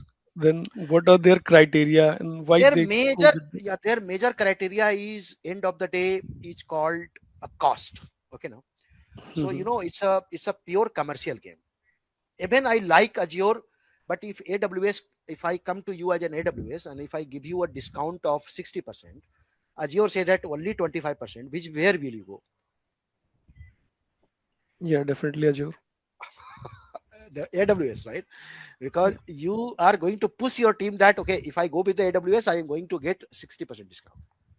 So this is one. Otherwise, if you compare Apple to Apple, all cloud is same. Right. All cloud is same. No service which you see in Azure is not available in AWS. It's the same one. But only problem is that how as a company I am going to use that. Correct? So the one of the major reason is of course you already have a license agreement. So you are just going to use one single invoice, single payment. And that is trigger customer to use Microsoft services very fastly. Correct? You also have a chat GPT, you also have a co-pilot. Correct, Navina? But you will Right. look at that, every company go for a co-pilot. Why not chat GPT? It Because is Microsoft, integrated with Microsoft. no, Yeah. it's not integrated. Microsoft said that on the same licensing agreement, I just add one line item. You also Mhm. now using co-pilot, $2 per user. You already have a discount of 40%. Enjoy the discount. Right. But Yeah. let's say a customer comes and here they don't say that which cloud platform we should use. They are just saying you can choose. Means they are asking me that I can select any of the providers, Any of cloud providers, right? any of the cloud provider, So Apple to Apple, you basically, the compare. main criteria for me will be the cost, right? Based on the 100 cost, I'll pick. cost discount, right? Your global support when you have when you are in need, you just raise a ticket and it should solve immediately. Correct? Okay. A lot of factor will come into the picture in the production. Yeah, but all of them, the major one is a single invoicing. Yeah, if you come to my home, you see that Mhm. my every item is a LG. Mhm. My fridge is LG, my TV is LG, my laptop is, I'm to say everything is LG. Why I use LG? If I have a problem, I just call their sales manager. My fridge has a problem, my AC has a problem. They can come and send me because I have a single contract, support contract. It's easy for me, right? Right. All right. And next time when I buy another LG product, I say that hey, I'm your customer. I'm using so many products, give me discount. Yeah. Right. Otherwise, if you compare Apple to Apple, no justification. All right. Perfect. Now, so I was talking about data, and the second is a message. Let's come to the data first. Then I go to the message. For example, when we say that as a customer, I want to migrate 100 terabyte of data to Azure. Where will you store this data? Let's say I have 100 TB of data.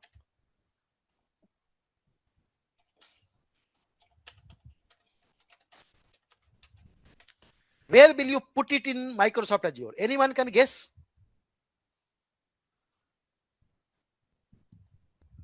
If you know 104, you probably know which service. Blob, Vinay? Blob, bucket, blob.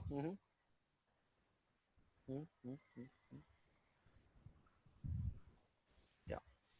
So, for example, if you are an administrator, if you are admin, you close your eyes and say blob. But if you are a solution person, you say, I can't tell you. If you are a solution person, container same is a blob only. Okay. So, as a administrator, as a engineer, you say blob. But if you are a solution architect, if you are a solution person, you say, I can't tell you. First of all, you have to tell me which type of data you are talking about.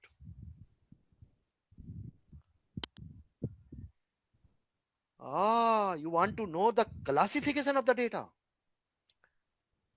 So let customer chat, I have a data which is unstructured data.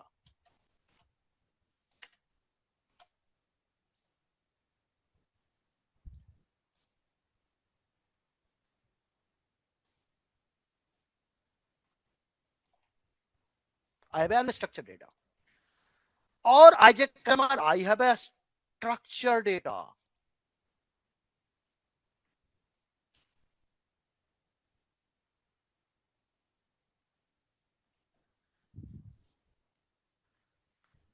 Oh, data also have a two type. So the first information as a consultant, you have to know what type of data I'm talking about. Let's say customer say that, okay, I'm talking about Word, Excel, PowerPoint, image, video. Oh, you are talking about unstructured data. No, I'm talking about tables. SQL table, Oracle table, where the data arranged in a tabular column. Oh, you are talking about a structured data. So the first that if it is a structure or it's a structure. Let's say customer say that I'm talking about unstructured data like a Word, Excel, PowerPoint, your movie file, your image file. Now the next question you will ask that, okay, that's fantastic. Do you know the type of data? Do you know the size of data your company have? So the further question you may ask that, whether the data you are talking about is the user generated data. People like me, you, we generate that data, my Excel file, my image file, I as a common user. Or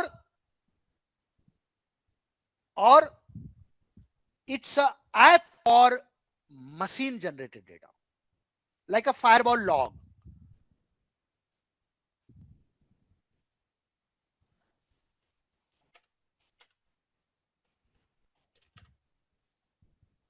Like a firewall log, like your transaction log. So when you know the user generated data, and that is very, very interesting one. If you go to any IT company, any company, just catch any of the IT people, who is a senior people, you just ask in your company, which type of data generated by your user? You know, they are very confident. They say that, okay, my finance team create a PDF, my finance team create Excel, my multimedia team create the image or videos, my general user create a PST file as an email, they also create a Word document. They know 100% confidently, they will say, and then they will say that my finance team on an average every day they create a, let's say 100 of the PDF file, purchase order, invoices, and so on. My multimedia team every day they create like a 10-20 images. Each image is maximum size of 10 MB. They know the type of the file and they know the size of the file. So if the type of the is known, size of the file is known, it is very easy to calculate how much storage you need.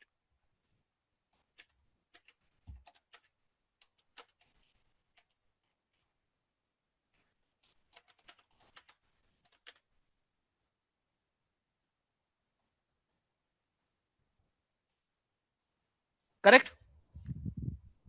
So I'm just giving one simple mathematical, you can say, formula. Let's say you have 100 user. Each user generate 1 MB of Word file every day. 1 MB of Word file every day. So what is that 1 day how much data generated by the 100 user? 1 MB every day on an average. So what is the 100 MB? Yeah, exactly. Very good. 100 MB a day.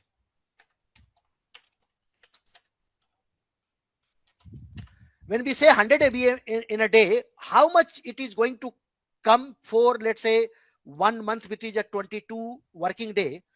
What is the total number of size you need for 1 month? How much storage you need? 2 GB.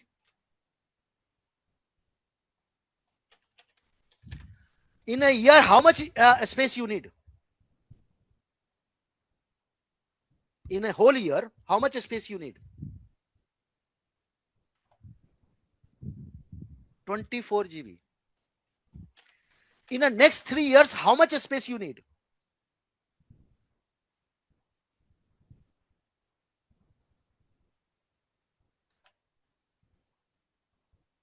$72 GB in 3 years. Correct? Even if you take 10% increment, because you may get a more employee, approximately you need 100 GB storage, which is sufficient for your catering your 120 user for the next 3 years. Yes or no? So even if I give you 100 GB storage, will work for you, right? Correct? But for example, if I take this calculation to a very different way, means all of you, if you have a Windows laptop, just type here event viewer. Just type event in the search box and you get an event viewer. This is the machine generated data. And if you go to the Windows log, you can see that whatever you do in your Windows laptop, you get a lot of logs, right? Lot of logs. Can any one of you calculate how much log it will generate? 1 MB, 2 MB, 1 GB, 2 GB, 100 GB. Can anyone guess how much log we can my laptop will generate?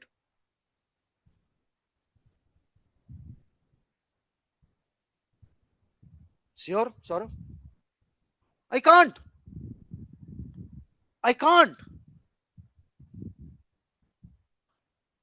Whole day it might generate 1 MB and whole day it might generate 60 GB, not MB, GB. Depend upon that what we are doing. Yes or no? Can any one of you calculate how much your firewall generate a log? We can't. Right? So I mean to say, when you have a data, and for example, in any of the hypermart, if you go and do a shopping, it do a transaction log. How much transaction log it generate? We can't predict. Yes or no? We can't predict.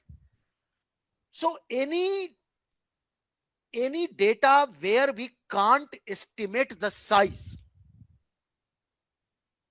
even we can't estimate what type of file type it is going to come, we called such data as a app or machine generated data. So if it is a user generated data, it is very easy to calculate how much storage you want. So that is the reason why to store user generated data in your company, in your office, you use laptop, desktop. In each laptop, desktop or server, you have something called hard disk. Correct? You have something which is called hard disk. Hard disk. And if you remember, hard disk usually come into the size, fixed size, right? Like a 1 terabyte, 2 terabyte. For an example, if I have to, if I have to create a disk in Microsoft, hard disk in Microsoft to attach to my VM. So if I go to the disk for an example,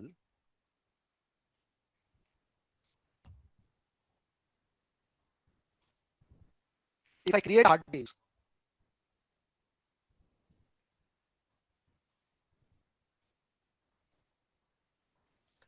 if I go to the size, you know what is the maximum size available now at this point of time? Look at the maximum size.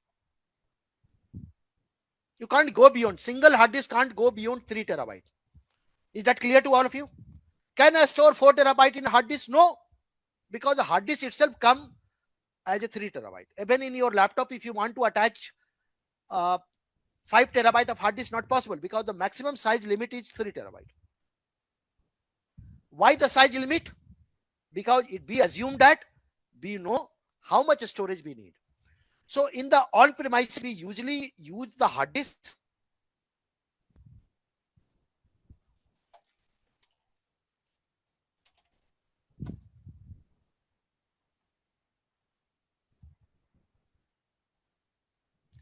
In Microsoft Azure, same hard disk is called as a Azure disk.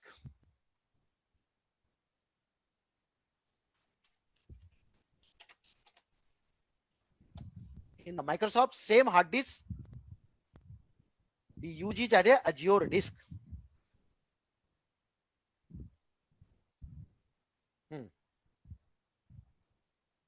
So SAN storage and blob storage is not hard disk. Anyone, can you tell me what we call this hard disk in AWS by any chance?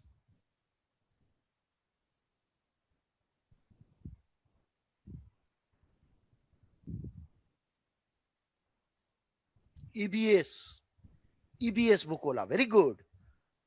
So in AWS, we call it as an elastic block store.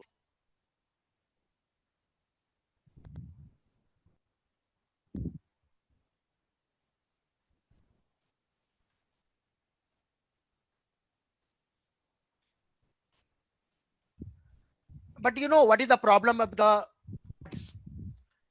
The problem of the hard disk, it can only accessible, you can only read and write on the hard disk when it is connected with some kind of a machine. It can be a VM, it can be a physical machine, yes or no? So if you take the hard disk out from your laptop, can you open anything from the hard disk?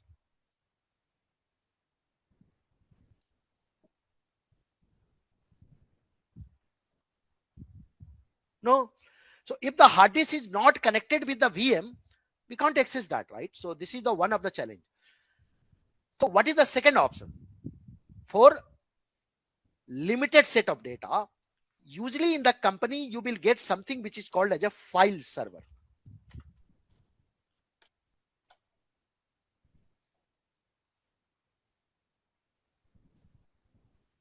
Windows file server, Linux file server, okay?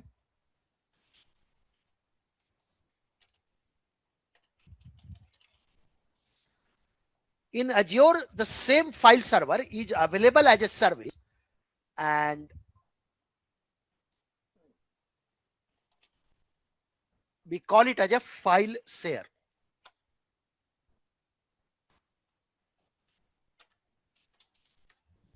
Same file server, but it is called as a file share. Any one of you, can you tell me what we call it in AWS?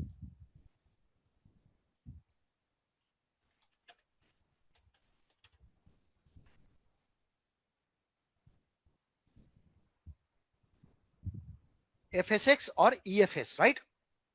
We call it as an elastic file share.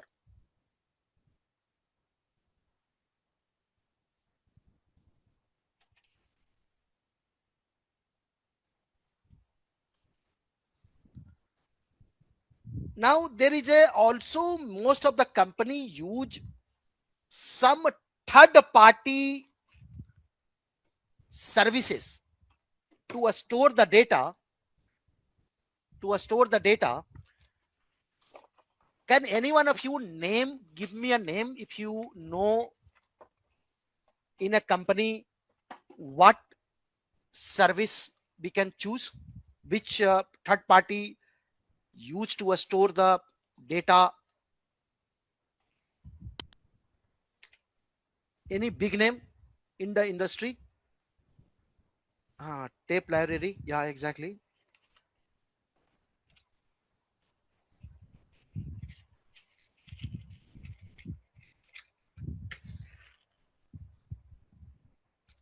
No?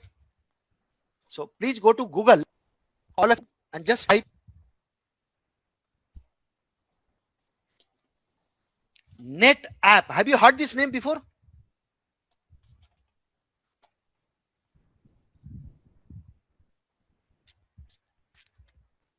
It's a leader in, that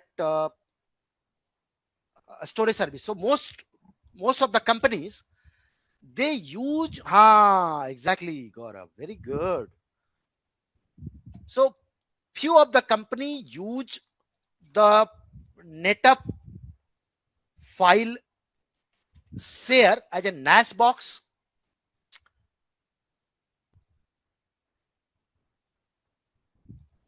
Remember, all this server, all these services is only for limited. So we call it as a NetApp file server. You get a jet drive, and in the jet drive, when you store the data, it is stored there. In Microsoft Azure, it also provide you the NetApp file server directly here.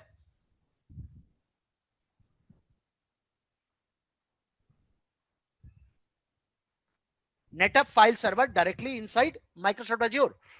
So you can use it as a service. Use this NetApp as a service.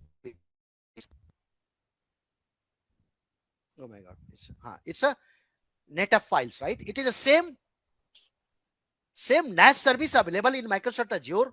If customers say, no, I am only using NetApp, I do not want to use Microsoft Azure, all right, I give you NetApp here.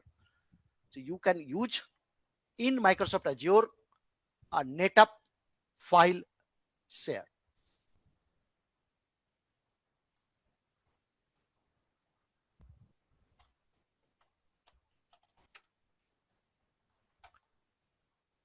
All right, let's use this icon only.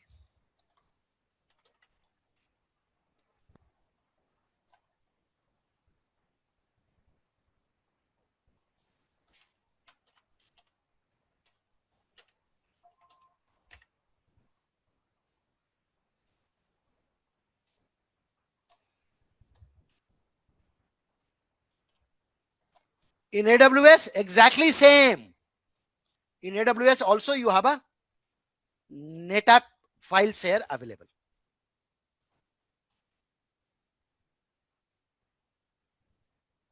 So it means that as a solution person, you should aware very clearly that in Microsoft Azure, which service I am going to use. So in the middle, you have Azure. On the little left side, you have on-premises. On the little right side, you have a just secondary cloud in case if you are using that. Now, this one is very much for unstructured data. And that is the user generated data where you have a control how much data user generates. So you can predict, you can project, and you can use that service. But when we're talking about unlimited data, when I'm talking about a big data, I do not know, I can't predict it is going to be 1 GB or it is going to be 1 terabyte or 1 petabyte. Then you need an unlimited storage. Yes or no? And this is how in on-premises we use a multiple hard disk under a same box. And usually we called such box as a sandbox.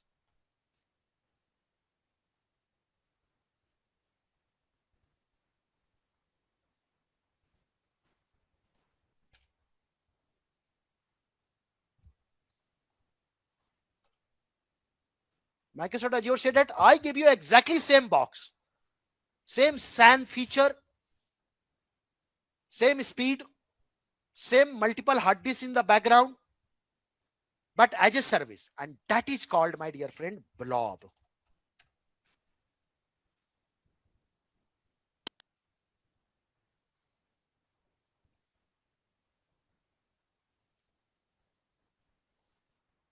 Binary large object.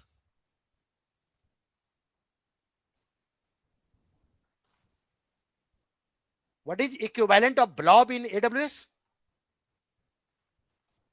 At least this is a very popular, everyone should tell. Which one is the most? S3, Bukola? Yeah, exactly.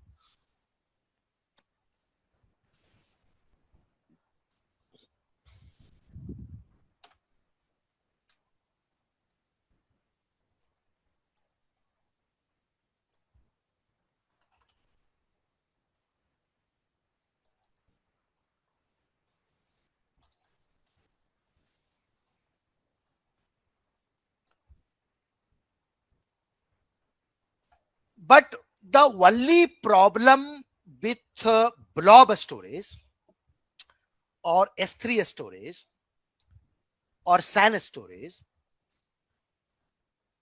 it is very good when you are uploading a raw data.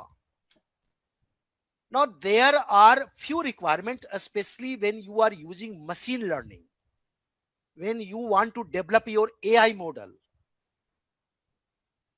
Then you need a data to be stored in such a way that your machine learning tool like a Databricks should able to read it, process it, store it. So usually to process the data science data, company use on premises something which is called as an Hadoop based storage.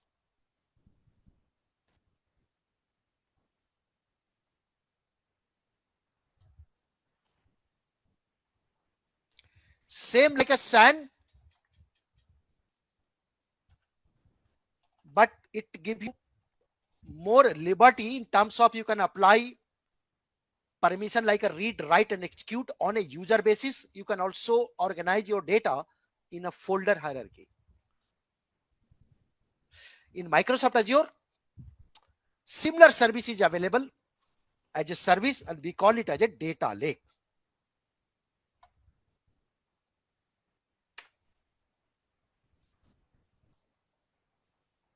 Or in a very common language, we also call it as an Azure Data Lake or ADL service. Probably when you are in a solution world, you heard this language. Now, in case of AWS, it's not one service. Combination of service create a data lake. While, exactly, very good. One of the services is called Glue. AWS Glue, along with the S3, it combined together and it give you the capability which is generally used by the AWS. So if you want to store unlimited data, say no worry, I give you an option.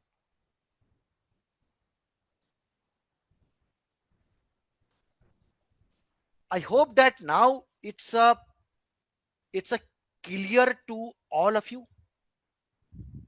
that if I say 100 terabyte of data to migrate and you are jump and saying that it should be blob, it might be a wrong answer. Yes or no?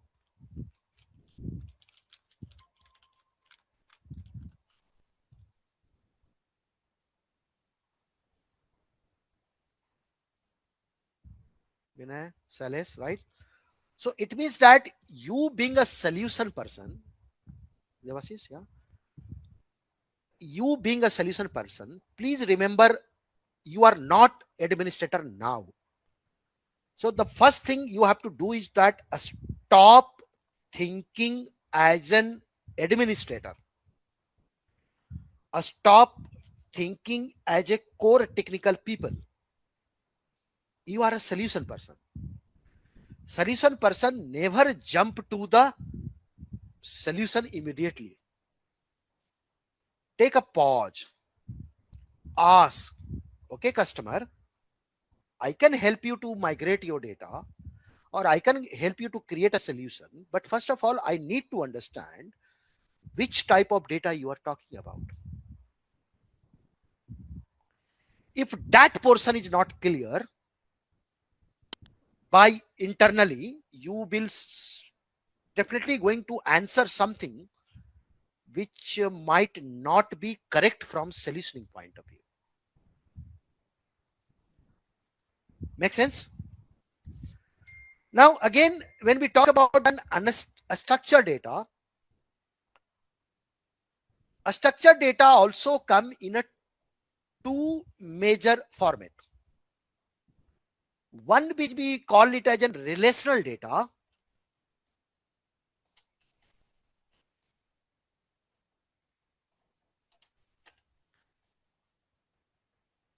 One we call it as a relational data. And second is called non-relational, and in today's world,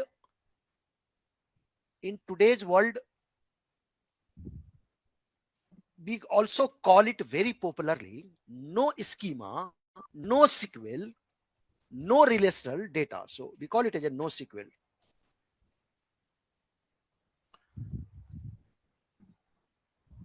Now, even if we talk about, let's say I have my SQL data, I have my SQL data, I have my Oracle data, I have my Postgres data.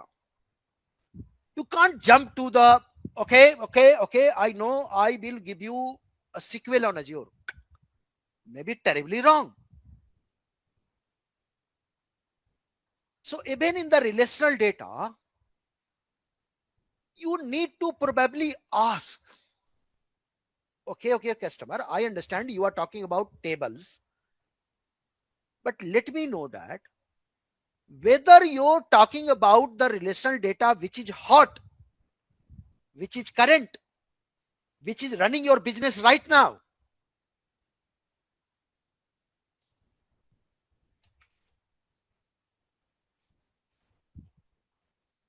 Hot data. In a very, very technical terminology, we called such data OLTP, which is called online transaction processing.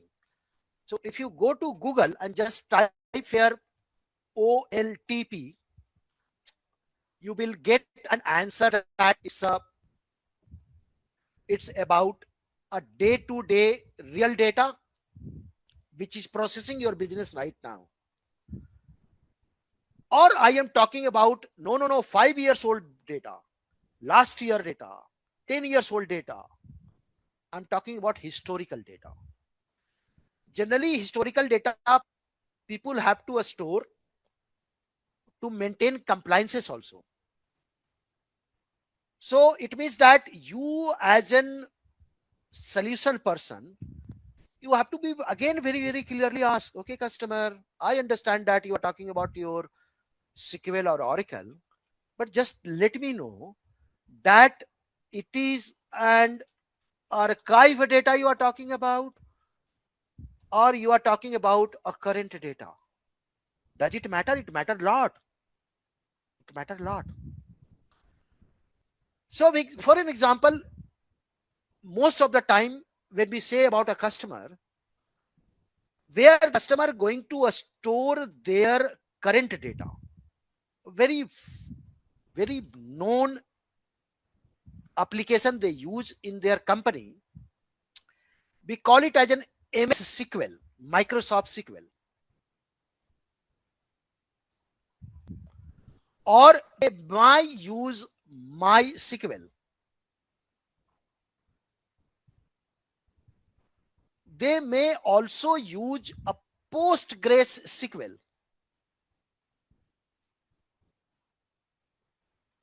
In the company, inside the company. They might also use Oracle.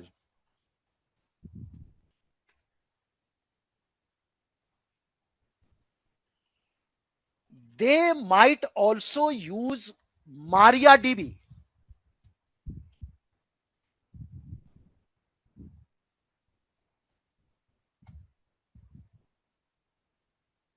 These are the big name in the industry. Microsoft SQL, MySQL. SQL Server is MS SQL, right? Microsoft SQL. Now in Microsoft Azure, okay, customer, you have a SQL, Microsoft SQL. All right, I am going to give you Microsoft SQL in the cloud. You have a SQL. It is now called at Azure SQL. Same Microsoft SQL. Oh, you have a Postgres SQL. Okay, no worry, customer. I am going to give you a Postgres Grace SQL in my Azure cloud. PostgreSQL. You have a MySQL. Okay, no worry, customer. I am going to give you MySQL where you can store your data. Oh, you have a MariaDB. Okay. I am going to give you a MariaDB in Microsoft Azure. You have an Oracle. All right. I am going to give you Oracle in my Microsoft Azure. You talk about, I will give you a solution because I am a solution person. So it means that when we talk about in the cloud, you can provide all the same service which is running on premises. You have a SQL.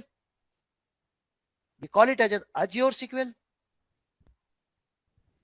You have a MySQL, Azure MySQL. You have a PostgreSQL, Azure PostgreSQL. You can use a MariaDB. You can use Oracle. You just name it. Now, I will give you. You do not have to worry about which service you have.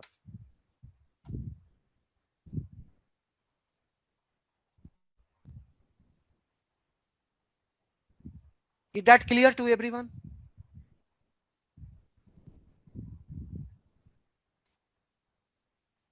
What is the equivalent service in AWS?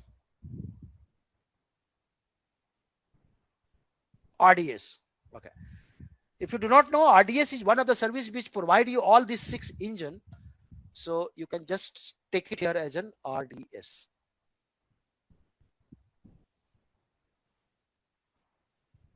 Relational Database Service.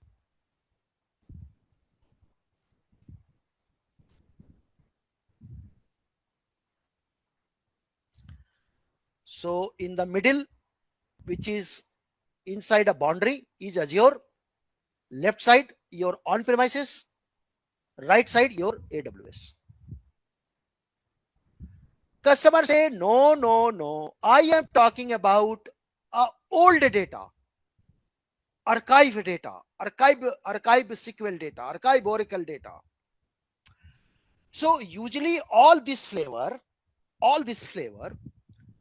for on-premises, they have something which is called as a data warehouse, Oracle data warehouse, SQL data warehouse, MySQL data warehouse.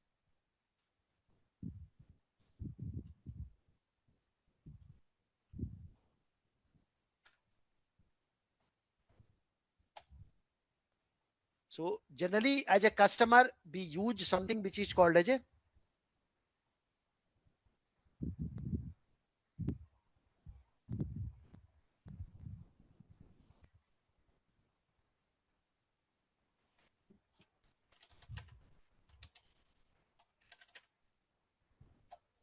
like SQL data warehouse, Oracle data warehouse, right? It's a big name.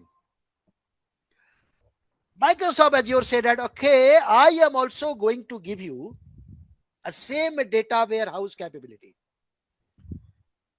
It was known before just 1 year, 2 years back, a SQL data warehouse,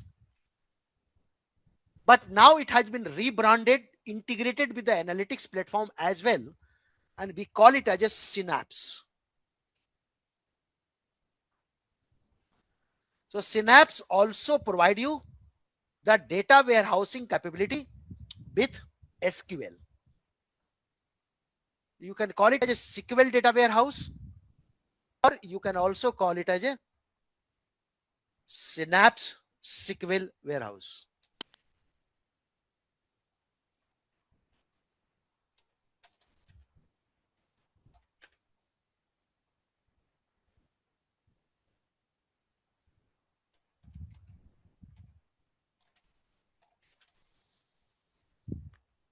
Can anyone tell what is the equivalent service in AWS?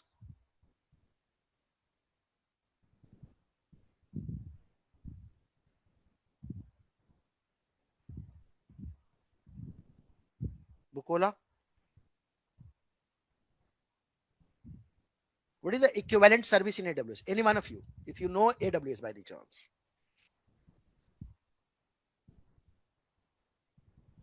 No? Okay. It's called Rift.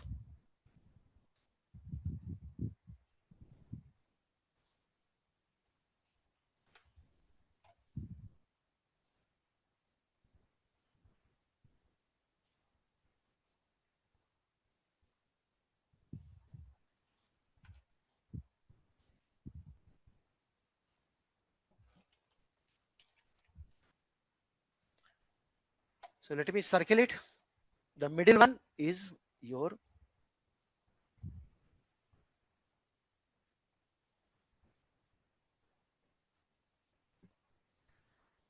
customer say, yeah, I have a structured data, but it is not relational data. I am using MongoDB, Sales, right? MongoDB.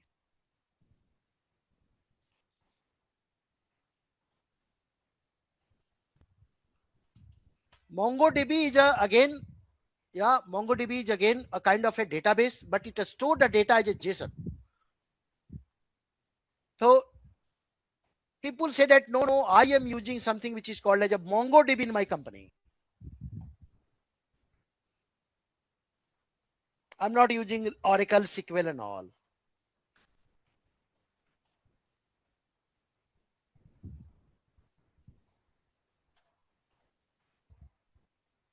If you never heard MongoDB before, it's a good chance, because now you are a consultant. You can simply search here MongoDB and you get the whole, the detail what database is, right? JSON, yeah, JSON, yeah.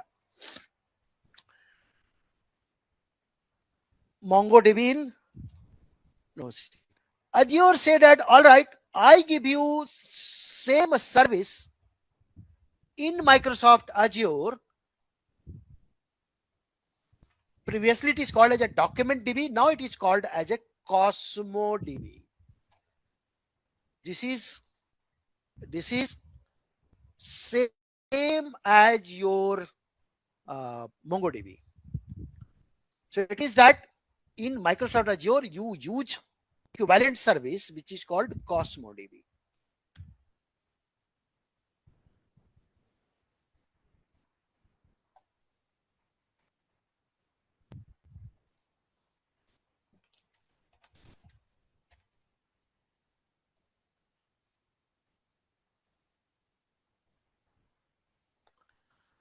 What is the equivalent in AWS?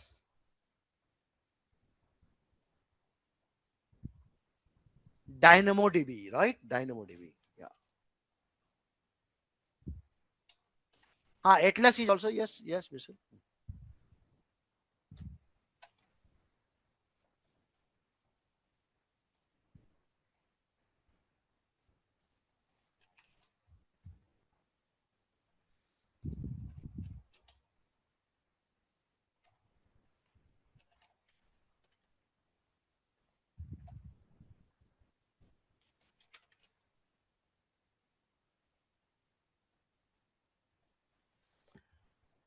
So I mean to say, if you now look at the whole information storage world,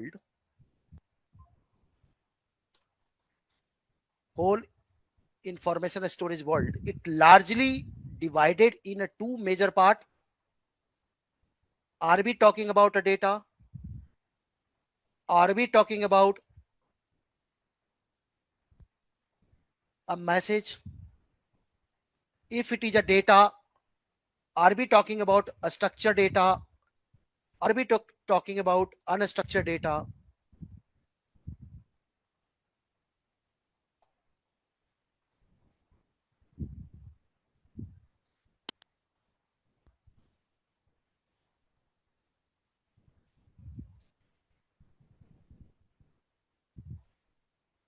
If it is a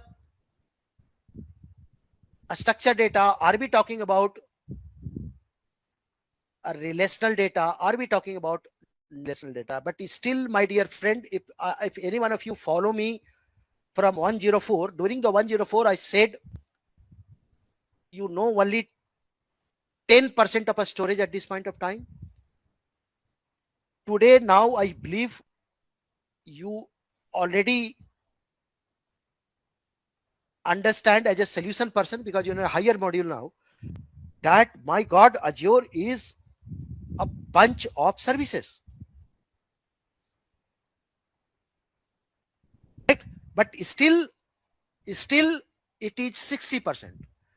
We still have a 40% more type of a storage is available in Azure, which probably when you go to the specialized modules like a DP203, AI102, you will understand that, okay, we also have that type of a storage. That, my goodness. So I mean to say, this is something which you have to remember as a consultant, as a solution developer. You are no longer administrator. You cannot just jump. It happens usually, right? When you are a very techie person, when someone asks a question, you jump. You say, yeah, this is the solution. You have to start changing your mindset now. Just like a doctor. As a patient, I can come, I can brief my problem. Do not jump. Oh, you should go to paracetamol. Take a jump. If you're not clear, ask questions. Once you clear, then only you suggest which service is perfect for you. Make sense?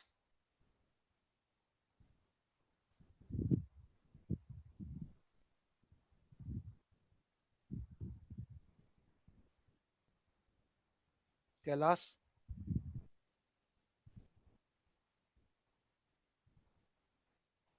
Atlas is a kind of a NoSQL, Silas. No? But in the modern world, I am sending on a WhatsApp in a modern world. Yeah, in a modern world, I am sending in a WhatsApp. Hi. Does it transfer a file? Yes or no? You receive a file or you receive just a message? Hi.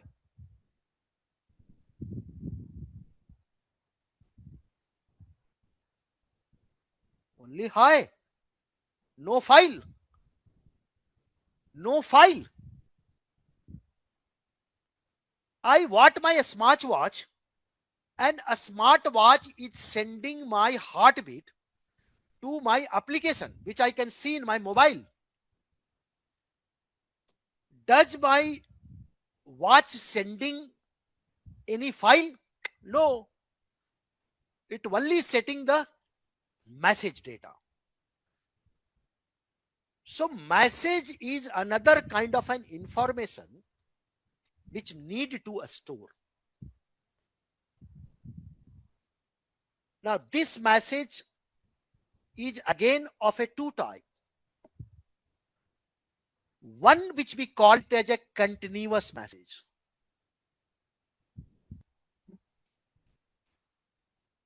Or streaming message. Like doctor measure my heartbeat through their app. It's a streaming, my heartbeat going continuously. From the IoT sensor, the data going continuously to the IoT devices or IoT app. Yeah. Or it can be discrete.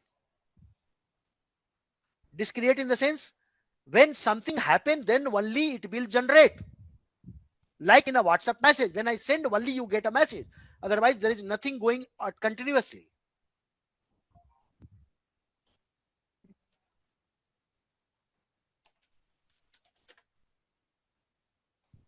The two type of message. Discrete or continuous. Discrete or continuous. So, for an example, when we talk about data which is coming very continuously, any one of you can suggest which service in on-premises be used to host such type of data. I'm not sure if many of you probably also work. Many of you probably also heard. If any one of you in this team who is a middleware, probably you know that service.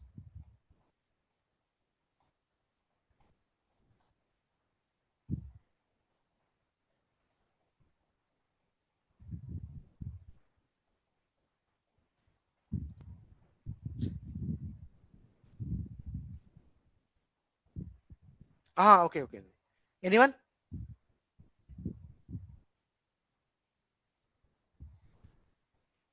Have you heard a word like Kafka by any chance?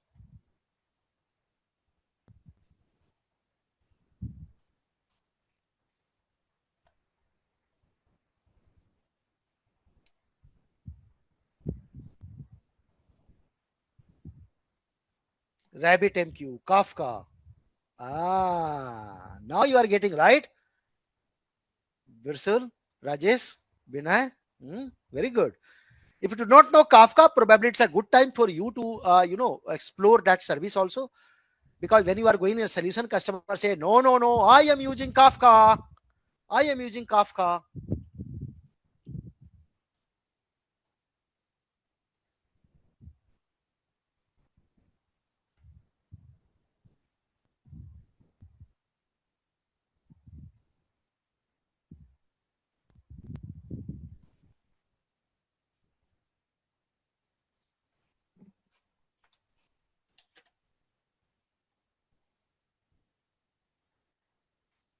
Azure say that similar Kafka service.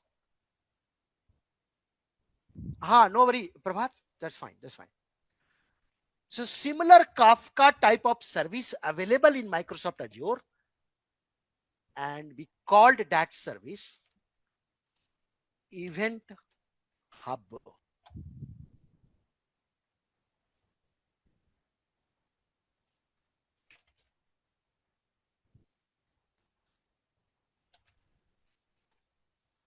Which hold streaming data. Yeah. Any one of you remember the similar service in AWS by any chance?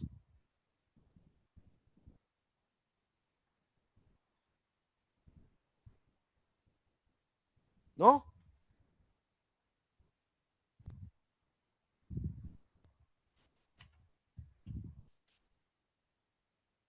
Have you heard this name before? Like Amazon Kinesis. It's a different, Rajesh. Yeah. No? Okay. No worry. So it's a good time. You have something which is called as an AWS Kinesis.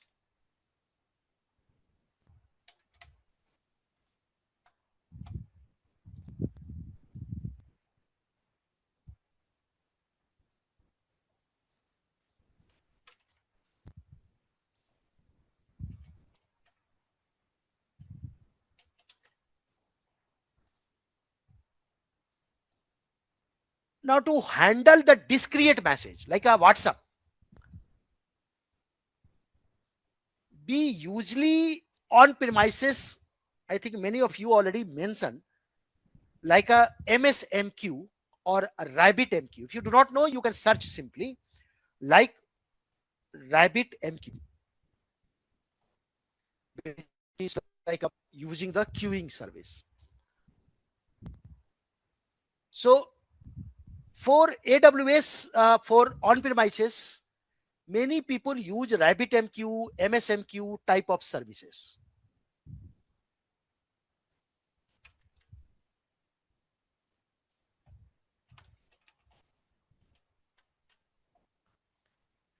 In case of Microsoft Azure, we actually have two services. One which is called Event Grid,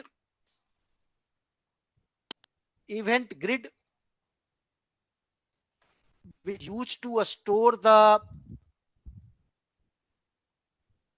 individual data,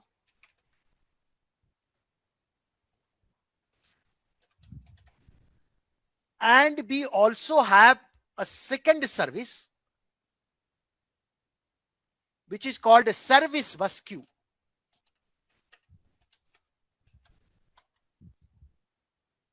An equivalent of AWS, if you know, that's good. Otherwise, you have a two service, one very popularly known as SQS, which is called Amazon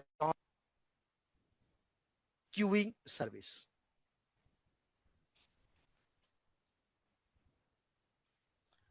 Now it's look like complete. Let me make it zoom less.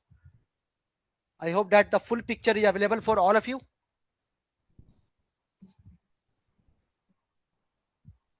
And as usual, same subscription, Simplilearn, same resource group, which start with the word ODL. In a storage account name, you can just type Dheeraj, all a small letter, no capital. Netflix, no. Very good. If the name is not unique, you can put number afterward, but I think that for Dheeraj, it is taking all right. Leave the region East US, no problem. And if you scroll down a little bit, you able to see two type of performance, right? You remember we talk about a standard and a premium, correct? So a standard means it is a cheaper, but there is a little latency when you try to save the data and upload the data, but it's a very cheaper. But when you talk about premium, it's a very faster, means the moment you save any data, you read any data, it is very, very faster, but it's very costly. So we go with the standard, and below you see the redundancy, means how many copy of data we can create. You just select the LRS. LRS, the first one. Can you all confirm if you and Dheeraj screen is same? Basically, you just have to put your storage account name, and redundancy, you have to select only LRS. Yeah, okay, very good. Now hit next. And please click the second option, which say your storage account or your storage data can be accessed without supplying username and password. So click the checkbox, allow enabling anonymous access. Give a checkbox. I hope everyone able to create the checkbox, right? The second options. All looks good. Hit review and create. Done? Okay, very good. So once you are in your storage account, on left hand side, there is a one option called a data storage. Can you just check where it is? Data storage. When you expand that data storage, you get the file server, right? Queue storage and so on. There is a first option called container. Container is nothing, it's a blob container. Okay, please click the container, and then you get an option called add container. Okay, add container, hit that. So let's say, for example, to store all my movie data, I am going to create a container called movie. Just type movie, and below you get just below the name, you get a access label. Drop it down and select the last one, which basically tell that anyone can connect with your container and access their data, even they do not need a username and password. Okay, hit that create now.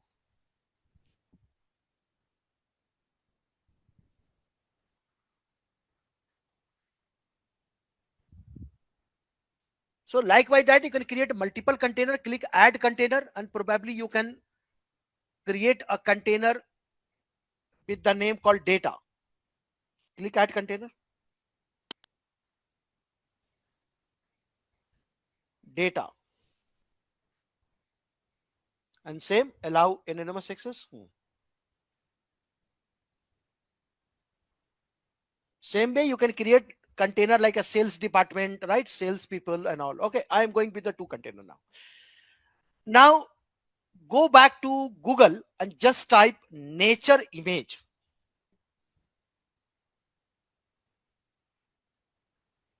Type google.com and say nature image. You get some fantastic images. Just click any of the image which you like, which should be pretty big. Right click and save as JPG or PNG. Second option. It should be JPG or PNG. Okay. Give a short name called demo. Click save. I hope everyone is have your own image, right? Or you can use any of the image which is available in your laptop. Now go back to click any of them. Let's say click the movie for an example, or data, whatever you like.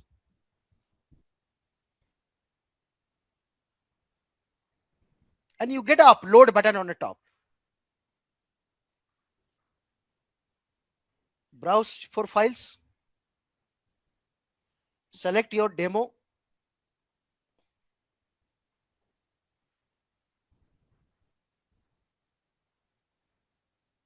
And simply upload it.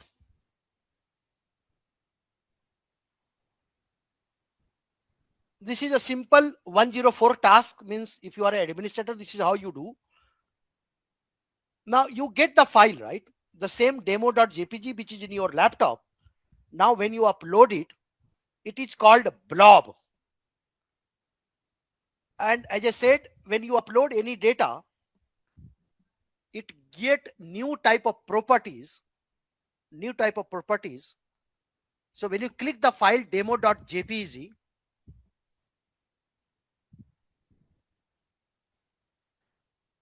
you will get a new attribute called URL. All of you are able to see the attribute called URL, the first attribute. Yes. Now copy this URL and paste in the browser.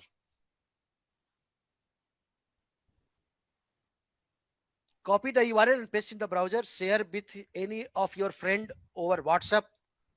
And when they hit that URL, you will get that whole movie, image, document store here. Yes or no?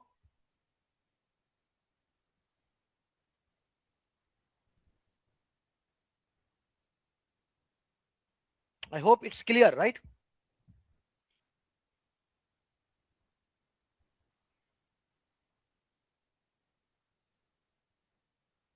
So I mean to say, this is what the Netflix is doing the task.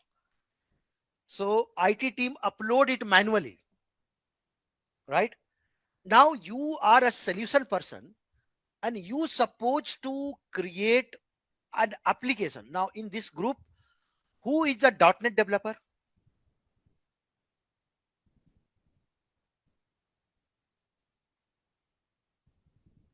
Anyone, if you are a .NET developer, please.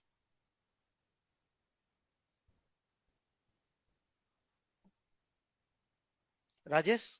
Kailas? Okay. Rajesh, can you share your screen? So now Rajesh is going to do the second part, okay? Just watch, that is a very, very interesting and it can be eye-opening for most of you. How the cloud native application develop, yeah, Rajesh? And Rajesh, if you can unmute if you are not in a, noisy place. So, very good. So Rajesh, first of all, you go back to your C drive or D drive, whatever the folder you have. Open the Explorer, D drive maybe. Here, create your folder called AJ204. So all the future lab, Rajesh, you can probably store it here. New AJ204.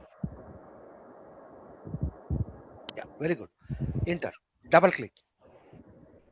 And you see on the top, you get a URL, right? This PC, Windows, AJ. Click that URL. Type CMD. No. In the URL itself, delete it and type CMD. Enter. Exactly. So now you are into the AJ204 folder. Now, every time when you do a lab in the future lab also, for each lab you create a separate folder, right? For example, today we are going to use a blob. So just take mkdir blob demo. Type mkdir space blob demo. Enter. cd blob demo. Excellent. Can you open the document? Rajesh, and before that, if you can just show me which version of .NET you have. Just say .NET -- version.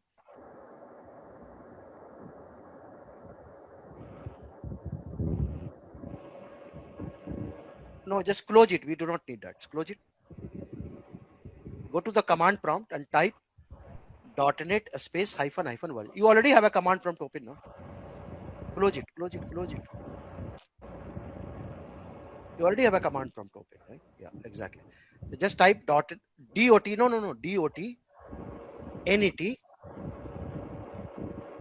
space -- version. So if you have a Java, this is how you check Java -- version. If you have a Python,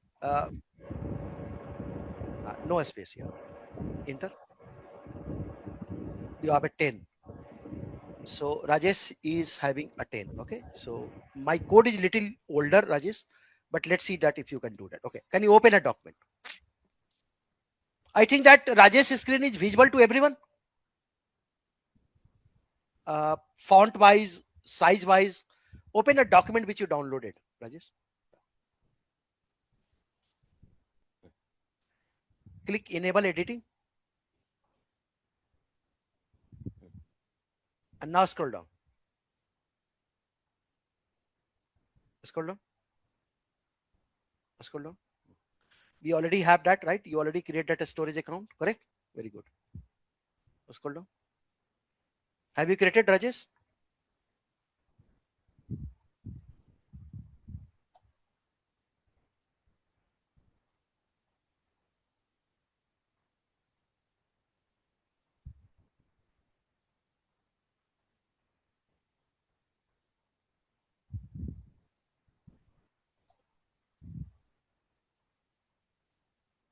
You have blob, right? Very good, very good. That is only I want. Okay, very good. Yeah.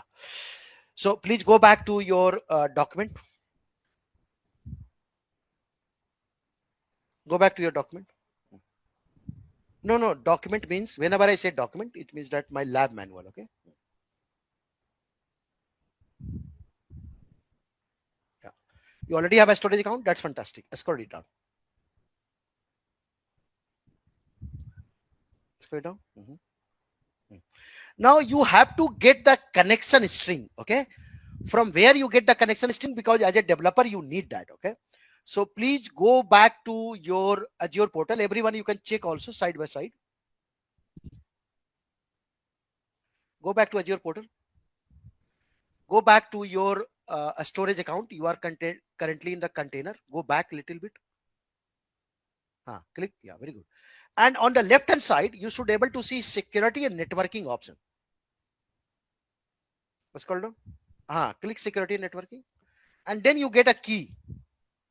Access key. This is the key which development team need. And are you able to see connection string? Click so. Connection string. Yeah. Everyone able to see at this point of time how the connection string you actually we can retrieve. Yeah. So as an administrator, you probably have to provide this connection string to your developer, right? So copy this connection string. You have a copy button.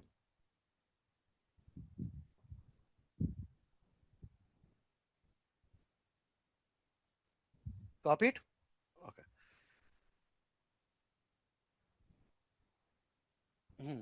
Now go back to the command prompt, or first you close all VS Code, whatever you have. Everything close, please. Yeah.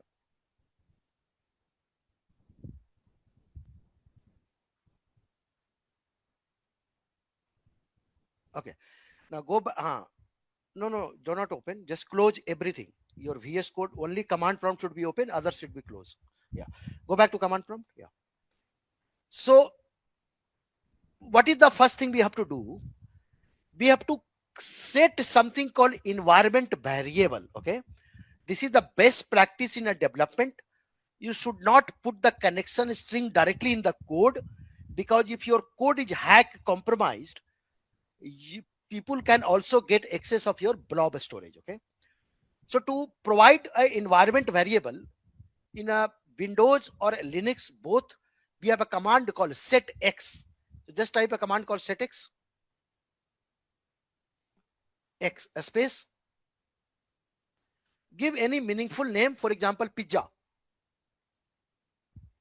a space, and if you just open a document, my document,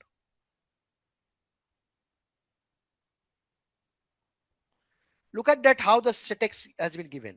So after setx you give a name, like I give beep demo, you give pizza, and then in a double quote you just right click and paste your connection string. So go back to the command prompt, a space, give double quote, paste, and then close the double quote. Yeah, hit enter. Excellent.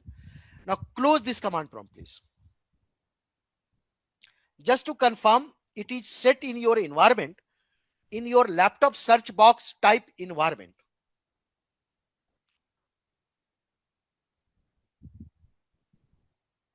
And you get, click environment variable. Look at that. You are able to see pizza now. Everyone able to see pizza is now set as a part of your default operating system environment. Correct? Yeah. You can do it from manually also here, but I use the command prompt. All right, close it now. Yeah. Close it. Yeah. Go back to your AJ204 folder where you have the blob demo created. And type CMD on the top.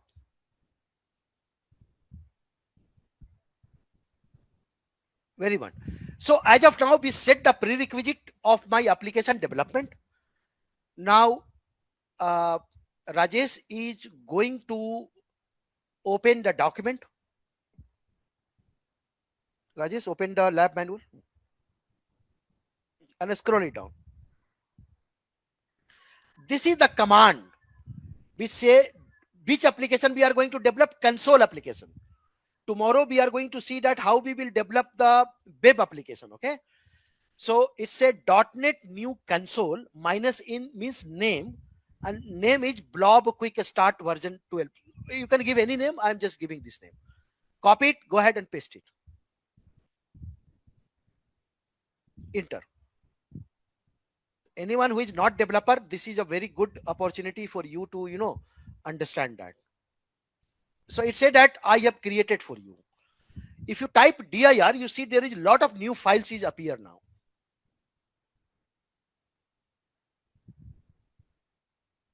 Correct? Everyone able to see that now you have a blob quick start version 12. So if you go to cd blob quick start version 12, just type B and press tab. Press tab. Yes, hit enter and type dir. So now you see the something called CS project file, object folder, CS folder file. So these are the part of the application project. Same way when you create in Java, this is how the multiple file will get created. When you create a Python, this is how the multiple file created. Okay, this is a very standard way of creating an application project in any of the language. So you as a solution person, you have to understand this. Even if you are not a developer, you have to understand this, right? Because you have to talk it now. And then we have to now, as a second part, install the library, right? That is SDK. So can you now go back to document? Because you have a .NET version 10, I'm not sure if the library is fit for you. Let's see. Scroll down. Yeah. This is the how you can add the SDK library, right? What they say? .NET add package Azure .storage .blob. Okay, copy it. Where this package it will download from Microsoft library. So for blob you have a SDK, for app you have SDK, for VM you have SDK, for everything you have SDK. So copy it and go and paste it in the.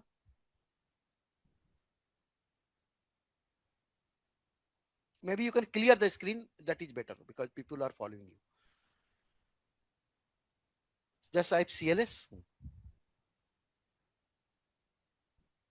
and now paste it. This is a very, very important for all of you who is totally new to this world of cloud native development. This is called downloading and cloud SDK, cloud library to your application code. Exactly. Now it done. Now you close it. What you are doing? Rajesh, close this Visual Studio. Rajesh, close it. Visual Studio.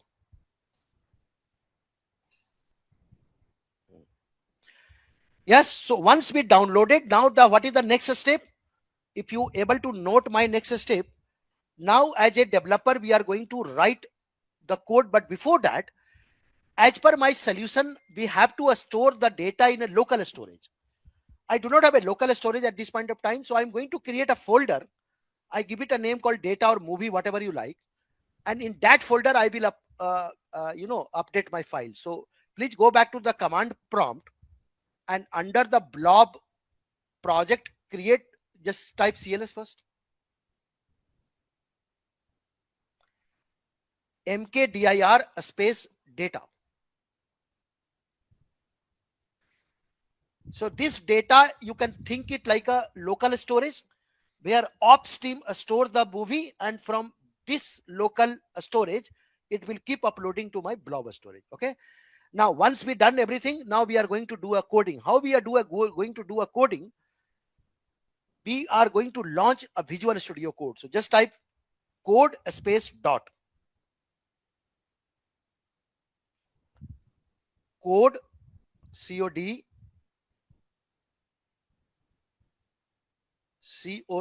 space dot. Dot means current directory.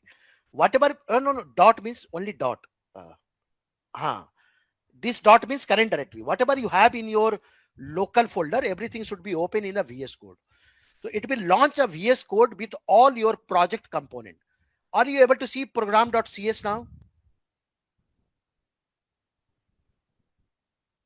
Yeah, because people following your screen, Rajesh, go to view menu.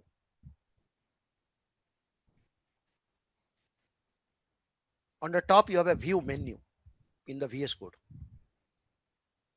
And then you get appearance, third menu. Under appearance, extreme last, you have a zoom in. Zoom in. One more zoom in, so probably it is visible to everyone. Yeah, everyone able to see now? It's a very clear to you. So this is a .NET project loaded, and you also have a data folder, right? So click the program.cs, please. You have a file called program.cs. And look at that in the program.cs. This is the default line which is already written. It said that I am going to print on screen, hello world. We do not need that, so just delete it.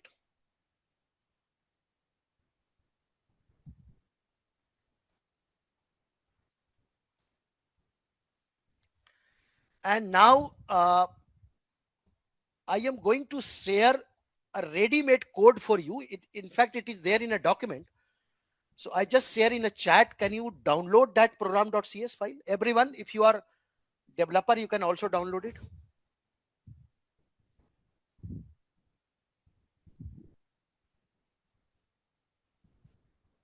I think you stop your sharing. So download, Rajesh, and then share your screen.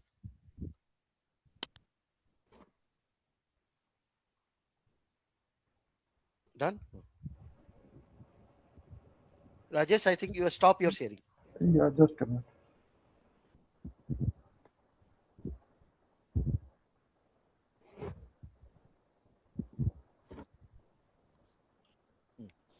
If you download it, Yes. just right click and open with Notepad.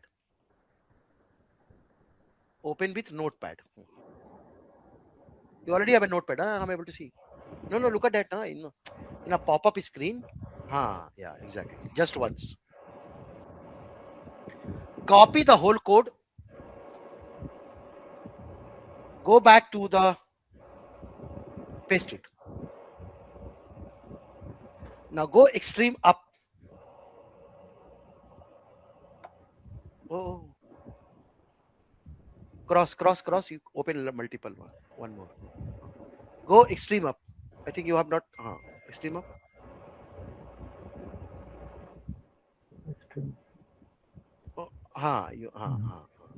Exactly. Very good.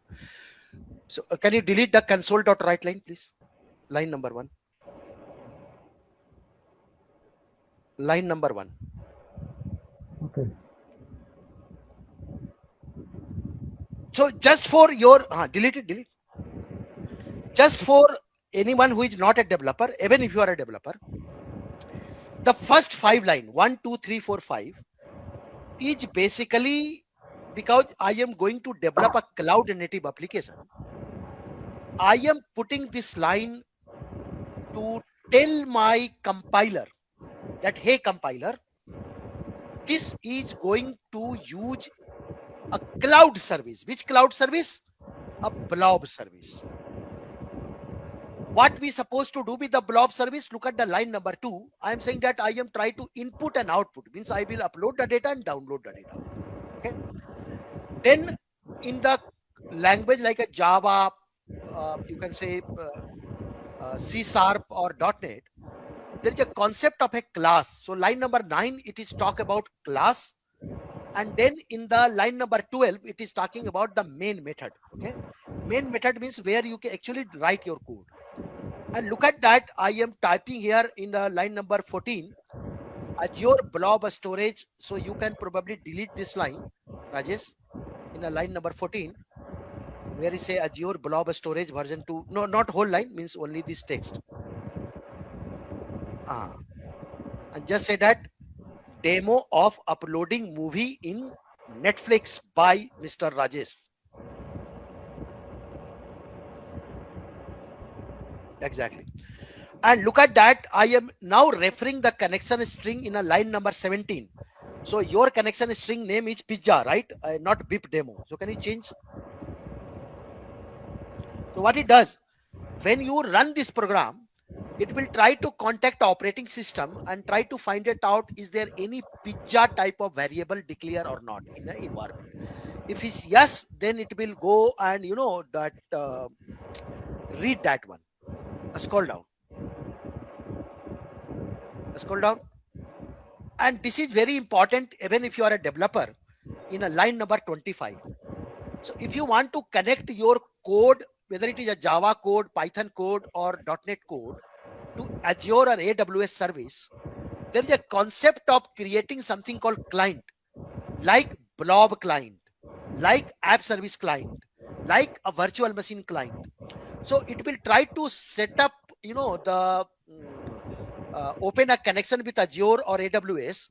And then in the line number 29, I am saying that you can create a container called my blob. Instead of a my blob 1, you probably give it a name in a line number 29. Just say that maybe Netflix. Is that good? Very good. Yeah. So it will go and first in the line number 26, it will connect with the blob service client, open a connection, and then it will try to create a container by themselves called Netflix if it is not there. Once the container get created, then the line number 33, it will now going to read the data folder. In the data folder, I am saying that create a file called bipin2.txt. Instead of bipin2, you can just say that rajesh.txt in the line number 36.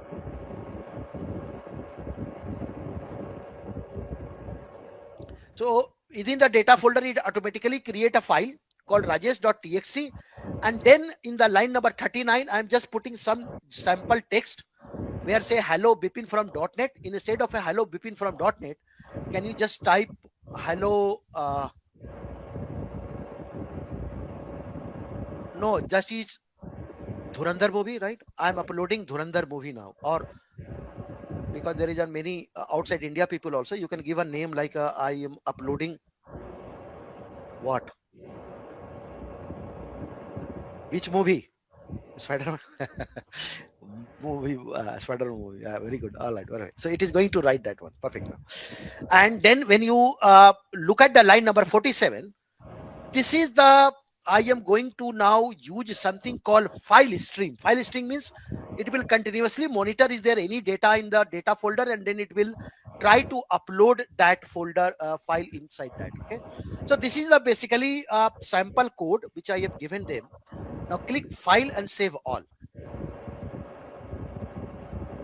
Click the file menu, click save all. Now open the command prompt which you already have, right? Open command prompt.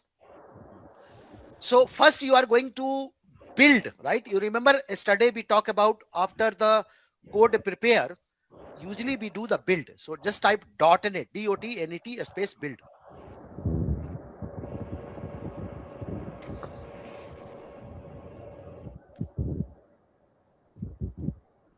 Now it is checking your program for error. It is also converting your program to something called a low level language. So it creates a lot of DLL file in the background.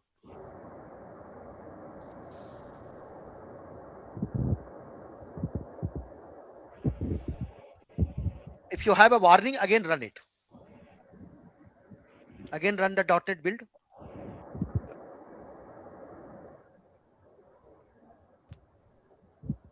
All green, no warning, no error, right? Now we are going to run it. How we will run it? We just type .NET space run.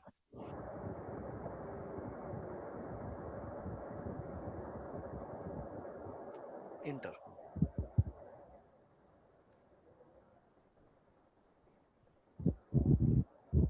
Remember, we are only doing POC, right? It said that now, very good. And if you, it said that program is run, I create a file and uploaded that file in a blob container. Can you go to the blob container first and check? There is a new container get created called Netflix. Go to Azure.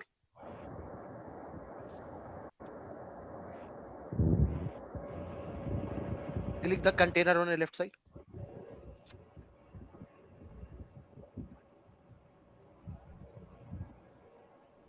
Everyone able to see Netflix container get created? Yes or no? Right? It is created via code. And when you click this container, right, you should able to see the file. Which file? Rajesh.txt. Correct? And if you click edit of this file, click edit. Right click, maybe right click and just say, no, you have a 3 dot in the last. Say view and edit.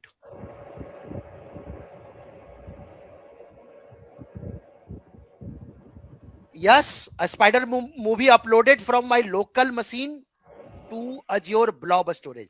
Is that part crystal clear to all of you? Sales, Burli, Birsul, Devanaki, yeah? Devasis, Mahipal, yeah? Kailas. Binay, you are developer. Can you stop your sharing? Okay.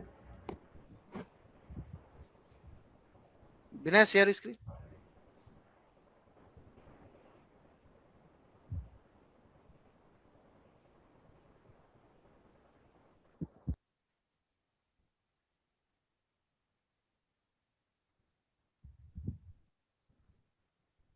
Can you go up just to show me what you have done? Go up, scroll up. Scroll up in this command prompt. More up. You install the package, then you create a data folder. Very good. Okay, now looks good to me. And what is your key name? Can you show me environment just to check what the key name you have?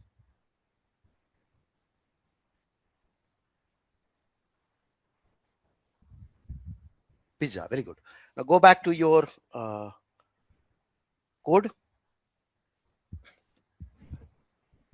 Show me the first line where you put that. So you have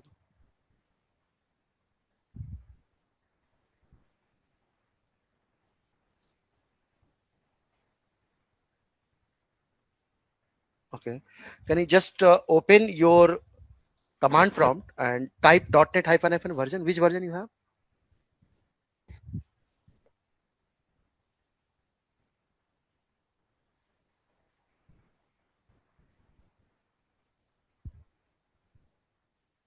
Nine. That's fine. 9 will work. Okay. Now just go. Yeah. Just check. Is there anything which you are missing? You have a data folder. You have a what the error you are getting by any chance?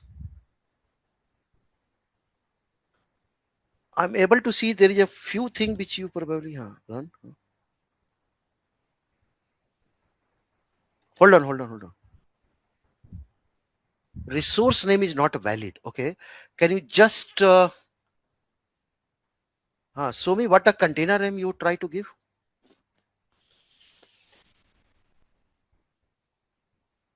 N is not it. N should be a small.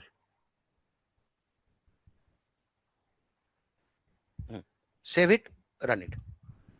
Save it, build it, run it again. Okay.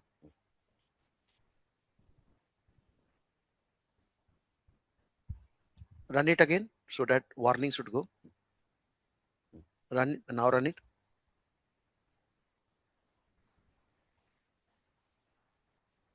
Yeah. Okay. Good. Go to Binay in your Azure portal.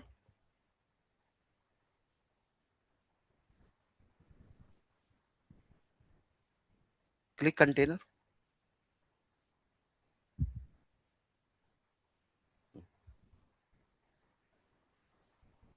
Correct. Netflix, right? And you have a file, right?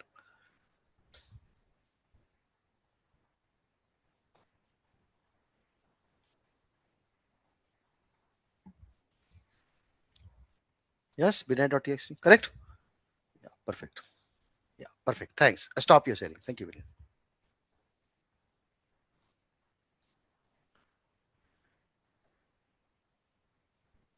Yeah. Any one of you have any confusion, any questions?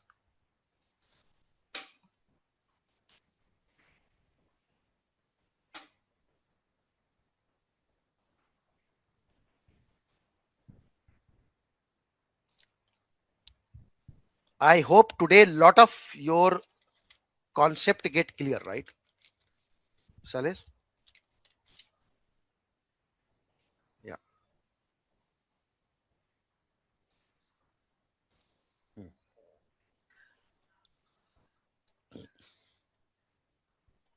Yeah. Devanaki? Yeah. Sir, just I want to confirm one thing, sir. Sir, here you have mentioned in the drawing two steps. One is cloud native application, another one is .NET console application.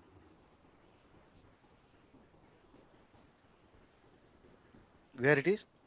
Last here you Yeah. you mentioned develop cloud native application. Application. Yes. This is a Okay. solution. Yes, sir. But here we used a .NET console application. So That's what cloud native means you are using cloud service. Which service? Blob service. Blob If you service. want to run this application in AWS, it will not run. Correct now? Yes, So it sir. become cloud native, means Azure native application.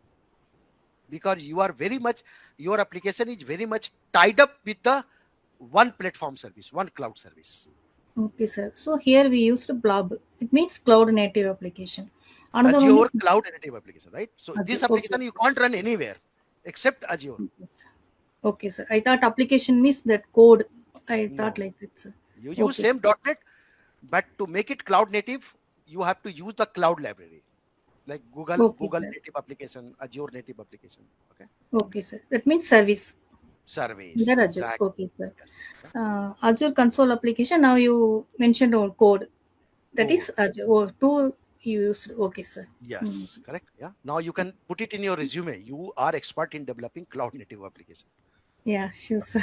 Yeah. Thank you, sir.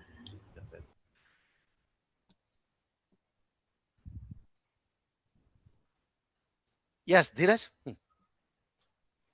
Hi, sir. Good evening, sir. Hi, buddy. Good evening, buddy. So, quick, just two questions, maybe basic questions only. Let's suppose in a scenario while providing the storage solution to our customer, we provided storage A, but after a later phase, after developing in the development phase, customer come up with a more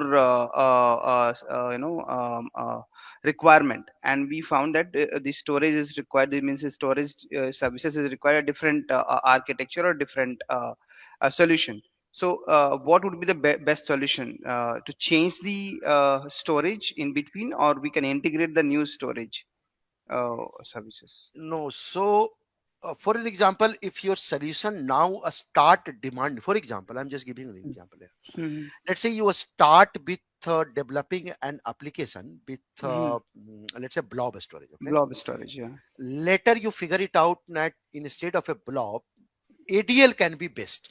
Okay, yeah. So there is a two options available. One, look at in your cloud platform, is there any way I can upgrade from blob to ADL?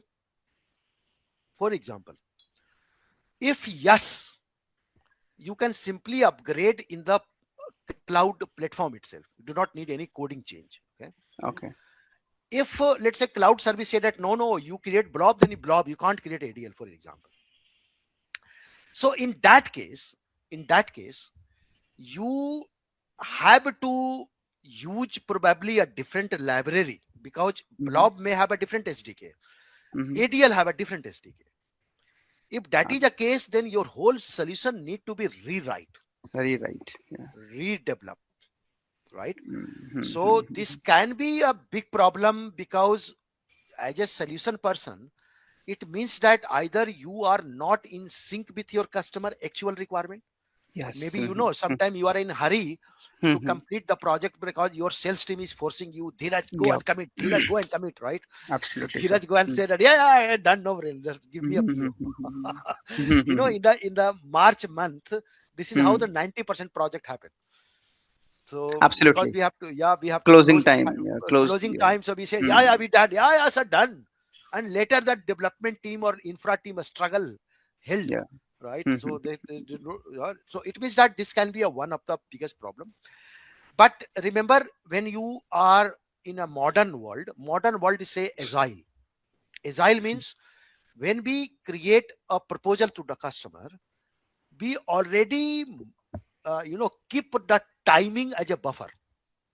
So if it is a 3 months project, I keep usually 20% extra time just to incorporate in these changes. But also that is a limitation, right? You can't, when we complete the 90% of the project and then you are coming up with a new requirement. This is not done. Yeah, not done. Up to the 40% when you are in the mid of the project and then the requirement change, probably you can incorporate that. You already have a buffer timing.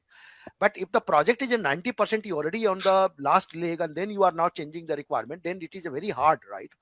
Absolutely. It is going to be rework for you. So yeah, it's more like it's not a technical job, it's more like a negotiation art, right? Negotiation. How you are going to do that. So the budgeting and timeline should be we should consider as buffer always. We should go with always buffer, right? in an agile project, in an agile world, because nowadays most of the customer is only talking about agile. They say that no, that the typical way of creating a scope of work and then get the sign off, that is not going to work. No customer going to give you a project. Yes. They say that because sometimes in the initial stage, be as a customer not clear. For example, I'm just giving my example. I have to buy a car. Perfect. Yeah. So I have an initial requirement that I should have a car where I can, a family of 4 can sit comfortably. It should be have this, that it can go up to the speed of 120. That is enough for me. This is my initial requirement. Someone suggests me Maruti 800. Perfect. So I go and take a demo and everything, and when booking, the amount has been down. Later, someone said that, Bipin, why you are taking Maruti 800? You in the Maruti 800 you do not get a sunroof. Now sunroof is not an initial requirement, right? Absolutely. So it come in between. Now Maruti said that I cannot provide you a sunroof in that model. So you maybe you have to go to the higher model. Maybe you have to switch from Maruti to Alto. So alto higher model, you have that, but my cost will get escalated. Correct. So sometimes we as a customer, we have a something in a very initial mind, and then later on, oh, this can also possible. Like Vinay is asking, sir, can I upload the image also? It was not initial process, right? Initial that the code is developed to upload only the text file. Now Vinay is thinking that can we upload a movie also? Of course we can, but we have to change the code now. Yeah. Correct. And when we have to change the code, it means that we have to rewrite. When you have to rewrite a lot of the portion of the code, it is going to take an efforts. Yes. Absolutely. So, yeah, to answer to your question, Vinay, yes, we can, but you have to little bit tweak the code. So if you are a developer, you probably do your research. You can upload your movie. You can upload anything. Okay? Yeah. And so the second question, sir, let's suppose the application that we are developing, it's a customer face application, and whatever the storage means, the data that we have, if customer would like to, shrink the data in their in-house data warehouse, like Power BI or somewhere for the reporting or analytics purpose, that solution is also possible. Or yeah. So even if you use, let's say, for example, Fabric, Microsoft Fabric, right? Which is now the integrated solutions. So Fabric use the blob storage or data lake storage. Okay. Okay. So it means that, yeah, this is something which you have to think when you are designing. Absolutely. And that is a very critical part, right? See, as a developer, as an administrator, if you told me do this, I will do this. Absolutely. But probably I do not have that much of visibility where I can understand it. This is how the solution developer role, this is how the 204, this is how the 305 is playing a very important role, right? So I hope that today, whatever you understand, Dheeraj and every one of you, it might be quite interesting, because till now you all understand Azure means I can create the service. Now you understand that, okay, in an actual world, what the storage do? How the people access it? Oh, through application. Oh my God. This is the actual world, right? Yes. So till the time when you are learning 104 or any other, you are in a different world. You say that, okay, if I have to create a storage, I can create it. But why you are creating a storage? Oh, it is my application requirement why I am creating a storage. How this storage is accessed by the user, not the way we are doing in a 104, right? Log into the portal and then click the storage. It is through application. Right. Absolutely. So we should ask each and questions from the customer before creating any architecture. Yes, yeah, exactly. Yes, exactly. So remember, if you able to change your mind now, all of you, then the training of 204 is successful, at least with me. If not, if you are still thinking from the very old pattern of from the administrative point of view, then probably you cannot make out the major benefit, right? So in short and summary, your application is a key. Your application, as I discussed in the beginning, it's an app driven world.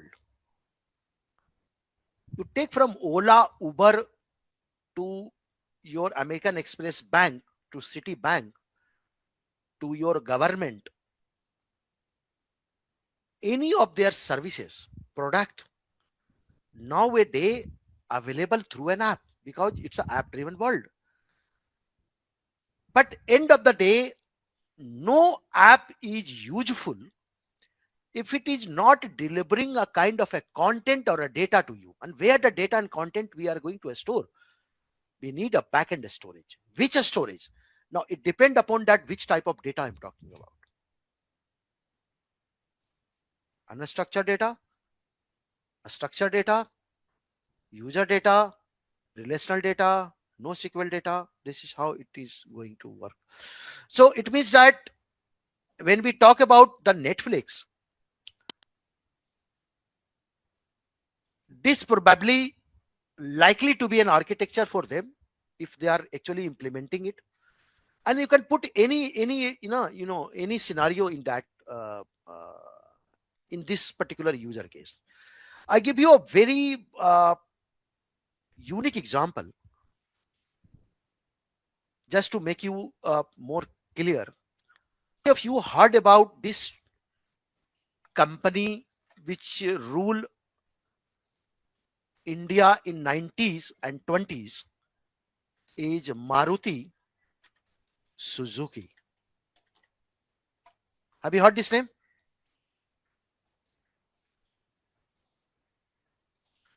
If anyone is from outside India, it's like your any car manufacturer company like a Mercedes, Toyota, BMW. So this is the company, right? Now, Maruti and Suzuki bring the architecture and technology, and Maruti provide the engineer to do this job. Later on, in the early 2000, Maruti and Suzuki both became separate. So Suzuki said that I am no longer part of Maruti, right? So Maruti is now total Indian company. Suzuki is as usual a Japanese company. What happened now? Maruti has its manufacturing plant, and that manufacturing plant are in Manesar, Gurgaon. That is a part of the India.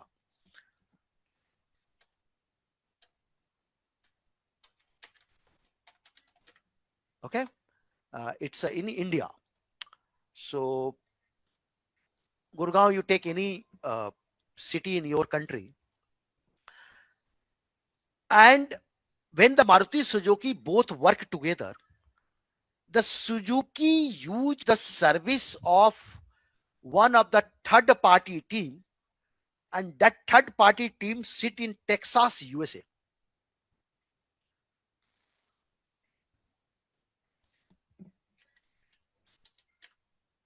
And that is in a USA. Remember, at that point of time, it's not a globalization like today. So usually Suzuki, being a global international company, it has a local office in Texas. They have a local office in Texas. So in India, Manesar, we have an engineering team who actually create that car. And in the Texas, they have a design team who develop the design of the car. How should be the body look like, right? How should be the hatchback look like, and so on. So design team use a CAD software. I'm not sure if you heard that. Now this particular CAD software, they create a car design, and because the Suzuki office is also local in the Texas, yeah, AutoCAD, right, Salis. So Suzuki office is also in the Texas. So the people usually walk down to the vendor offices, and they can give the direct input. Okay, no, this design, can you change it? Can you make it something like that? Problem happened when the Maruti and Suzuki both separate. Maruti do not have any presence in USA at all. So Maruti are in a problem that how they can connect with the USA design team, how they can get that design, and how they can chat in a real time, right? Because they do not have a physical presence. And this requirement goes to Microsoft. Microsoft engaged my company at that point of time when I used to work. So my company sent me as a lead architect to the Maruti. So I go to their Uddhog Vihar office, and I understand their requirement. And you know what the solution I provide? That point of time, Azure is a very new service, and it comes with the brand name BPOS. I'm not sure if you heard about that. So it was Office 365. It was, this terminology was not there. It generally call it as a BPOS. BPOS is a two platform. One which is a infrastructure platform like Azure, and second is the productivity platform, which is Office 365 and others. So in the BPOS at that point of time, we already have a blob storage. So blob is a very old concept. And BPOS, because BPOS means it also have an Office 365. There is one service which is now upgraded to Microsoft Teams nowadays, and that service is called Yammer service. You can think it just like a today's WhatsApp. Okay, it is a part of Microsoft. So I said that, okay, nobody customer, I am going to develop an application. So I used the .NET 3.1 at that point of time, the code. And in that code, I write an application where I say that I just give one upload button, one preview button,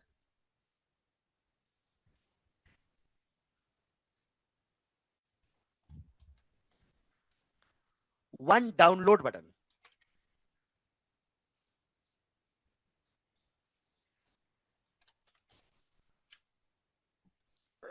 And I have one chat button.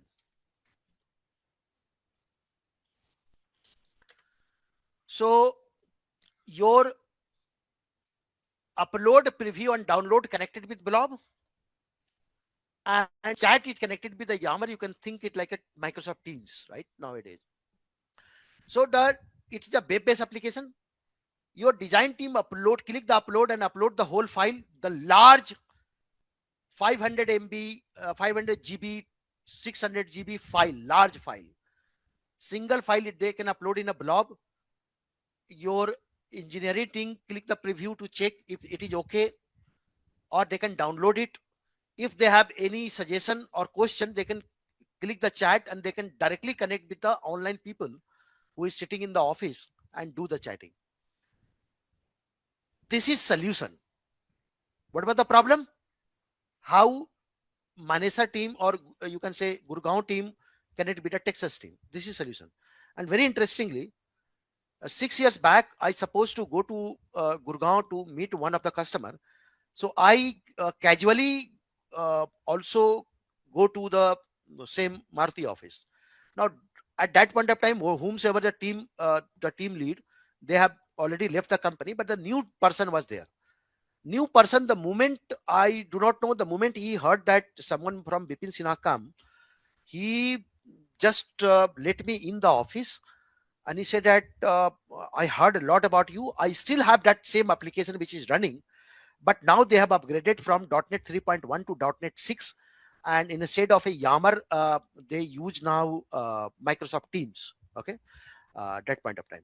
So still that application is still there in the Maruti. So I mean to say, as a solution person, you have to understand the problem, use your development skill, use your understanding, and you can definitely go and provide that solution out of the box. Is that part clear? The problem versus the solution. Dheeraj, Devanagi? Yeah. Devasish. And this is very, very important, you know, when you are doing this kind of a job. So with this, we are in our last final 30 minutes. Before that, if you can put your survey in the chat, and let me call few person one by one. Kailas. Hello, sir. Good evening. Hope you are not tired, Kailas. No, I in fact was commuting back to Mumbai, but I managed to attend some portion of 704 training. But again, quite excited to hear the Maruti story a few minutes back. Quite thrilling. Like I said, you know, I continue to enjoy the application side because I am from infrastructure, and it's very interesting. And I must tell you, you know, you say things such that they're very valuable, but one may mistake it for a casual conversation. But I don't know, there is hardly a second where you say anything else. So it's a great delivery method. I'm quite a fan of you by now. Thank you. Welcome, Kailas. So today, Kailas, we cover a little, you know, extensive site of the storage world, where we talk about the data and the message, right? And the various type of architecture. And then we build on that information the problem statement and the solution about the Netflix. So maybe once you go through the video when you have a time, so you can. Yes, I will, because half of those things are new to me and Yeah, they exactly. sound very significant. I will definitely learn. Thank you. Yeah, yeah. Thanks, Kailas. Huh? Thank you. And you are joining tomorrow by any chance? Morning? Absolutely, I look forward to it. Yeah, I will have exactly. a good night's sleep. Thanks, Kailas. See you tomorrow. Yes. So, hey, Grogri, be there. I'm just coming back to you. Uh, yes, Mahipal.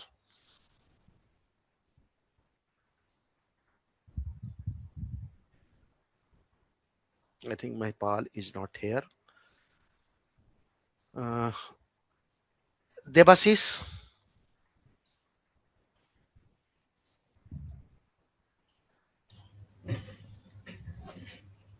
Yes, hello, sir. Ah, yeah. Hey, buddy. Yes, yes, sir. Actually, I'm very much happy to. Actually, I'm new here. Ah, okay, So, okay. Very good. for this Azure portal. So it is. I think it is a little bit practice needed for to Yeah, that's okay. understanding these things actually. But I hope that you are getting the stories, right? Yes, Devasis? yes, Yeah, yes, yeah, sir. yeah. Perfect. So I hope that because you are quite starting your journey in the cloud platform, right? It's Yes, a very yes. important Debasis. If you catch the important element in the very beginning, Mm. correct? Now, for example, why we use cloud? Why we have so many service? What is the use of that, Mm. right? Because sometimes we as a person, we know that we know how to create that service, but we do not understand the usability. Why? Yes, yes. Right? So that is a very very important aspect, and if you able to catch the story, you know uh, you can do lab later, you can read theory later, that is all can be done. But Mm. if that usability concept is not with you, then probably it's very hard to understand why I am supposed to create this service in the very first Mm. place. First, the concept is important. After Hmm. that, we will implement this. Yeah, exactly. Yeah. Yes. And the best part that even if you go to any other cloud like AWS near future, you Mm. already understand that. Okay, in Azure I know that, so in AWS this is how it should work, right? Yes, yes. Good. So Yes, Devasis, thank you you, have sir. to continue a lot of practice. No Yes. shortcut. Yeah. Thanks, buddy. Yes, yes. Thank you, sir. Yeah, welcome. I think Mahipal say that. Mahipal, what magic you did? Some solution? Hey, hi, sir. Good evening, sir. So first of all, you have a problem, and then you provide solution as a solution consultant. What do you do to unmute yourself? That means fix your So, mic. yes. So I was usually I connect with the monitor because like I'm comfortable with that. So ah, like ah, I just connected the laptop now. So like okay. so Yes, buddy. yeah. So yeah, I'm following the lecture and it is very grateful. Although I don't have much experience in the IT world, like 3 to 4 years of experience as a .NET Hmm, developer. And yeah, so this is the first class of Azure 204, like yeah, so it I find very much helpful for me. Very good, Mahipal. And you able to get the main essence, right, of solutioning, right? You are already developers, you know how to write an application, correct? Correct, But correct. how you can, why you are developing your application? Now, this is the concept which we are covering here, Yeah, correct? So yeah, if it is a Netflix, then how the Netflix is exactly work in the background? This is a small architecture, and gradually you will understand the complex one, right? Very gradual. correct, sir. Good. So I hope, Mahipal, you enjoying your sessions here, right? Yeah, I'm very Yeah, much enjoying, sir. Yeah. yeah. Perfect. Thanks, buddy. Yes. So let me call Salis. Yes, buddy. Good evening, sir. Good evening, friend. How How are are you, you? sir? I'm doing good, buddy. I'm also good, sir. Yes. Sir, I was just keep on waiting for your reply in LinkedIn message. Sure, we'll do I, that, I buddy. was I was heavily stuck to get any sort of project and get to be in to any of the company. I'm not getting any sort of options, sir. So And anyhow, I said that we will definitely going to take this yeah, up. Okay. yeah, Yeah. because as we have discussed, you told me to ping you up on Thursday. I pinged you. I didn't got your response in that. Okay. Okay. Sorry. Maybe I was in Manila. I just came Maybe, morning only. maybe. Morning only. It's okay, sir. No problem. So I was just thinking that if we get a connect, so that